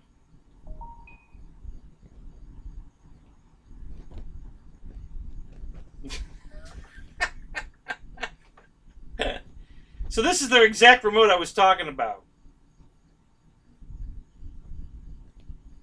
4 buttons, Zenith. Alright, can you see that, guys? I'll bring it closer if you can't see that. Let me see here. Yeah, you can't see it. Let me bring it over there. This is exact... We had this remote. 1950. Now that's before my time.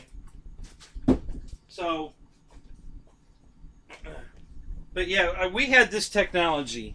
So this remote right here. Hang on a minute. Let me get it to flip over here. Okay.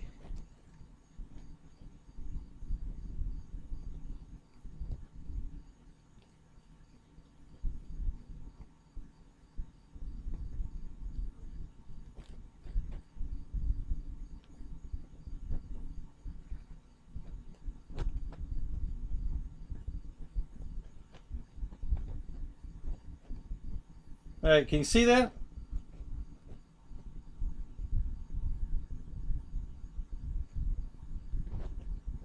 Yeah, that's what our first remote looked like. Those 4 big buttons would push down, like, and click.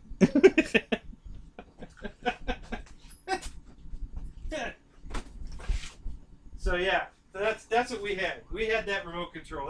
I remember that remote control. So that's how old we're talking here, guys. 1950. That's even before I didn't realize it was that old. Holy crap! I thought it was like 62 or something. But yeah, so that was the first remote control, and we had that one. I grew up with that remote control. So.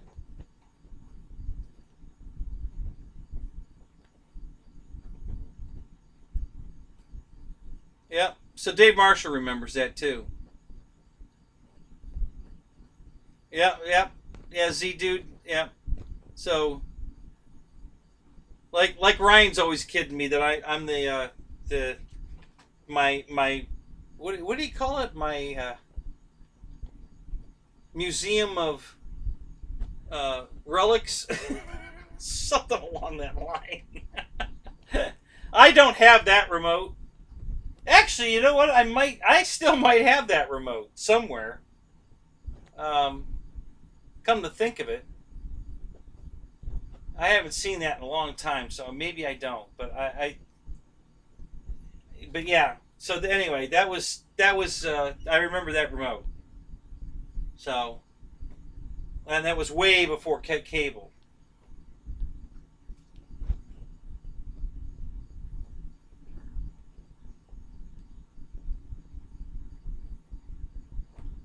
And and the rotor we had on the roof didn't have any fancy, like, pointer on the remote. There was a big dial. You just turned the dial, and the rotor would go where you pointed the dial.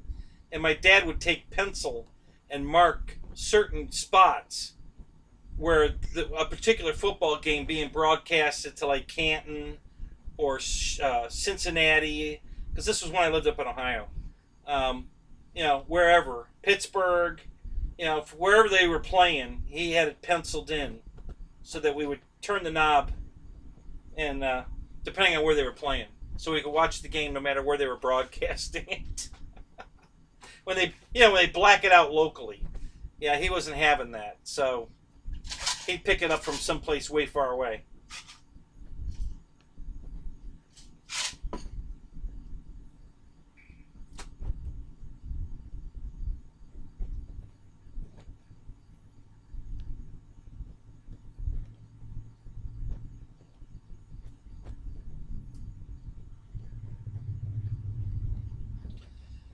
No, Victor, there's other pack rats that keep old shit like that. I just I'm a collector of rare antiquities.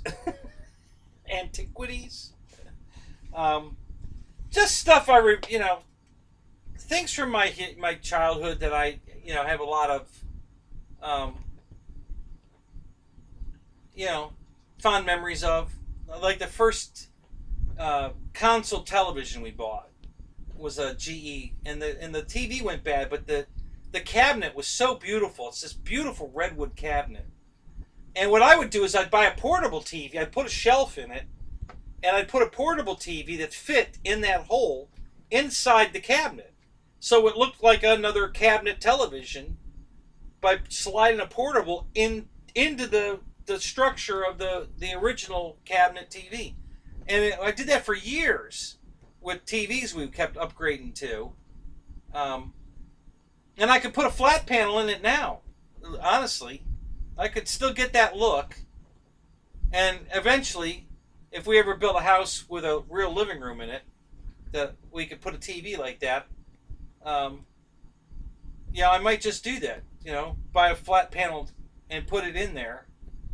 And it would just look, you put it on its little stand and just set it in there on the shelf I built, and it'd be perfect. So I kept the old Magnavox. We've got a giant long console TV, as long as a couch, because you would put it behind the couch. Long console stereo. It's a phonograph, stereo, AM/FM stereo phonograph. Put your albums in the other side. There's big speakers on the front and on the ends, with that sparkly cloth material covering the speaker grills.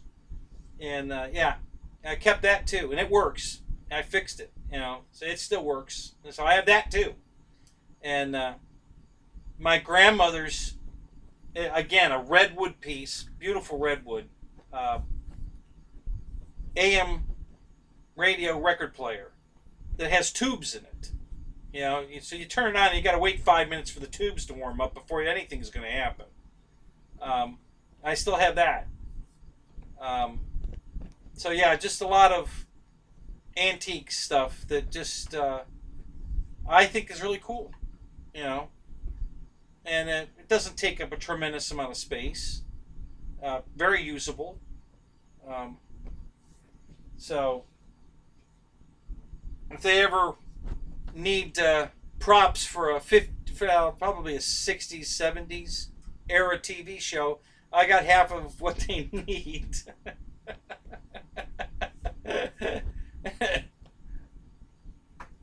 So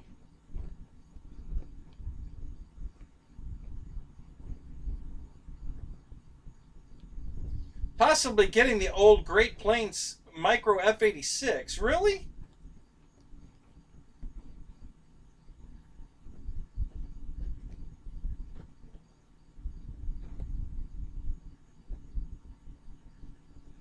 Wow. I didn't know Great Plains ever made an ADF that small. Holy crap, really?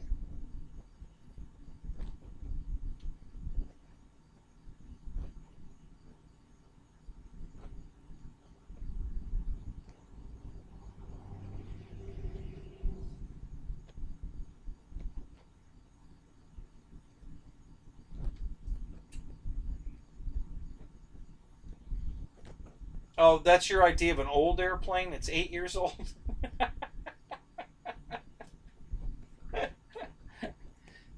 This one's 47 years old. See, this is an old airplane right here. No, this one's 47 years old. So, there you go. That's an old airplane. There you go. Yeah, 8 years old ain't an old airplane.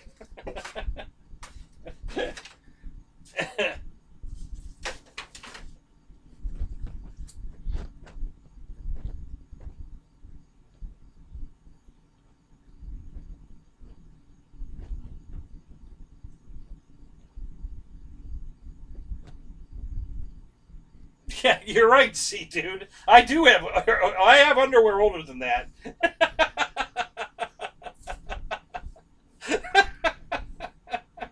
I promise you, I have underwear older than that. I promise you. Oh my god, that's so funny. It's so true.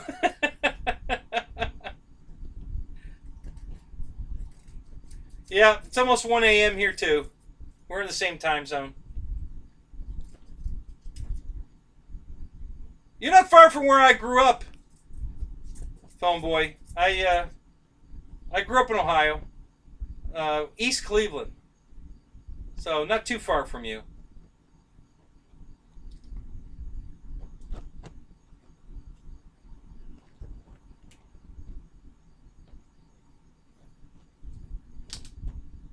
So Ethan's back. What's up, Ethan?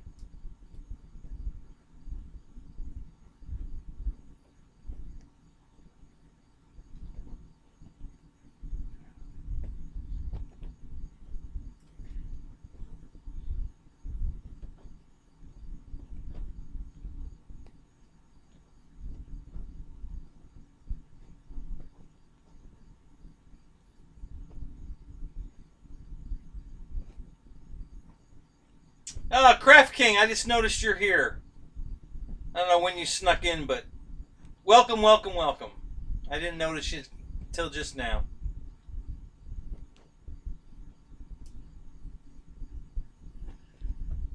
Oh, guys, that's hilarious. So, Dana, this is your first night in my show. What do you think?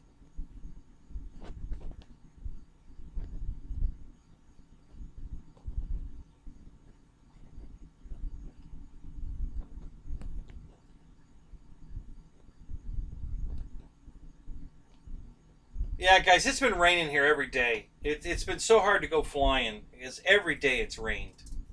It's been such a pain in the butt. Even last Sunday, I got out to the field late because I was dragging ass. I'd hurt myself Saturday working in the yard. So my ribs were hurting pretty bad. So I really just wasn't motivated to get going in a hurry. So I didn't get to the field till like noon. You know, and I was going to try to be there before 8. And just between not moving very fast, not very motivated, and changing out airplanes that were in the car for something different. And poor Ben, you know, I felt so bad. He was so excited to fly the air tractor. You know, he wanted me to maintain it for him. So he's out there waiting and waiting and waiting for me to show up to fly the air tractor. And so I made it. It was fine. Gave it to him, and he flew it for a while. And but he doesn't want to. Ben doesn't want to take advantage of my generator and charge batteries out there and fly some more. He's kind of a, you know, a few hours is enough, time to go home kind of guy. When I go out there, I'm there all day. You know, I'm there from 8 in the morning till 8 or later in the night because I have night planes. So when it gets dark, I keep flying. So I've been out at the flying field for 12, 15 hours, a lot. You know, I used to go with like 12 batteries pre-charged. That was before I got the generator. And what I used to do is I'd bring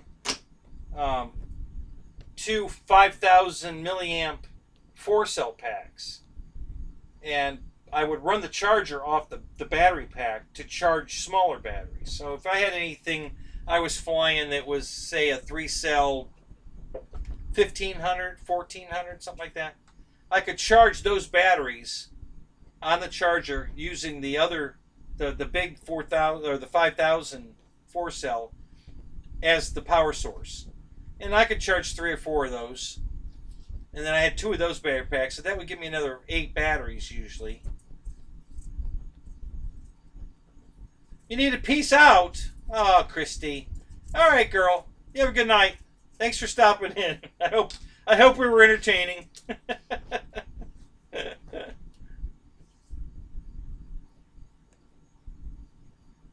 Yeah, Victor, that hurricane's coming right at us. So the weather's been horrible here. It's not real windy yet, but it's gonna be. And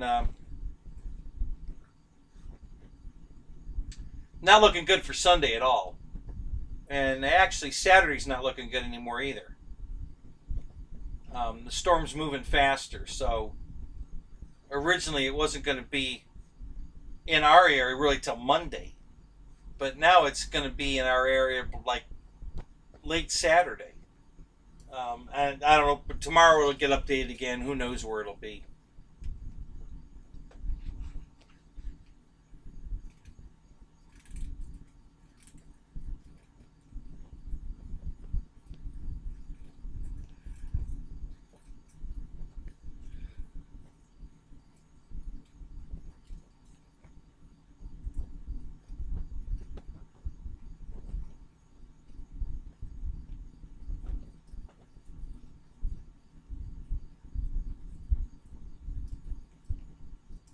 Well, good, Christy. I'm glad. That's what we're here for. we have a lot of fun in this show. That's for sure.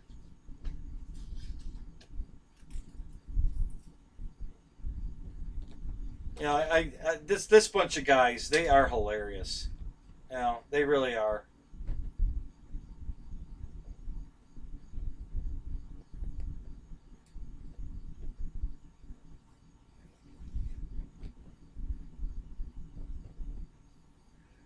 Yeah, we'll see what the weather looks like tomorrow. I might fly tomorrow because Saturday and Sunday aren't looking good at all. So, and Ben wants to fly his new plane, so maybe we'll go flying tomorrow. We'll see.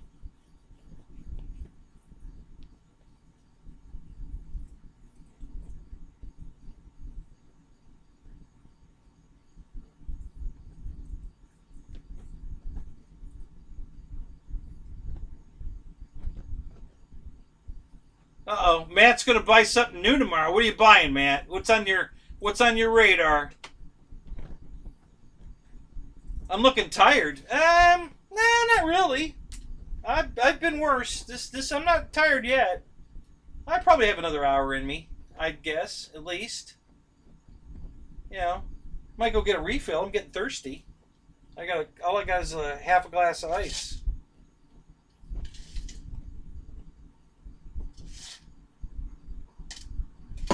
So I might have to go get a refill.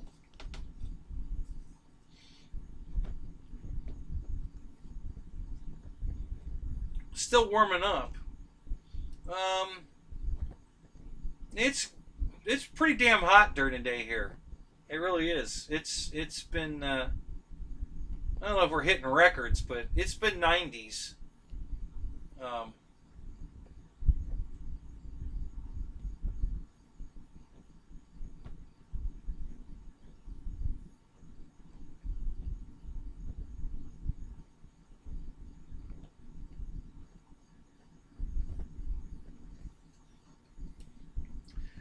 Yeah, you're what did we determine? You're 13 hours ahead of us or 14?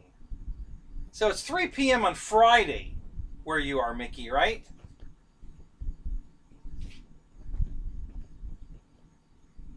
Because it's going on 1 o'clock a.m.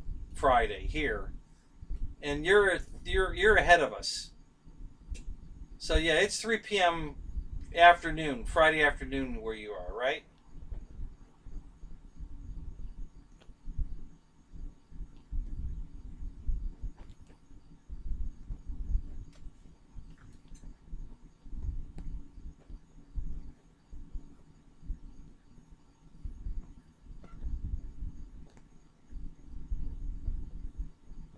Oh, you like the Mirage? Is that still on sale? That was on sale recently. Is it still on sale?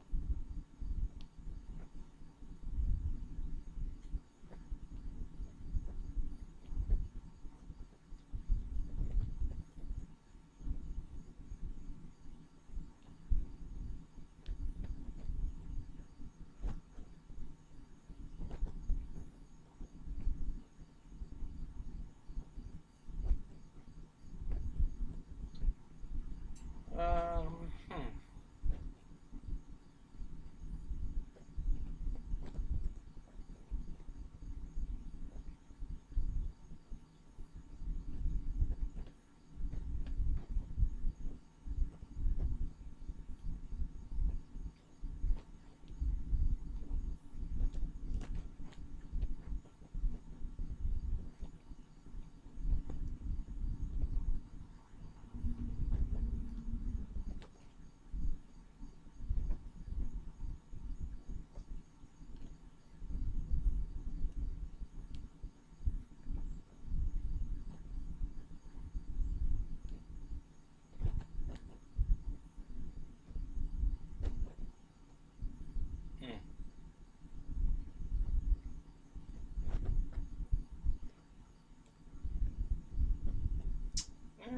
Screw it. Let's just do it.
Oh, God.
Sure, Dana. I'll say which planes I pulled the trigger on. And I didn't use any super chat money, guys. This is all my unemployment I'm spending. They got me all caught up on my. They owed me a lot of money in unemployment, and I finally got all that caught up. So I got a boatload of money in the bank. So I pulled the trigger on a couple of planes because they've never been this cheap. And so one of them is somebody give me a drum roll.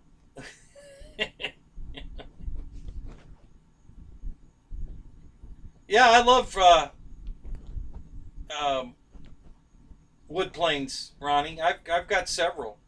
I don't have any problem with them at all. I've got a big 1800 millimeter Beaver in the house. I've got this Sig T-clip right here. That's another wood plane. It's an ARF. Yeah, I love them. You know, I don't have any problem with them at all. But if I see it and I like it, I buy it. It doesn't matter if it's foam, you know, balsa. I don't care. Fiberglass. You know, all the criteria is I just have to think it's a good value and I have to like it, and that's how I go. I think value-wise, the foam planes are your best bang for the buck because you get everything you need. You know, whereas the ARFs, generally the balsa ARFs require you to buy the servos, the usually the motor mount, speed control, prop, spinner, you know, landing gear depending on the model. You know, so there's all these things you got to put together. And you know, I've done it many times. Actually, the Beaver came with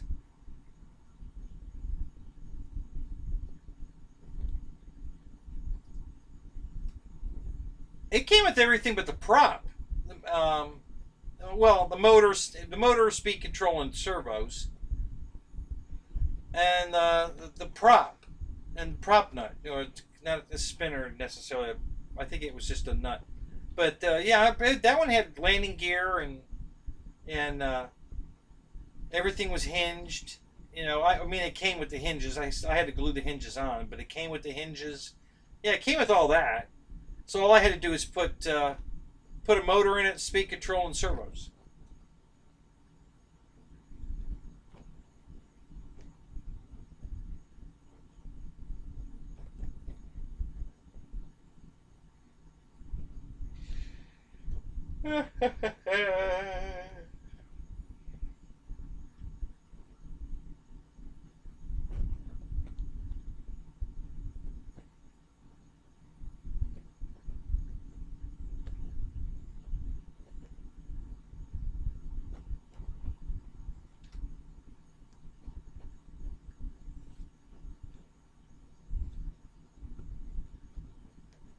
Okay, well now it's working.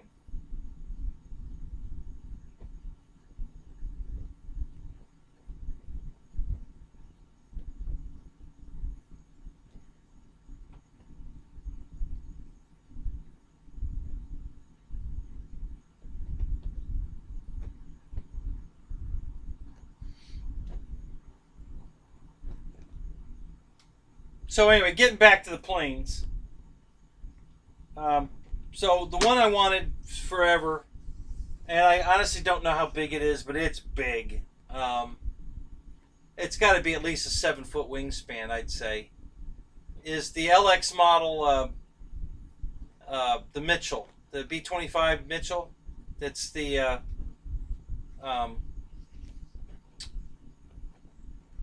Kermit Weeks. It's a model of Kermit Weeks' real B-25, which is right over here, about 60 miles away, at Fantasy of Flight. Apache Princess is the name of it, and I've never seen that thing for under $500 ever. You know, even when they have a Black Friday deal, it's never broke $500, and it was on sale for $499. So I bought it. Been wanting that plane forever, and I got the last one. After I did that, it was sold out. So I got the last one they had. It's the plug and play. So I bought the full version. It came with everything: motors, speed control, servos, landing gear, retracts, everything. It's operational bomb bay. What else? Flaps, everything. It's got lights. The turrets are movable, but not by servo, but easy enough to make them by servo. It's real easy to modify them so they turn by servo. So yeah, it's a plane that I've wanted forever. Rich Baker did a review on it years ago. So did Banana Hobbies. Pete from Banana Hobbies did a build and a review. And so it's been at least 6 years I've wanted that plane. And Wes is always talking about it too, the boozers. And they finally picked one up too. I'm wondering if he got Rich's, because he's been bugging Rich forever for Rich to sell him that airplane. And I'm wondering if Rich didn't sell it to him. So Wes has one, and now I have one. And I happen to have Kermit's address, his home address. So I'm thinking maybe me and the boozer are going to maybe take a trip over to his house and say, be standing and, ring the doorbell and be standing out in front holding our copies of his airplane. See if he'll sign them for us. So that's the first one that I pulled the trigger on because I've wanted it forever. And the other one is another LX model. It's the YF-23. The Northrop X-plane or super plane, or what do they call that damn thing? Went up against the F-22, and the F-22 won, even though the F-23 won all the categories, hands down. It was more stealthy, it was faster, more maneuverable, it was everything better. Everything about the plane was better. But it looked funny. The tail on it was just not conventional, stabilizer, vertical, horizontals. What do they call that? Four-post. A four-poster. It wasn't a four-poster tail. And then there was some grumblings about possibly them not being able to deliver them. I don't know what they're talking about there. I never heard of Northrop having problems building airplanes they promised. So I'm not aware of what that story was about, but that's a rumbling I heard. That they thought that Northrop wouldn't be able to produce the airplanes at a reasonable rate of how many planes a day kind of thing or whatever, and the price. I don't know. I mean,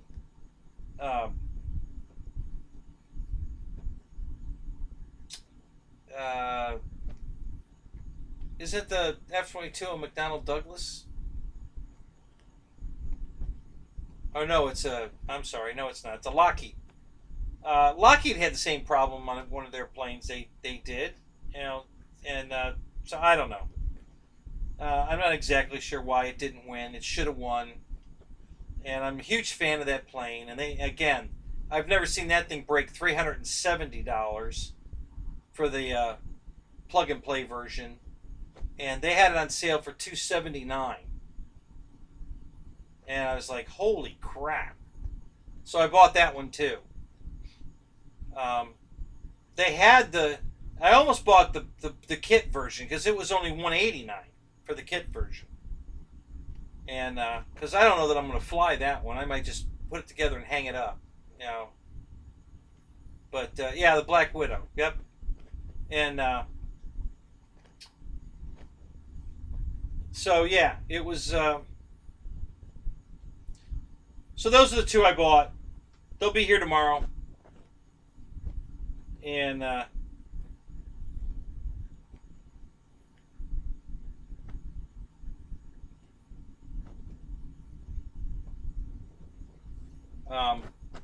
those prices, I just couldn't pass it up. I've been looking at these planes for 6 years and and I keep hawing around, and every year they keep going up and up in price. And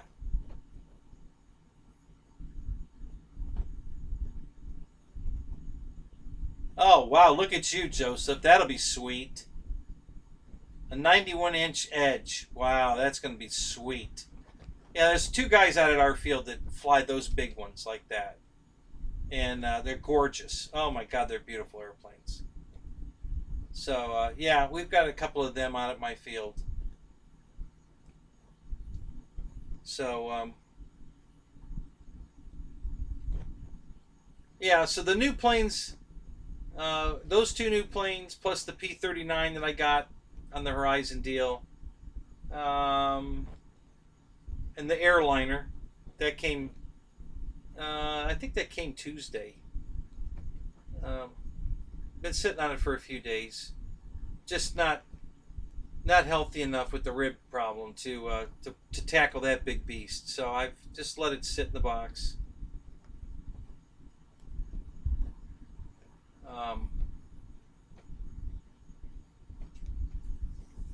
And now I'm looking at the glider. I might pull the trigger on that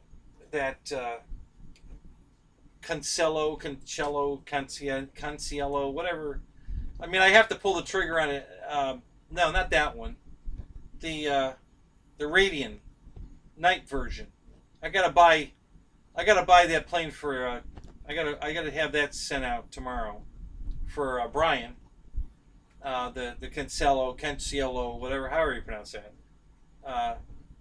So he sent me a message today that Hobby Zone has it in stock. So I'll just order it through Pilot Ryan Media from Hobby Zone and get that coming for Brian. And then I think I'm going to order the night version of the Radiant for me. The light package on that thing is insane. If you haven't watched that yet, guys, go to YouTube and just put in, Night Radiant and watch somebody fly it at night and demo all the different colors and patterns. I guess there's 72 different patterns, and there's 6 speeds for every pattern. So do the math. That's a lot of combinations, guys. I forget how many colors, but it's basically every color in the rainbow. I mean, it'll literally, I think it fades through the entire rainbow, through the whole spectrum of color. It'll change from yellow to a yellowish gold, yellowish orange, orangey red. I mean, it just keeps just going through the whole spectrum. And then you can just pick colors. You can have it step colors. You can have it flash different colors. I mean, it's insane, the color schemes that plane's capable of doing. And I just love night flying. I love night fly airplanes. So yeah, I think I'm gonna buy it. It's on sale. It's $186. It's in my cart. So yeah, I think I'm gonna pull the trigger on that. It's now that they've determined that I'm still going to get paid for unemployment, why not? What the hell?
Sorry, guys, I missed that for a minute. I was trying to log into my email.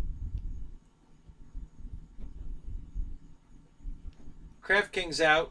I'm sure he's gone.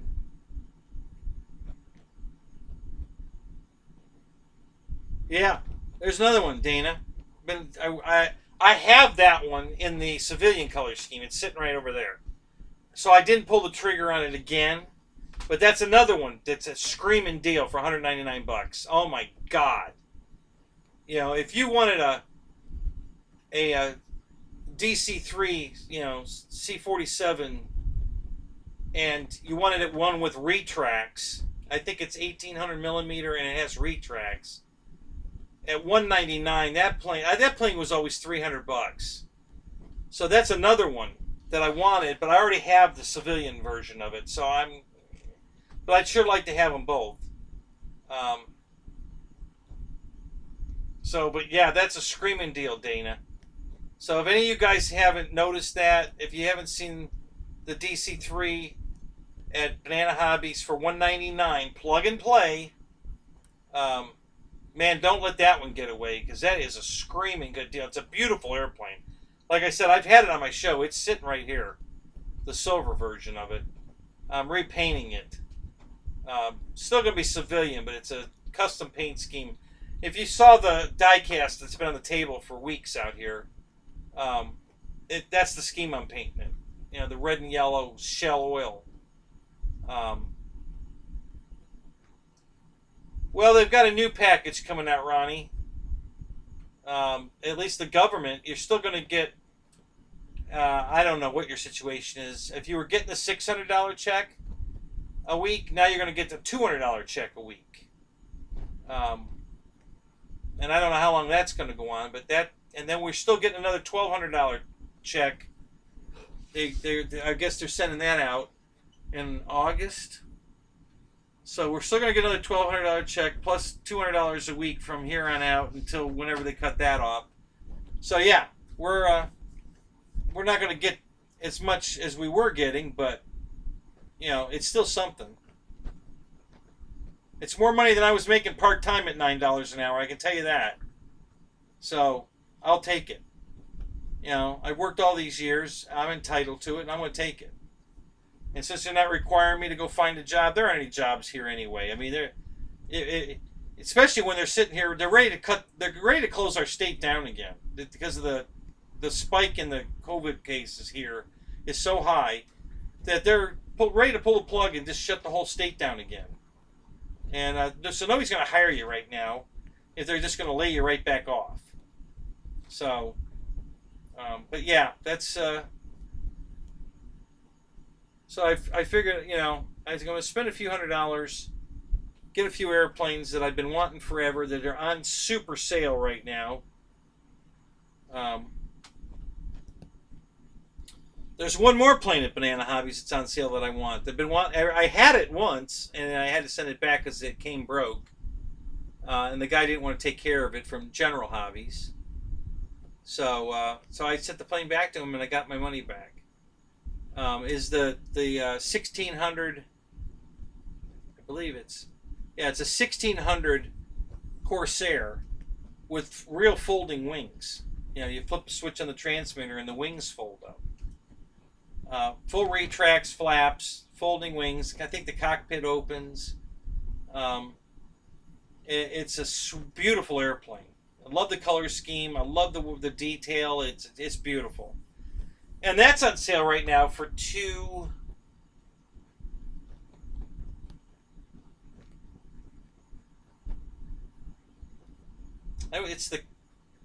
actually I think it's $189.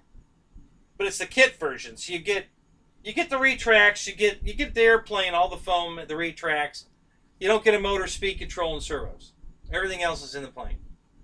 The folding mechanism for the wing, everything's there, but the motor, speed control, retracts, and it's like $189, which is a screaming deal for that plane because I paid $400 for it, $420 I think, no $380.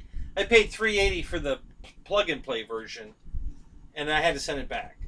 So, for $189 or whatever it is for the kit version, is a really good deal. So, so I almost pulled the trigger on that one too. Banana Hobbies, Joseph. If you have never been there, go check them out. They got a bunch of planes that you've never seen anywhere else, because they carry LX models and most places don't. And you know, LX models is kind of the dynam of the really crazy stuff, because they make planes nobody else makes. You know, B2,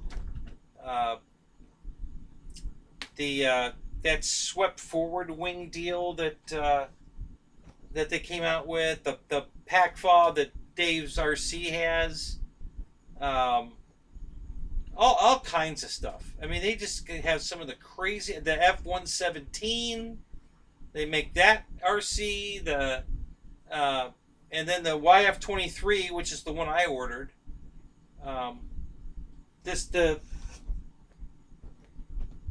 That P-40 that I bought, the giant P-40, that was an LX model. I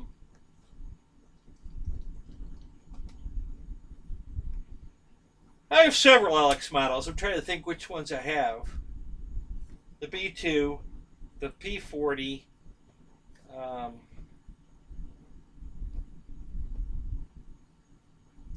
I can't think right now. Yeah, not the greatest quality planes, the LX, but an 810. I had the LX. I have both the FMS and the LX 810s. That was the box I was looking for. The 810 box was up here from forever, and I took it down. Fly amazing, great flying airplanes. You know, they just, you know, they use some questionable ways they do things. Yeah, it's a 1600. That's what. Which one are you talking about, honey Chuck? The Corsair or the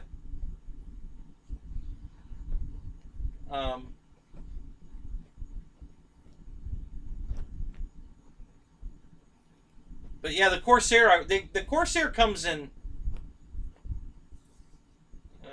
two sizes. You can get it in 1200 with the folding wing, or the 1600 with the folding wing. And I want the 1600 version. I want the big one. But the 1200 looks great too. They look identical. They both have the same paint scheme and everything. They're just beautiful models.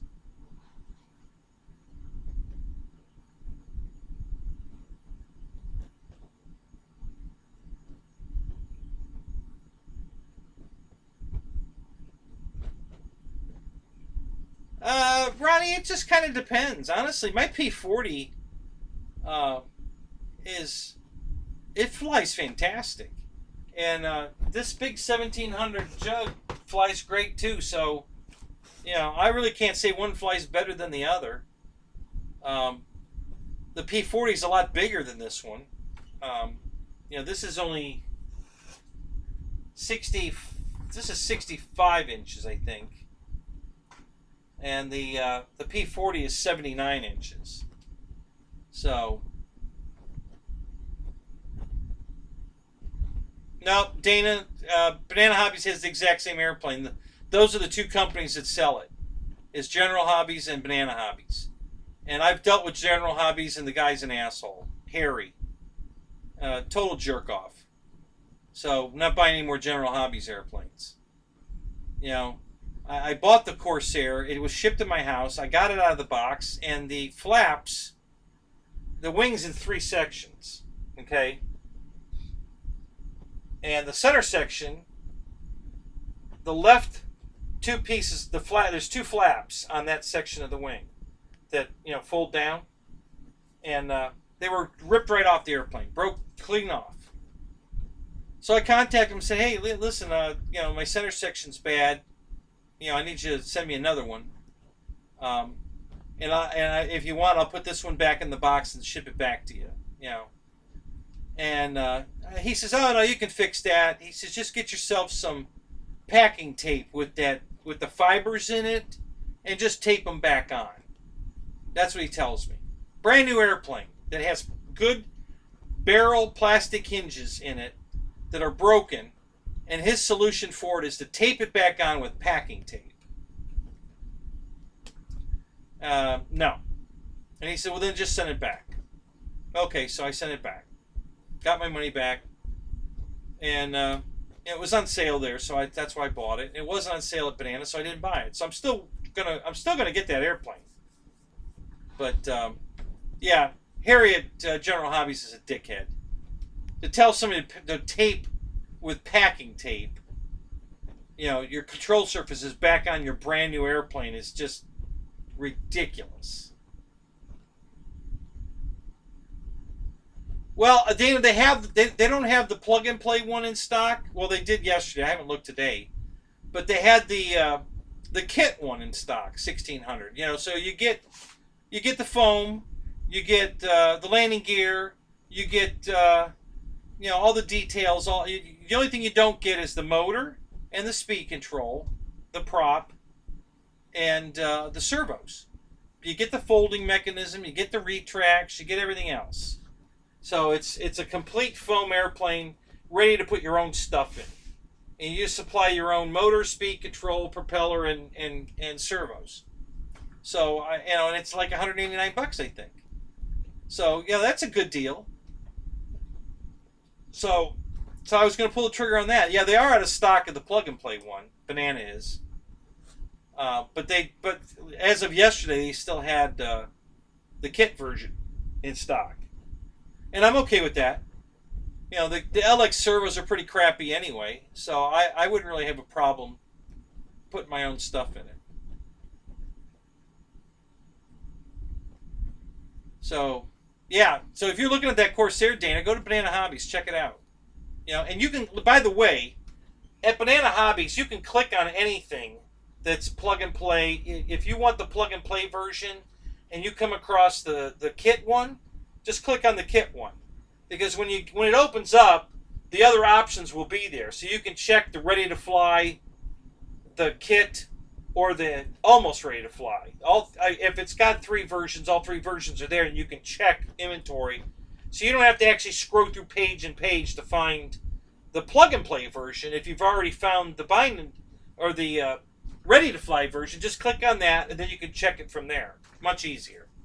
So that's how Banana does it on their website, and I like that. It's very nice. So, but yeah, they as of yesterday, they had the kit version still in stock. They didn't have any bind-in flies, or sorry, plug and plays, but they did have the kit version, and I'm okay with that. But I love that airplane. It's beautiful. And when I had it here in my hands and I was putting it together, or getting ready to put it together, I was so excited. And I could have, there was 2 ways I could have gone with it. I could have just filed a claim with PayPal and I would have got my money back and got to keep the airplane. I was trying not to be a douchebag. So I was trying to work with the guy. Listen, I send me a blank one. If you want this broken one back, I'll send it back, and I'll take all the speed control. Everything's in that section of the wing. The speed control, I think, the landing gear, the folding wing mechanism is all in that center section. So I would have had to take all of that out and move it to the other center section. Probably not I think the folding wing thing is molded into the plane. I don't think you can take that out. But everything else, landing gear and all that, you can. So servos. So I was willing to do that.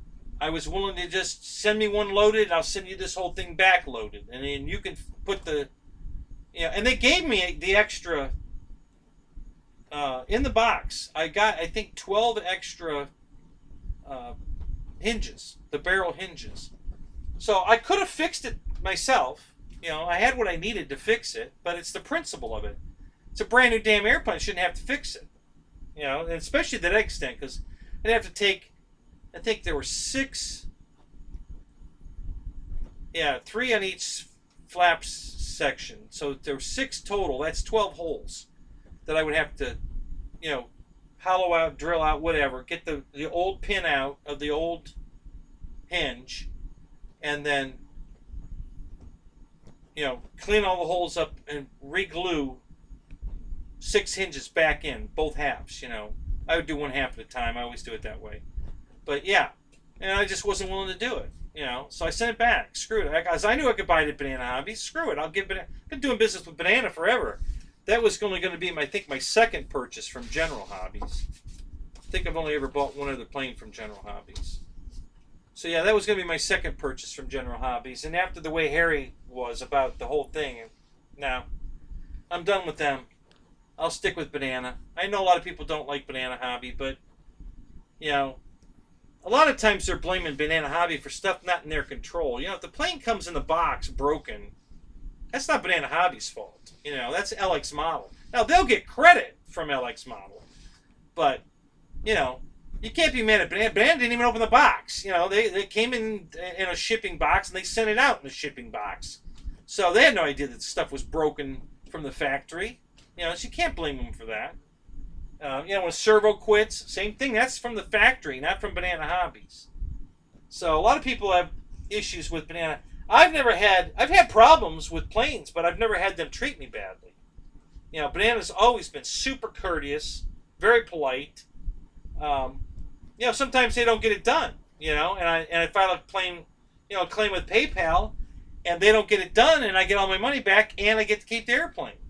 That's happened a few times from Banana, but obviously they're not mad at me because they're still selling me airplanes. You know, and I've spent a lot of money there. You know, probably total.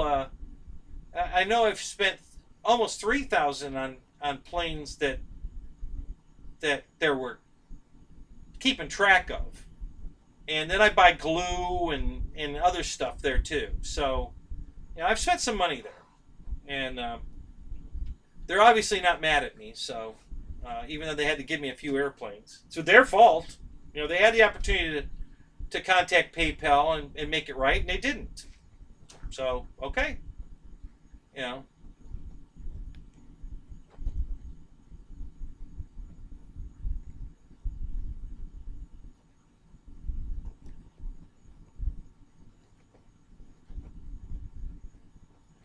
Yeah, exactly, Dana. Why in the world wouldn't they just send me the parts I need?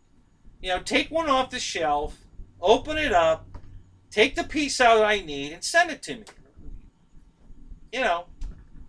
And if you want the other one back so you want to get creative and fix it yourself, well, I'll send it back to you. I don't have a problem with that. Here. You know. What do I care? And, you know, and to you take your time to fix it. You know, so that you can resell it again. But I shouldn't have to fix my brand new airplane. I mean, I haven't even had the opportunity to crash it yet. It came broken in the box. So, yeah. So, yeah, it's the mentality just baffles me. I don't understand it. But, you know, that's, you know, General Hobby and Banana Hobby both have had that attitude. The difference is General Hobby just doesn't give you options. And Banana Hobby does. I mean, they've made deals with me. They just didn't follow through with it. You know, oh yeah, we're so sorry. We're very sorry you had a problem with your plane. We'll get those parts ordered for you and we'll get them to you. You know, in the meantime, can you send us the money because, you know, PayPal took it back? And I always send back very politely, no, I'm sorry, but I've dealt with you before and you've dropped the ball on getting me the parts I needed. So I'll send you the money as soon as you send me the parts I need to make the plane complete, what I paid for. I will gladly send you the money. And then they never do. They never get me the parts, so they don't get their money. You know, I'm being fair. I will gladly send them the airplane back or the part back or whatever it is back, and pay them for the whatever once they make the thing right, and they choose not to. So, what can I tell you? They say they're going to contact the seller. You know, the manufacturer. I'm sorry. They're going to contact the manufacturer and get me the part. They did get me one set of parts. One of my, oh no, that wasn't Banana. That was nitro planes. Yeah, I had an issue with nitro planes on my airfield, T-28. The landing gear doors were broken, and they said, we'll get hold of the manufacturer, we'll get you some new doors. I said, okay, fine. Now, I didn't tell them the color the plane was, but all they had to do is look at the order, and it would have told them which color I ordered. So they got me new landing gear doors, but they were the wrong color. It's okay, I can paint them. That wasn't a big deal. So I was fine with that. You know, it would have been nice if they'd bothered to take 2 seconds and look up my order and see what color plane I ordered so that they could order the correct gear door. But, you know, it was, I got silver ones. I painted them white. Simple enough. Wasn't a big deal. Who'd you order an AT6 from, Lee?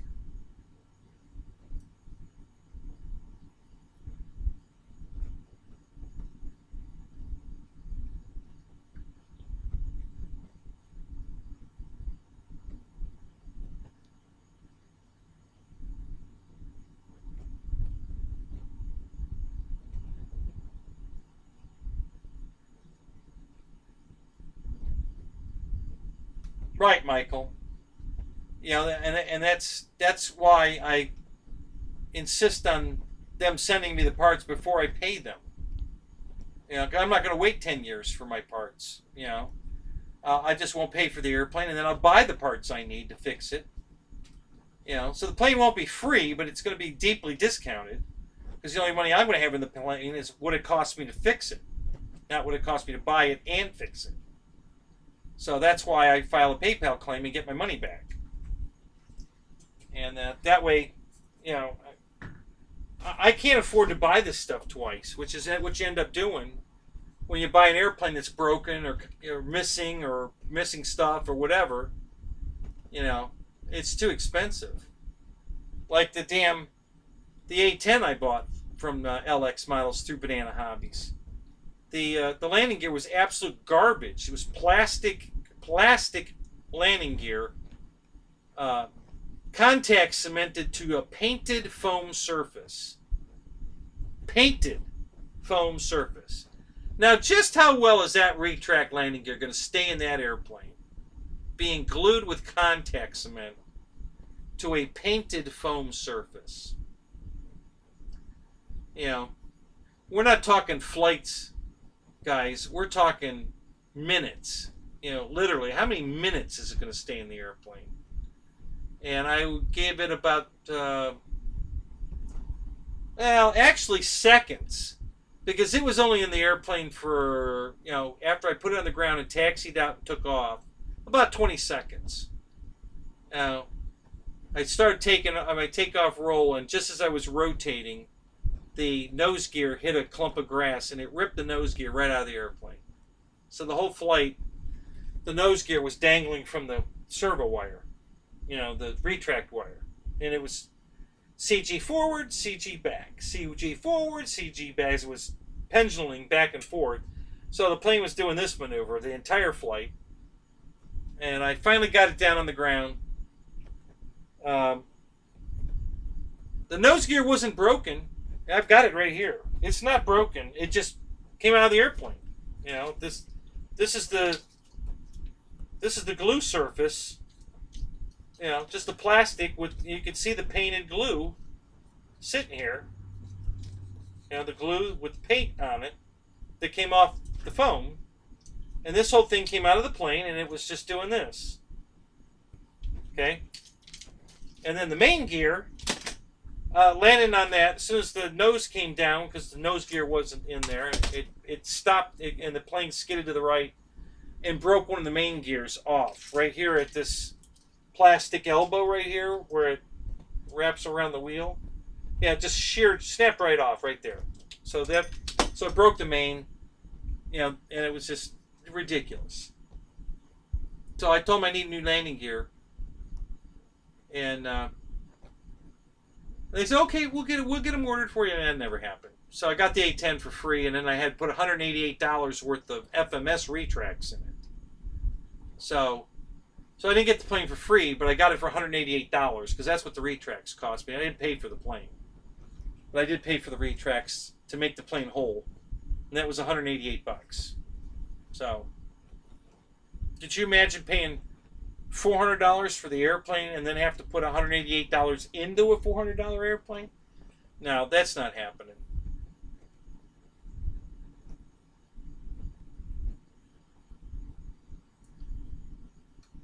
Who'd you order your Dynam AT6 from? Is that from Banana or General Hobbies? And why didn't you order it from BitGo? Oh my God.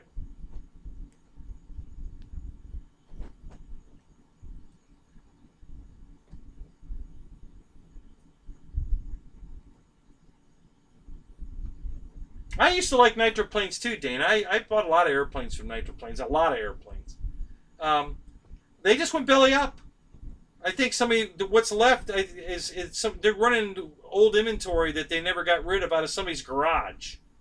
So they keep the website up, and when somebody goes there and clicks on something that they actually have, which is not much, but they have some drones, some toy grade drones, and they have some toy grade airplanes. I think this kind of crap. This free wing F-22. Yeah, right. This toy grade crap. I think they have some of this stuff left over that they're trying to get rid of. So I think somebody just has it in their garage, and they're just gonna keep selling it until they get rid of it, and then they'll take the website down. But yeah, obviously nitroplanes went belly up, and that's too bad because I liked nitroplanes. I really did. I bought a lot of airplanes from them. I really liked them. So, what are you gonna do?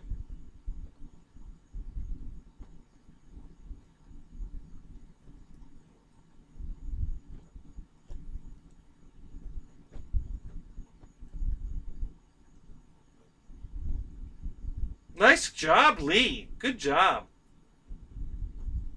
Did they contact you for the affiliate, or did you contact them? How did that happen? How did that work out?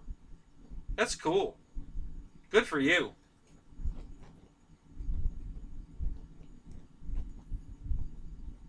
Yeah, nitroplanes sold. Hey, these airfield planes were awesome. They listen. Their stuff was that's airfield line was so good. The company was called the letter A, RC.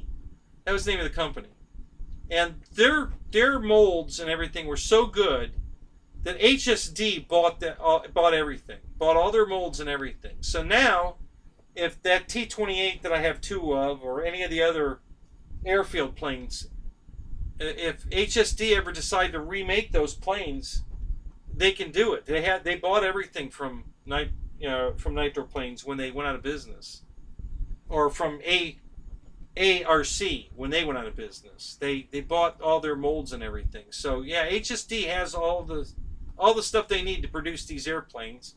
They just need demand. All they want to build right now are jets. They don't want to build any prop planes. They just want to do jets. Joseph is fading fast. All right, Joseph. Have a good night, buddy.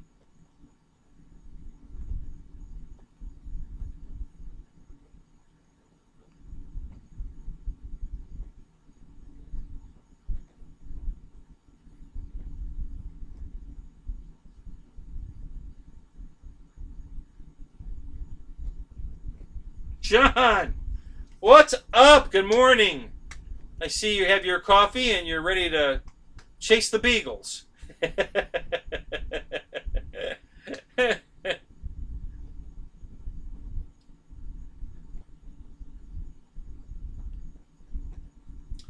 Well, Ronnie, we have a definite difference of opinion there because, I've got several of those LX planes and I like them. It's a modeler's plane. You gotta work on them, but I've had very good results from some of the planes I bought from them. My P40 I just got recently was fantastic. Love that plane. So it's kind of like Dynam. You got to work on them. They're not going to come out of the box pristine like an FMS plane, but they sure fly good. They look good. They fly good. But you do have to do some work on them, some modeling. So, but I wouldn't call them junk. The stuff I get from Hobby King, that's junk. I've gotten a lot of junk. Now lately, I did buy a plane lately from them that was very nice. So maybe they're finally fixing their shit. I don't know.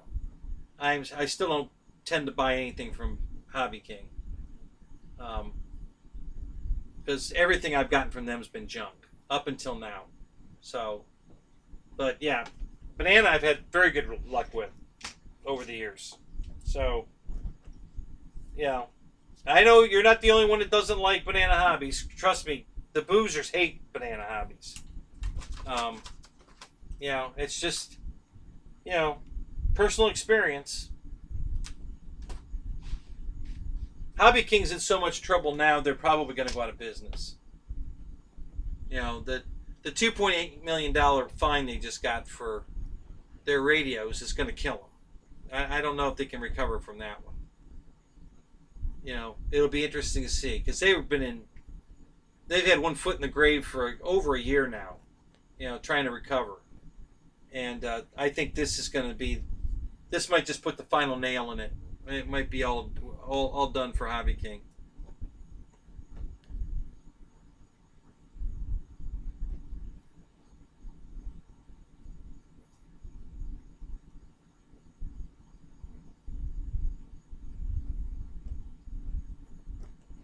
Yeah, I didn't put the, not that I didn't want to, Michael. I think putting the FMS fans in, it's a great idea.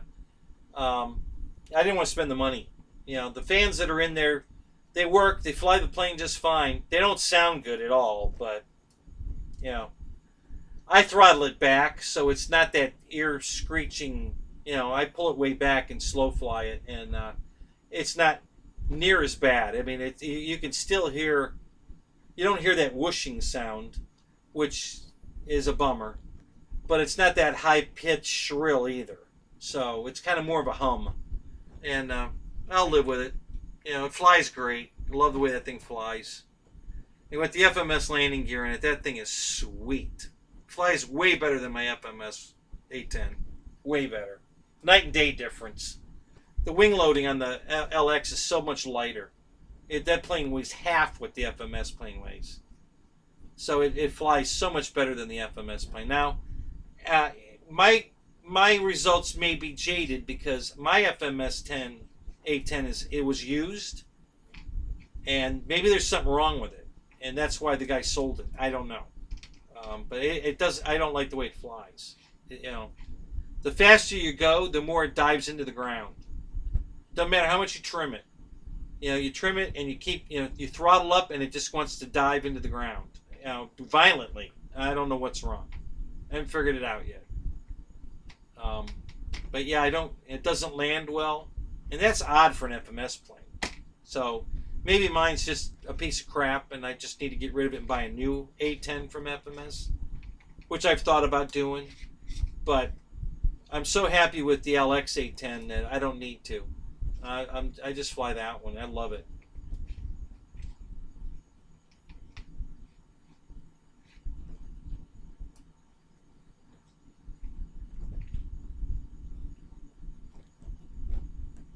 Yeah, Leah, I when they came out with that thing and I found out it was 6S, I'm like, what?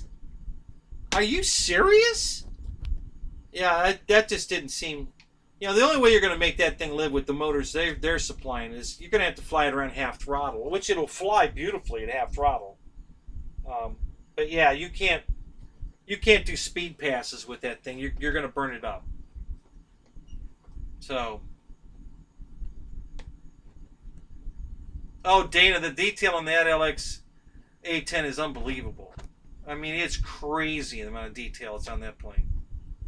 Way more detail than the FMS plane.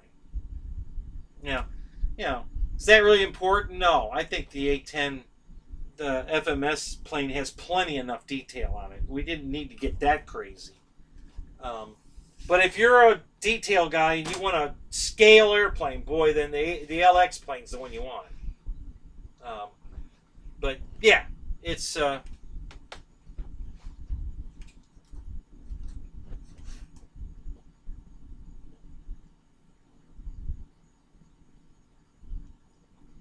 yeah, I'm surprised when I found out that new 810 when Ryan and RC Geek and Rich Baker reviewed it and they said it was on 6S. I'm like, what? I'm like, how in the hell twin 64 millimeter fans on 6S? That's not going to end well. I didn't think. it'd probably be all right with the way I fly it, but you know, I'm conservative because I want long flight times. Now, I don't need to burn holes in the sky with it. I've got faster airplanes than that. If I want to go fast, I'll just get one of those out.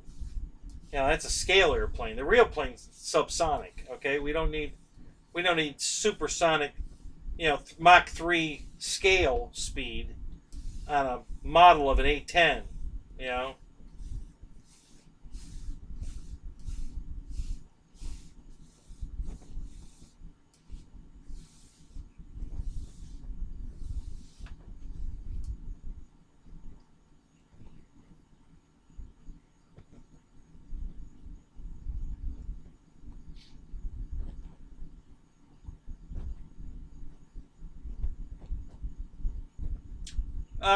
I don't think that's the way they did it, Lee.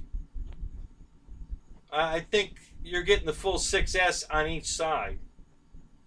I could be wrong, but I'm pretty sure you're getting, you know, the 22 volts to those motors or those speed controls.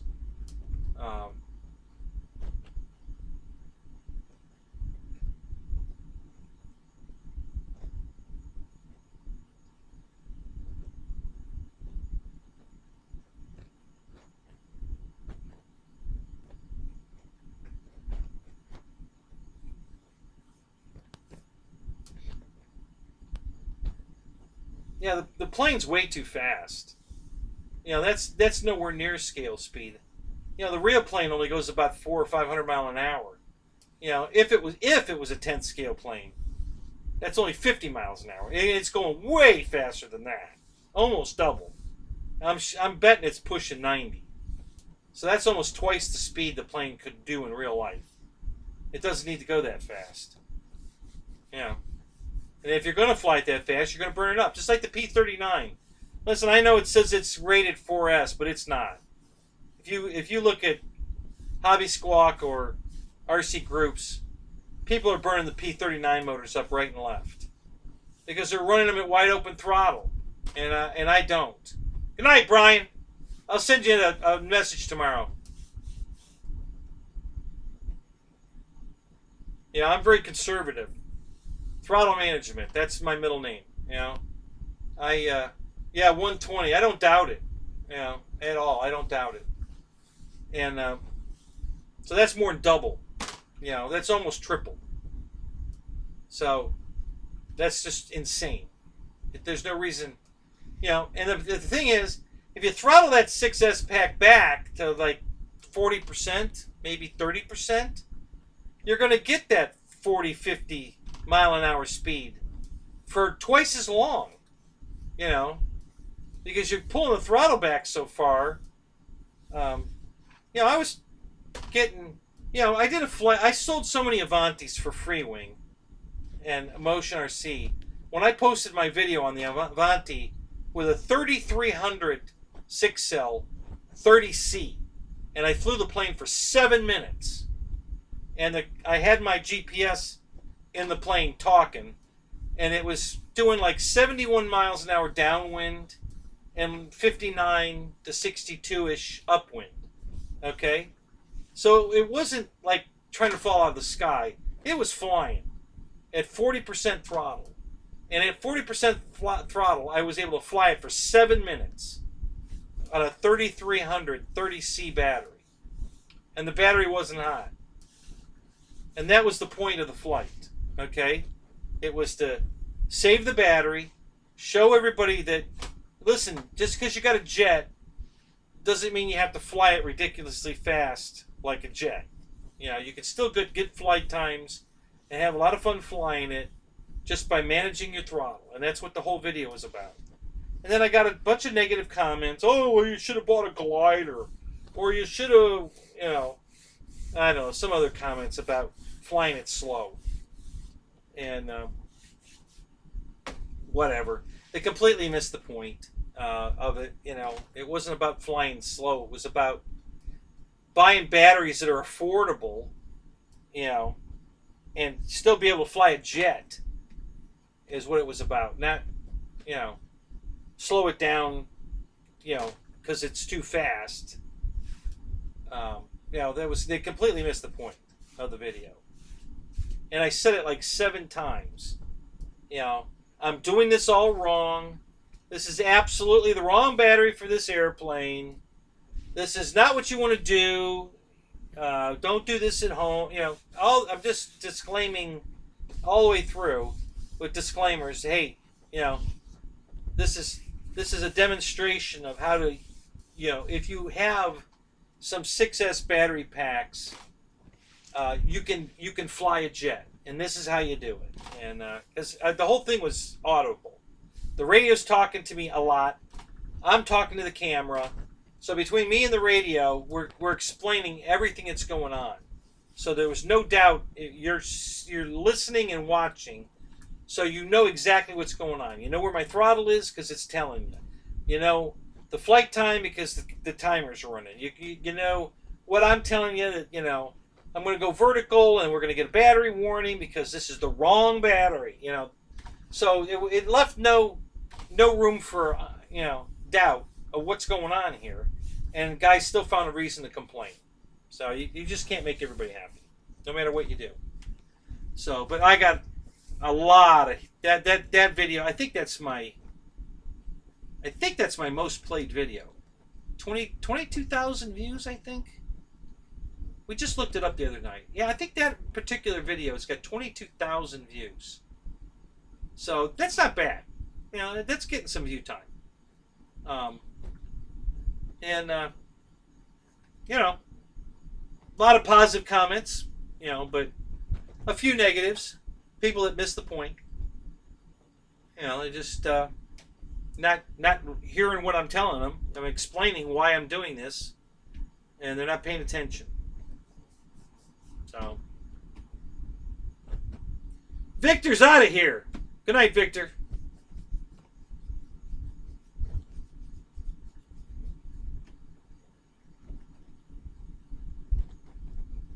Yeah, the glider comment was stupid because the record right now in RC airplanes, fastest speed, is held by a glider.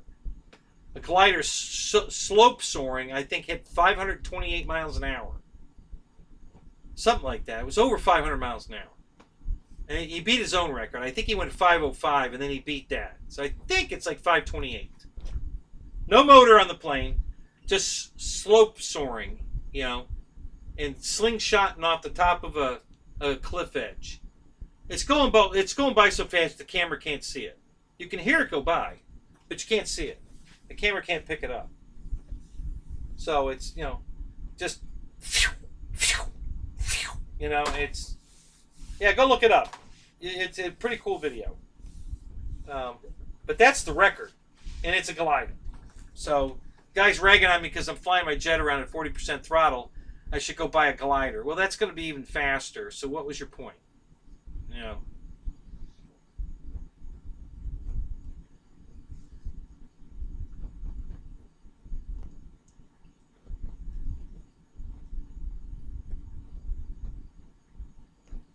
Oh, you have a UFO in the video? Did you shoot it down? So the my latest glider acquisition is the ASW28, and I love that thing. Man, does that fly good. That's a beautiful flying. You know, it does both well, super well. I mean, if you want to just go out and stunt the thing to death, it's fantastic.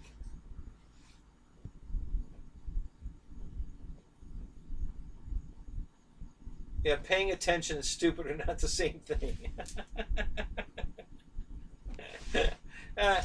Good point, Ronnie. That's a very true statement. I like that. That's good. Yeah, if you want to do aerobatics with that glider, it's fantastic. If you want to go hunting thermals, again, fantastic.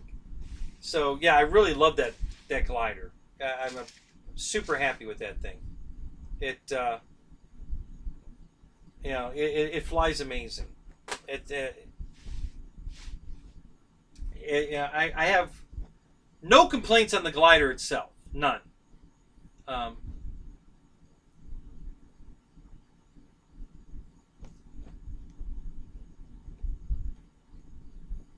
Okay, Leah, I'll check it out. I can't check it out now because that link won't work for me. But tomorrow on the playback, I can click it, and it'll work then, and then I'll go check it out. I think I have 5 Corsairs. Let me think. The first one I got was the Fly Zone one. God, I love that airplane. That is so cool. And then I have the Park Zone one, and I have the one from. I have the E-Flite one. That's the dark blue with the green stripes on it. I have that one. I have an FMS 1400 millimeter, but it's this one. It's the Stombach, or however you pronounce that. Stoffenbiel? It's the FMS plane, exactly, but the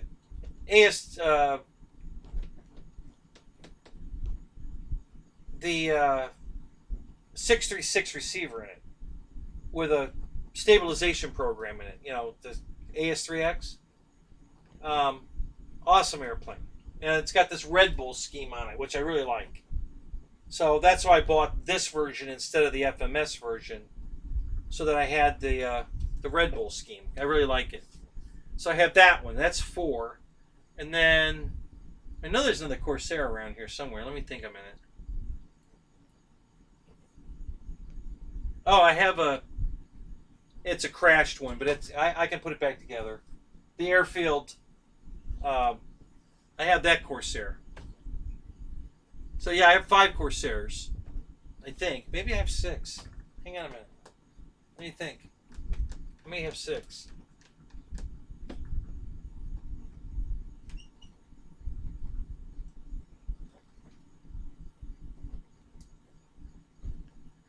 Nah. I didn't buy the Dynam one. I'm gonna have 6. I'm gonna buy the Arrows Corsair. You know, next time they put the Warbirds on sale, I'm gonna buy the Arrows Corsair. So that'll make another one. I have like 9 Mustangs. Well, actually, I didn't count those. I have 2 of the UMX Mustangs. I didn't count those. So I've got like 11 Mustangs if we're counting those.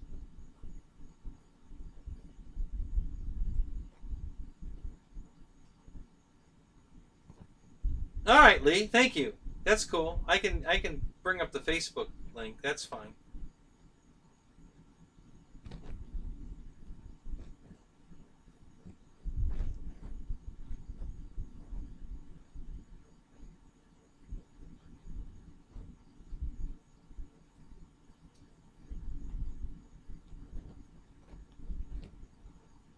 Yeah, Dane, I had it. I know what you're saying.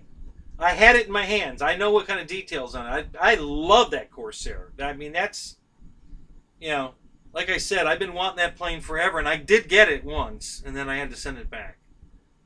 You know, General Hobbies. Not buying from them again. But, yeah, I know. It's my favorite. By far, my favorite Corsair is that one. I think that thing is beautiful. I love the 3-color. My Fly Zone Corsair is the same color scheme. The white, you know, the off-white on the belly, the light blue, then the dark blue. You know, it fades from the white to light blue, and then the dark blue on top. And the rudder, the vertical is light blue, but the plane's dark blue. Yeah, love that scheme. Love it. And my Fly Zone one's the same color scheme.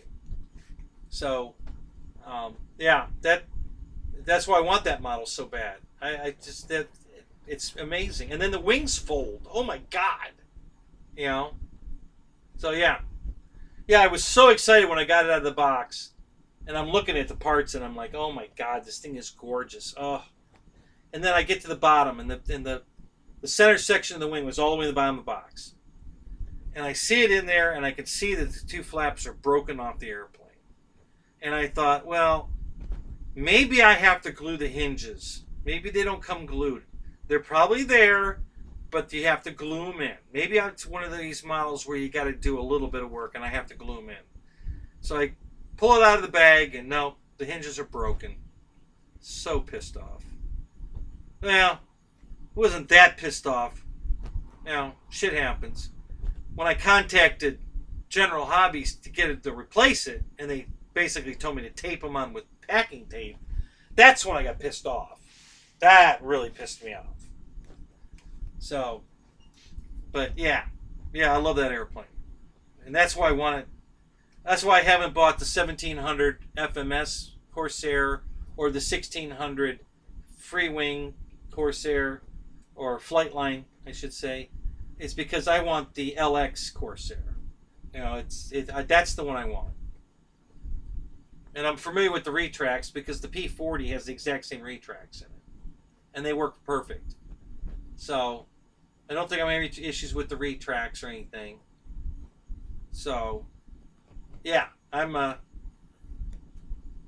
and right now you can buy it on, like I was telling you, I think it's still on sale for $189, I think, for the kit version, which doesn't come with the motor, speed control, or the servos, but you get everything else. And I'd be okay with that. You know, I could put my own motor, speed control in it. That's not a problem. So yeah, I was, you know, who knows? I may still do it. You know, you just never know. If some other windfall of money comes my way, yeah, I'll do it.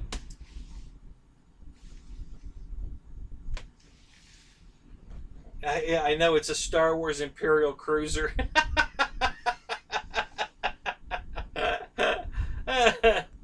That's funny.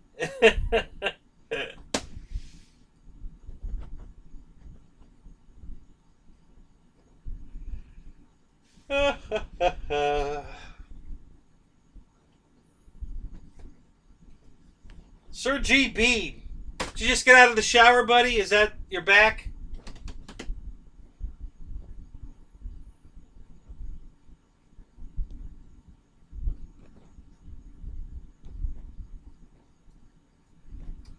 It must be, Leah. As far as I know, you know, if it's foam and it has folding wings, it's got to be LX because nobody else makes it.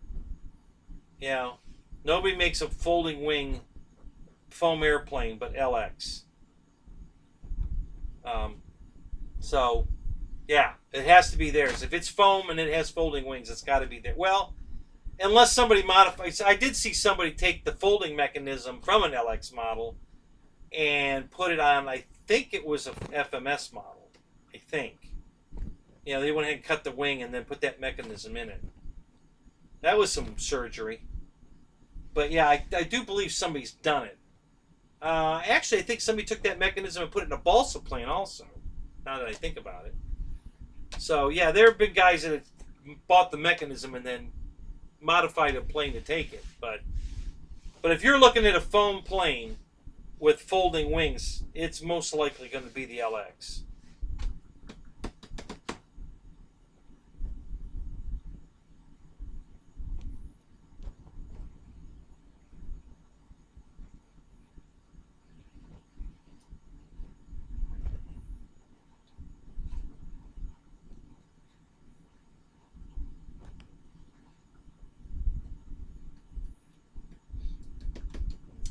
Actually, I didn't. I would have laughed at him had we been on the phone.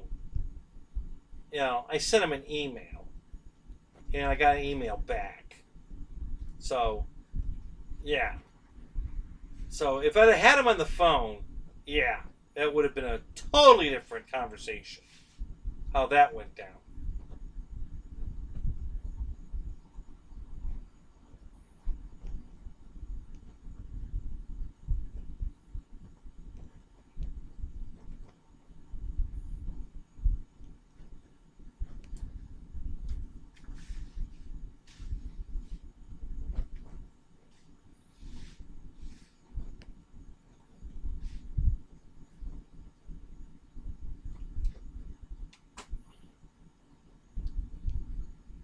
$13 in the room, 48 likes, $21 in the kitty. It's a good night, guys. Appreciate that. So what else are we going to talk about? What else you guys got? Anything? Any good juicy stories we want to share here? Any more new airplanes on the way? Anybody's got coming?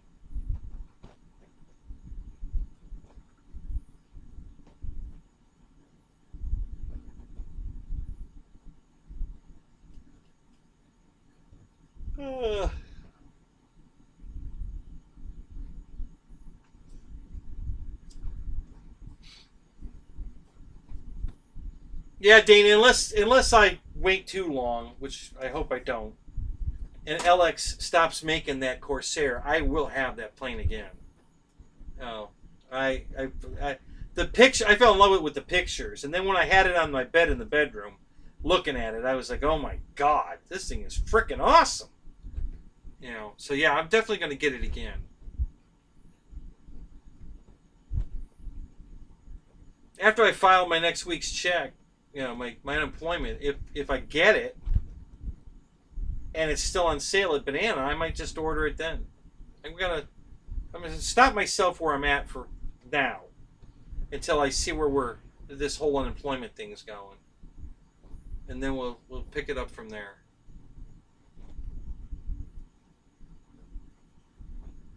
Had salty balls today. Oh, GB, Jesus.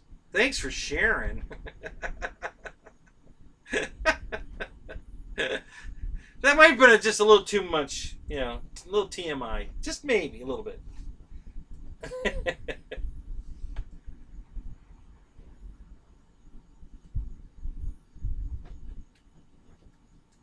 John, I have one. Unfortunately, it came pre-programmed with the stabilization on, and my radio, because I refuse to update it, will not deprogram it to what I want. So I'm going to have to do it hooked to my computer. I got to buy I think I've got a dongle over there that'll probably work.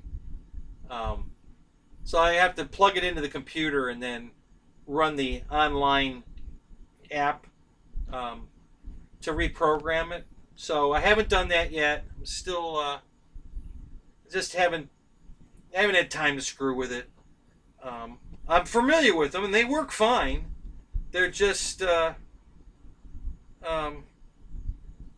for me personally, I can buy an $11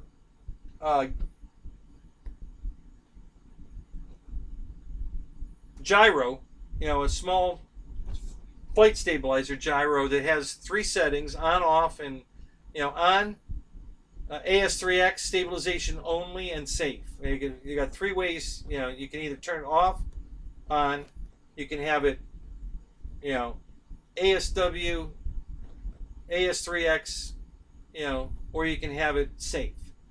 And they're $11 on eBay, and I love the things. They're fantastic, and they work with any receiver. It doesn't make any difference. So you can put it in any airplane. So I find that to be a lot easier than programming this damn the S8R. So yeah, I'm not sold on it. I've flown it. It works. You know, it's just, you know, if you update your radio, you can program it from your radio. You know, and if that was the case, if it worked with my old firmware, and I could update it at the field that easily, yeah, maybe I'd be interested in buying them. But the situation I'm in right now, no, because I refuse to update that radio.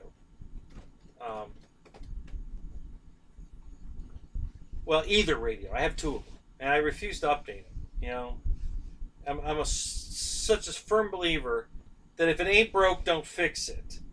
And my radio, especially my first one, is flawless. So when they kept coming out with all these updates, I'm like, what are we updating? What bug are we trying to fix that doesn't exist in my radio? And I've just said, screw it. I don't care. I'm not buying it. I'm not going to update. And I'm just leaving my radio the way it is. It's been flawless from day one, and I'm leaving it alone. I ain't touching it. Now, the second one has some issues. And I'm sure if I updated it, it would correct those issues. But, you know, I just can't. I'm just tired of screwing with it when they keep. I mean, they were doing updates every week. It was ridiculous. So I just got fed up with it and decided to forget it.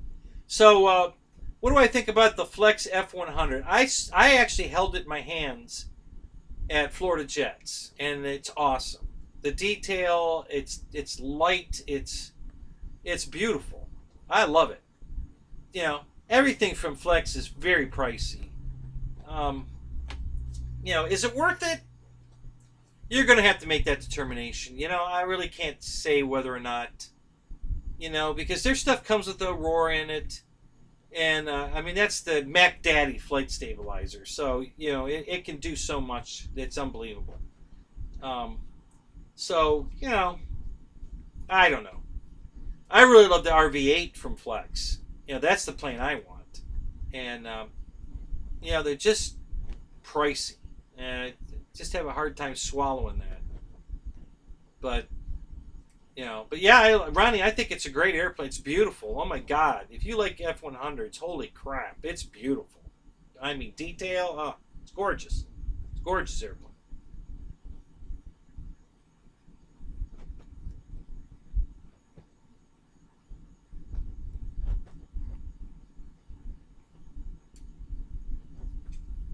Which B-25 are you talking about, John?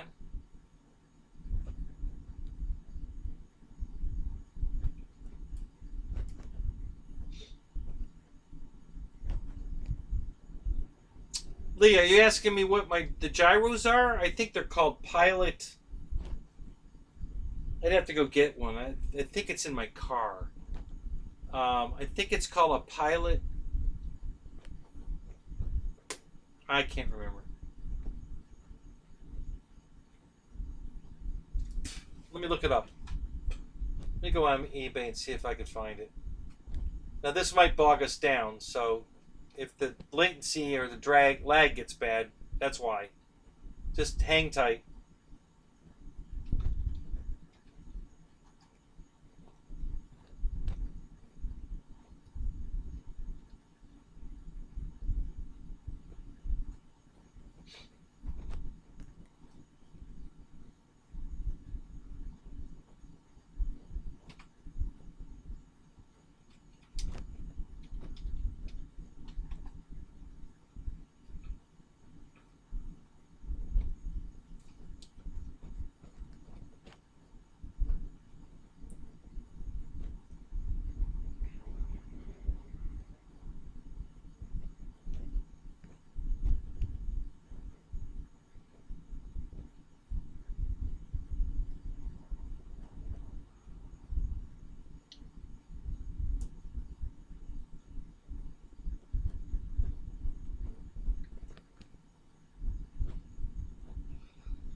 Got these gyros come in all kinds of pretty colors. There's blue and orange and pink, black, red. What other colors did he come in? Jesus, I didn't know the color of a gyro made it work better. That's amazing.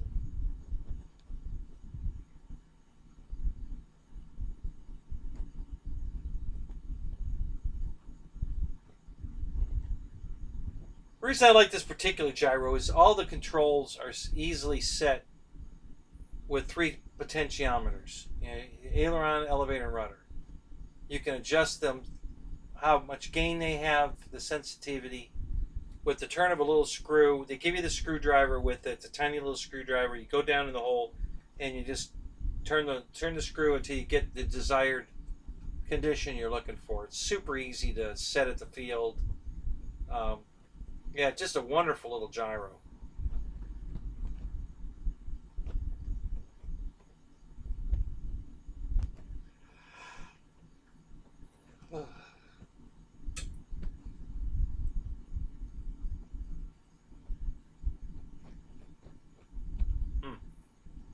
Nothing yet. There's an awful lot of them out here. Holy crap.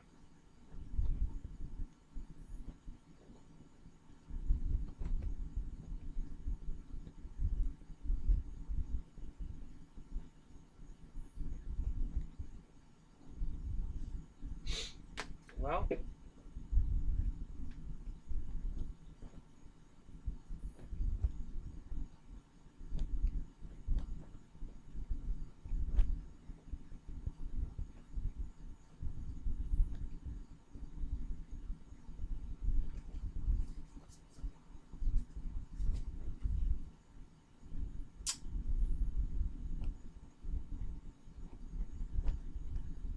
was a pretty cool unit too. It was really sharp the way they did it.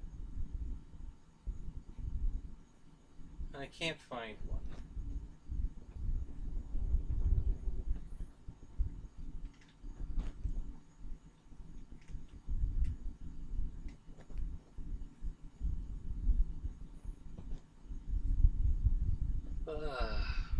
Sorry guys, I can't see the chat. I'm looking for...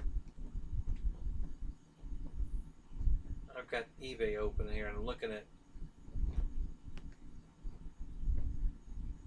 these gyros and I can't find the one I currently have.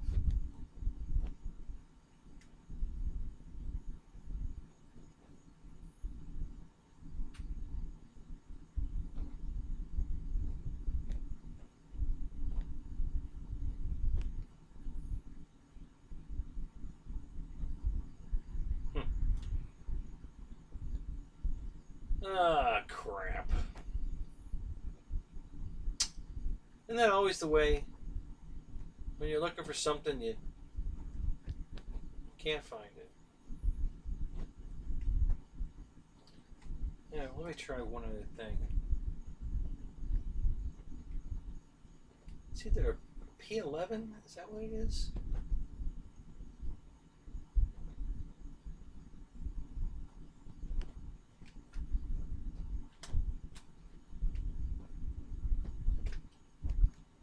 Let's see what we get.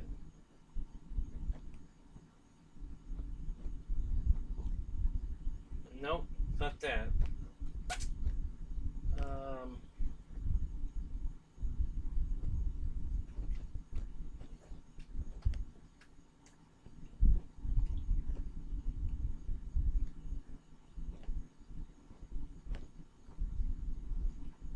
Oh well.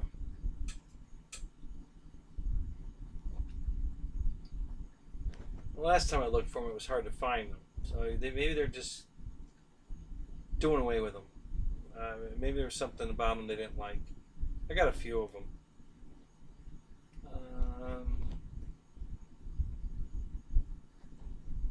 What else could I use for a search?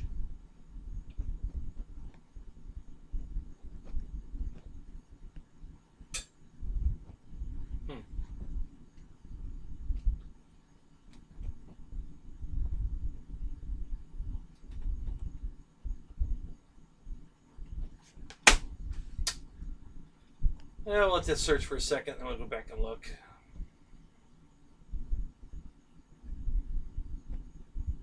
Yeah, I can send you a link on Facebook if I find it. If not, I'll send you a picture of it. I still have one brand new in the bag, and I have a plane to put it in. So.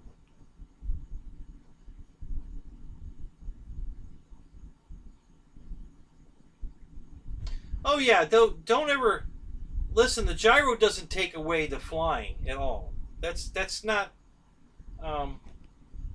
safe technology, the auto leveling feature of it, you know, that takes away flying the airplane. That's a crutch. The stabilization is it just makes a good airplane fly better. And what I mean by that is when the wind's tossing it around, you know, and it's kind of doing all kinds of this kind of nonsense, the stabilization, the AS3X, takes that out of it. It just automatically takes it out. And you can set the gains on each one of those, how sensitive it is to the inputs, so that you get the best smooth flight that you like. And you just need a screwdriver. There's 3 pots. And you just turn the gain up or you turn the gain down on each individual pot. For the rudder, for the elevator, for the ailerons. And then once you find that magic spot where you want it on that particular airplane, you don't have to do anything else. You just stop and fly the plane. And it's great. I don't use them very often. I only have a couple of planes I put them in. I've got a little tiny indoor type. It's a 3D plane from Tech One, and it flies amazing. But if you've ever watched a 3D pilot that's in competition power up his airplane, you'll see it as it's booting up. The elevator will do full deflection like this. The ailerons will do this or this. The flaps will do this. The rudder will go to side to side. It's kind of like checking its bearings. Where are my control surfaces? If I'm sitting on level ground, where do I need to move my weight once I'm in the air to get that straight and level flight? And that's what it tries to do for you. It tries to take out some of the bad things. Listen, I've got it in one plane for one reason only. The only thing I'm using is the rudder. And it's because it's a BF-109 and the landing gear are mounted in the fuselage. And so they're very narrow. Then they come down in a teepee kind of. And the ground handling of that plane's terrible. It'll ground loop on you in a second. You try to take off and it's ground loops, and then you taxi back and try to take off again and ground loops, and you just get so frustrated with it that you either hand launch it or just do a gun to throttle and just pull back and let it go straight up. And so I put the gyro in the 109 just to correct the ground looping. So the rudder is correcting for wind that's trying to make the plane yaw. Okay? Every time the wind yaws the plane, the AS3X, that gyro, pushes it right back to where it was to keep it straight. It fights all those outside actions and just smooths the plane out.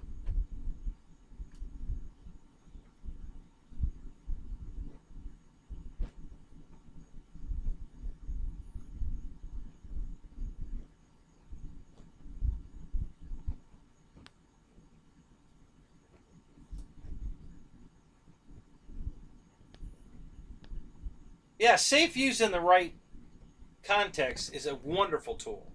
Wonderful. But it was never meant really to fly the plane in safe. It was made to save an airplane. You're supposed to just hit the panic button when you've lost orientation or whatever the situation is. The safe button saves the airplane, for lack of a better word. It just rights the airplane whatever it needs to right the airplane straight and level flight. And then it's your job to take back over control of it and bring it down. But a lot of people just leave it on and fly around with it on, and you're never going to learn to fly that way. Or it's going to take a lot longer. You're going to be so spoiled with it, you're not going to want to fly without it. And that's the hard part, is trying to wean you off of that crutch, because you're not going to want to get off the crutch. It's like, I like the way it flies with it on. Yeah, that's because it's doing all the flying for you. You're not really flying it, and it won't let you do aerobatics or anything. You can't do rolls or loops or anything. It won't let you. If it's active, if it's safe is on. If it's in gyro mode, just stabilization, sure, yeah, you can do all that. And that's why all of the professional 3D pilots have it, because it just smooths out the maneuver that they didn't get exactly right, because it's got to be absolutely like a axle roll, they call it, is when you just use the ailerons and do like a drill bit. To keep that thing on heading, on altitude, for 3 revolutions, which is usually what they want, is insane. So how are you going to do it? And that's what you have to figure out. But having the stabilization in there, they all have it. Everybody has it. If you watch any of them boot their airplanes up, you're going to see all that deflection go on at the beginning of the flight, because they all have a gyro in them. Most of them had the Aurora in it from Flex. They just buy the Aurora, put it in their plane. But other guys don't. They just they either buy the Flex plane, or there's other stabilizers they use. So, but it definitely can help make a plane that doesn't fly particularly well a lot better. It can also screw up an airplane. A good flying airplane with it off, and you turn it on, and the plane becomes unflyable. It's not reacting fast enough. It's going to take a freaking, 2 states to turn around to get it back coming toward you, because it just won't turn any more than that. Any farther than a certain limitation that's in the gyro. And no matter how hard you pull back, it ain't gonna make any difference. So I don't care for that one at all. I wouldn't put that in my plane. No way, no how. But yeah, so there you have it. All right, so it's 5 hours. I am getting tired now. So we're gonna call it, guys. I'm starting to fall asleep here. Right, GB. It's the equivalent of AS3X that the guys are using. Not safe. Those gyros don't even have safe capability in them. It's not what they're for.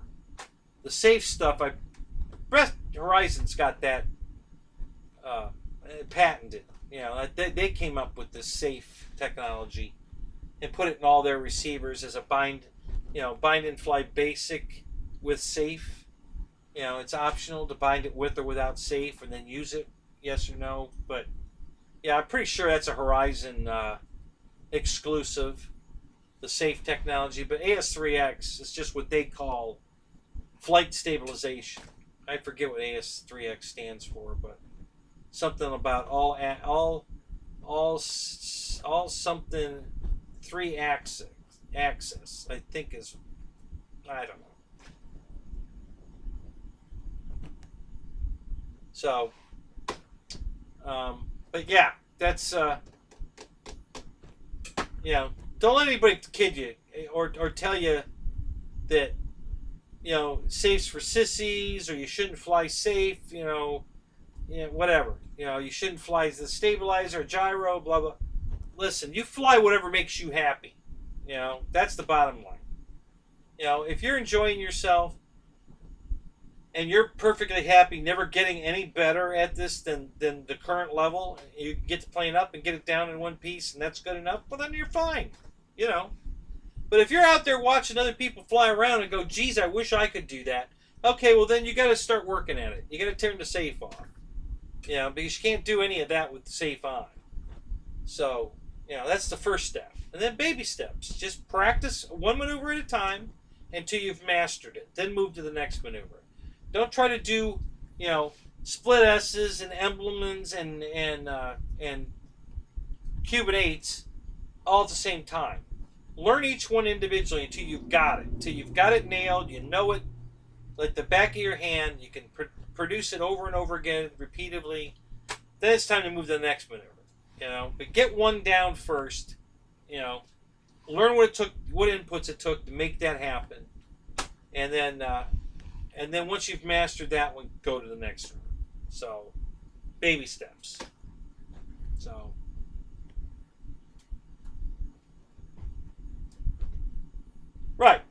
you know, if it's not fun, it's not worth doing. And some of the guys that teach out of the field, I don't care for the way they teach. I think they're wrong. You know, they use the analogy that crashing is part of the hobby. No, I don't subscribe to that. Yes, you're going to crash. Everybody crashes. Sometimes it's mechanical error. Sometimes it's pilot error. Sometimes it's you got big kahunas to try a maneuver that maybe you're not ready for, or maybe you don't know if even the plane can do it, but you don't care, you're going to go for it. Yeah. You would never do that if your butt was sitting in the seat of the plane. So the fact that there's no real bodily injury per se, threat to you, you're willing to take chances. So that's how a lot of crashes happen. So, but yeah, if the AS3X helps you, fly it. If the safe is what you need to fly, then fly it. You know, I don't unsubscribe to the technology. I love it. I embrace it, and you know, I use it when I'm teaching my students. I'm guilty of that, but I have a purpose in the way I'm teaching them, why I use it, and so far it's been very successful. So I'm going to keep using it the way I use it. It seems to work pretty good. So, all right, guys, let's get out of here. You guys have a good night. We'll see you tomorrow night, probably in Dave's show. Well, tomorrow afternoon. This evening. A little bit later from now. So we'll catch you guys all later. Have a great night. We'll talk to you later.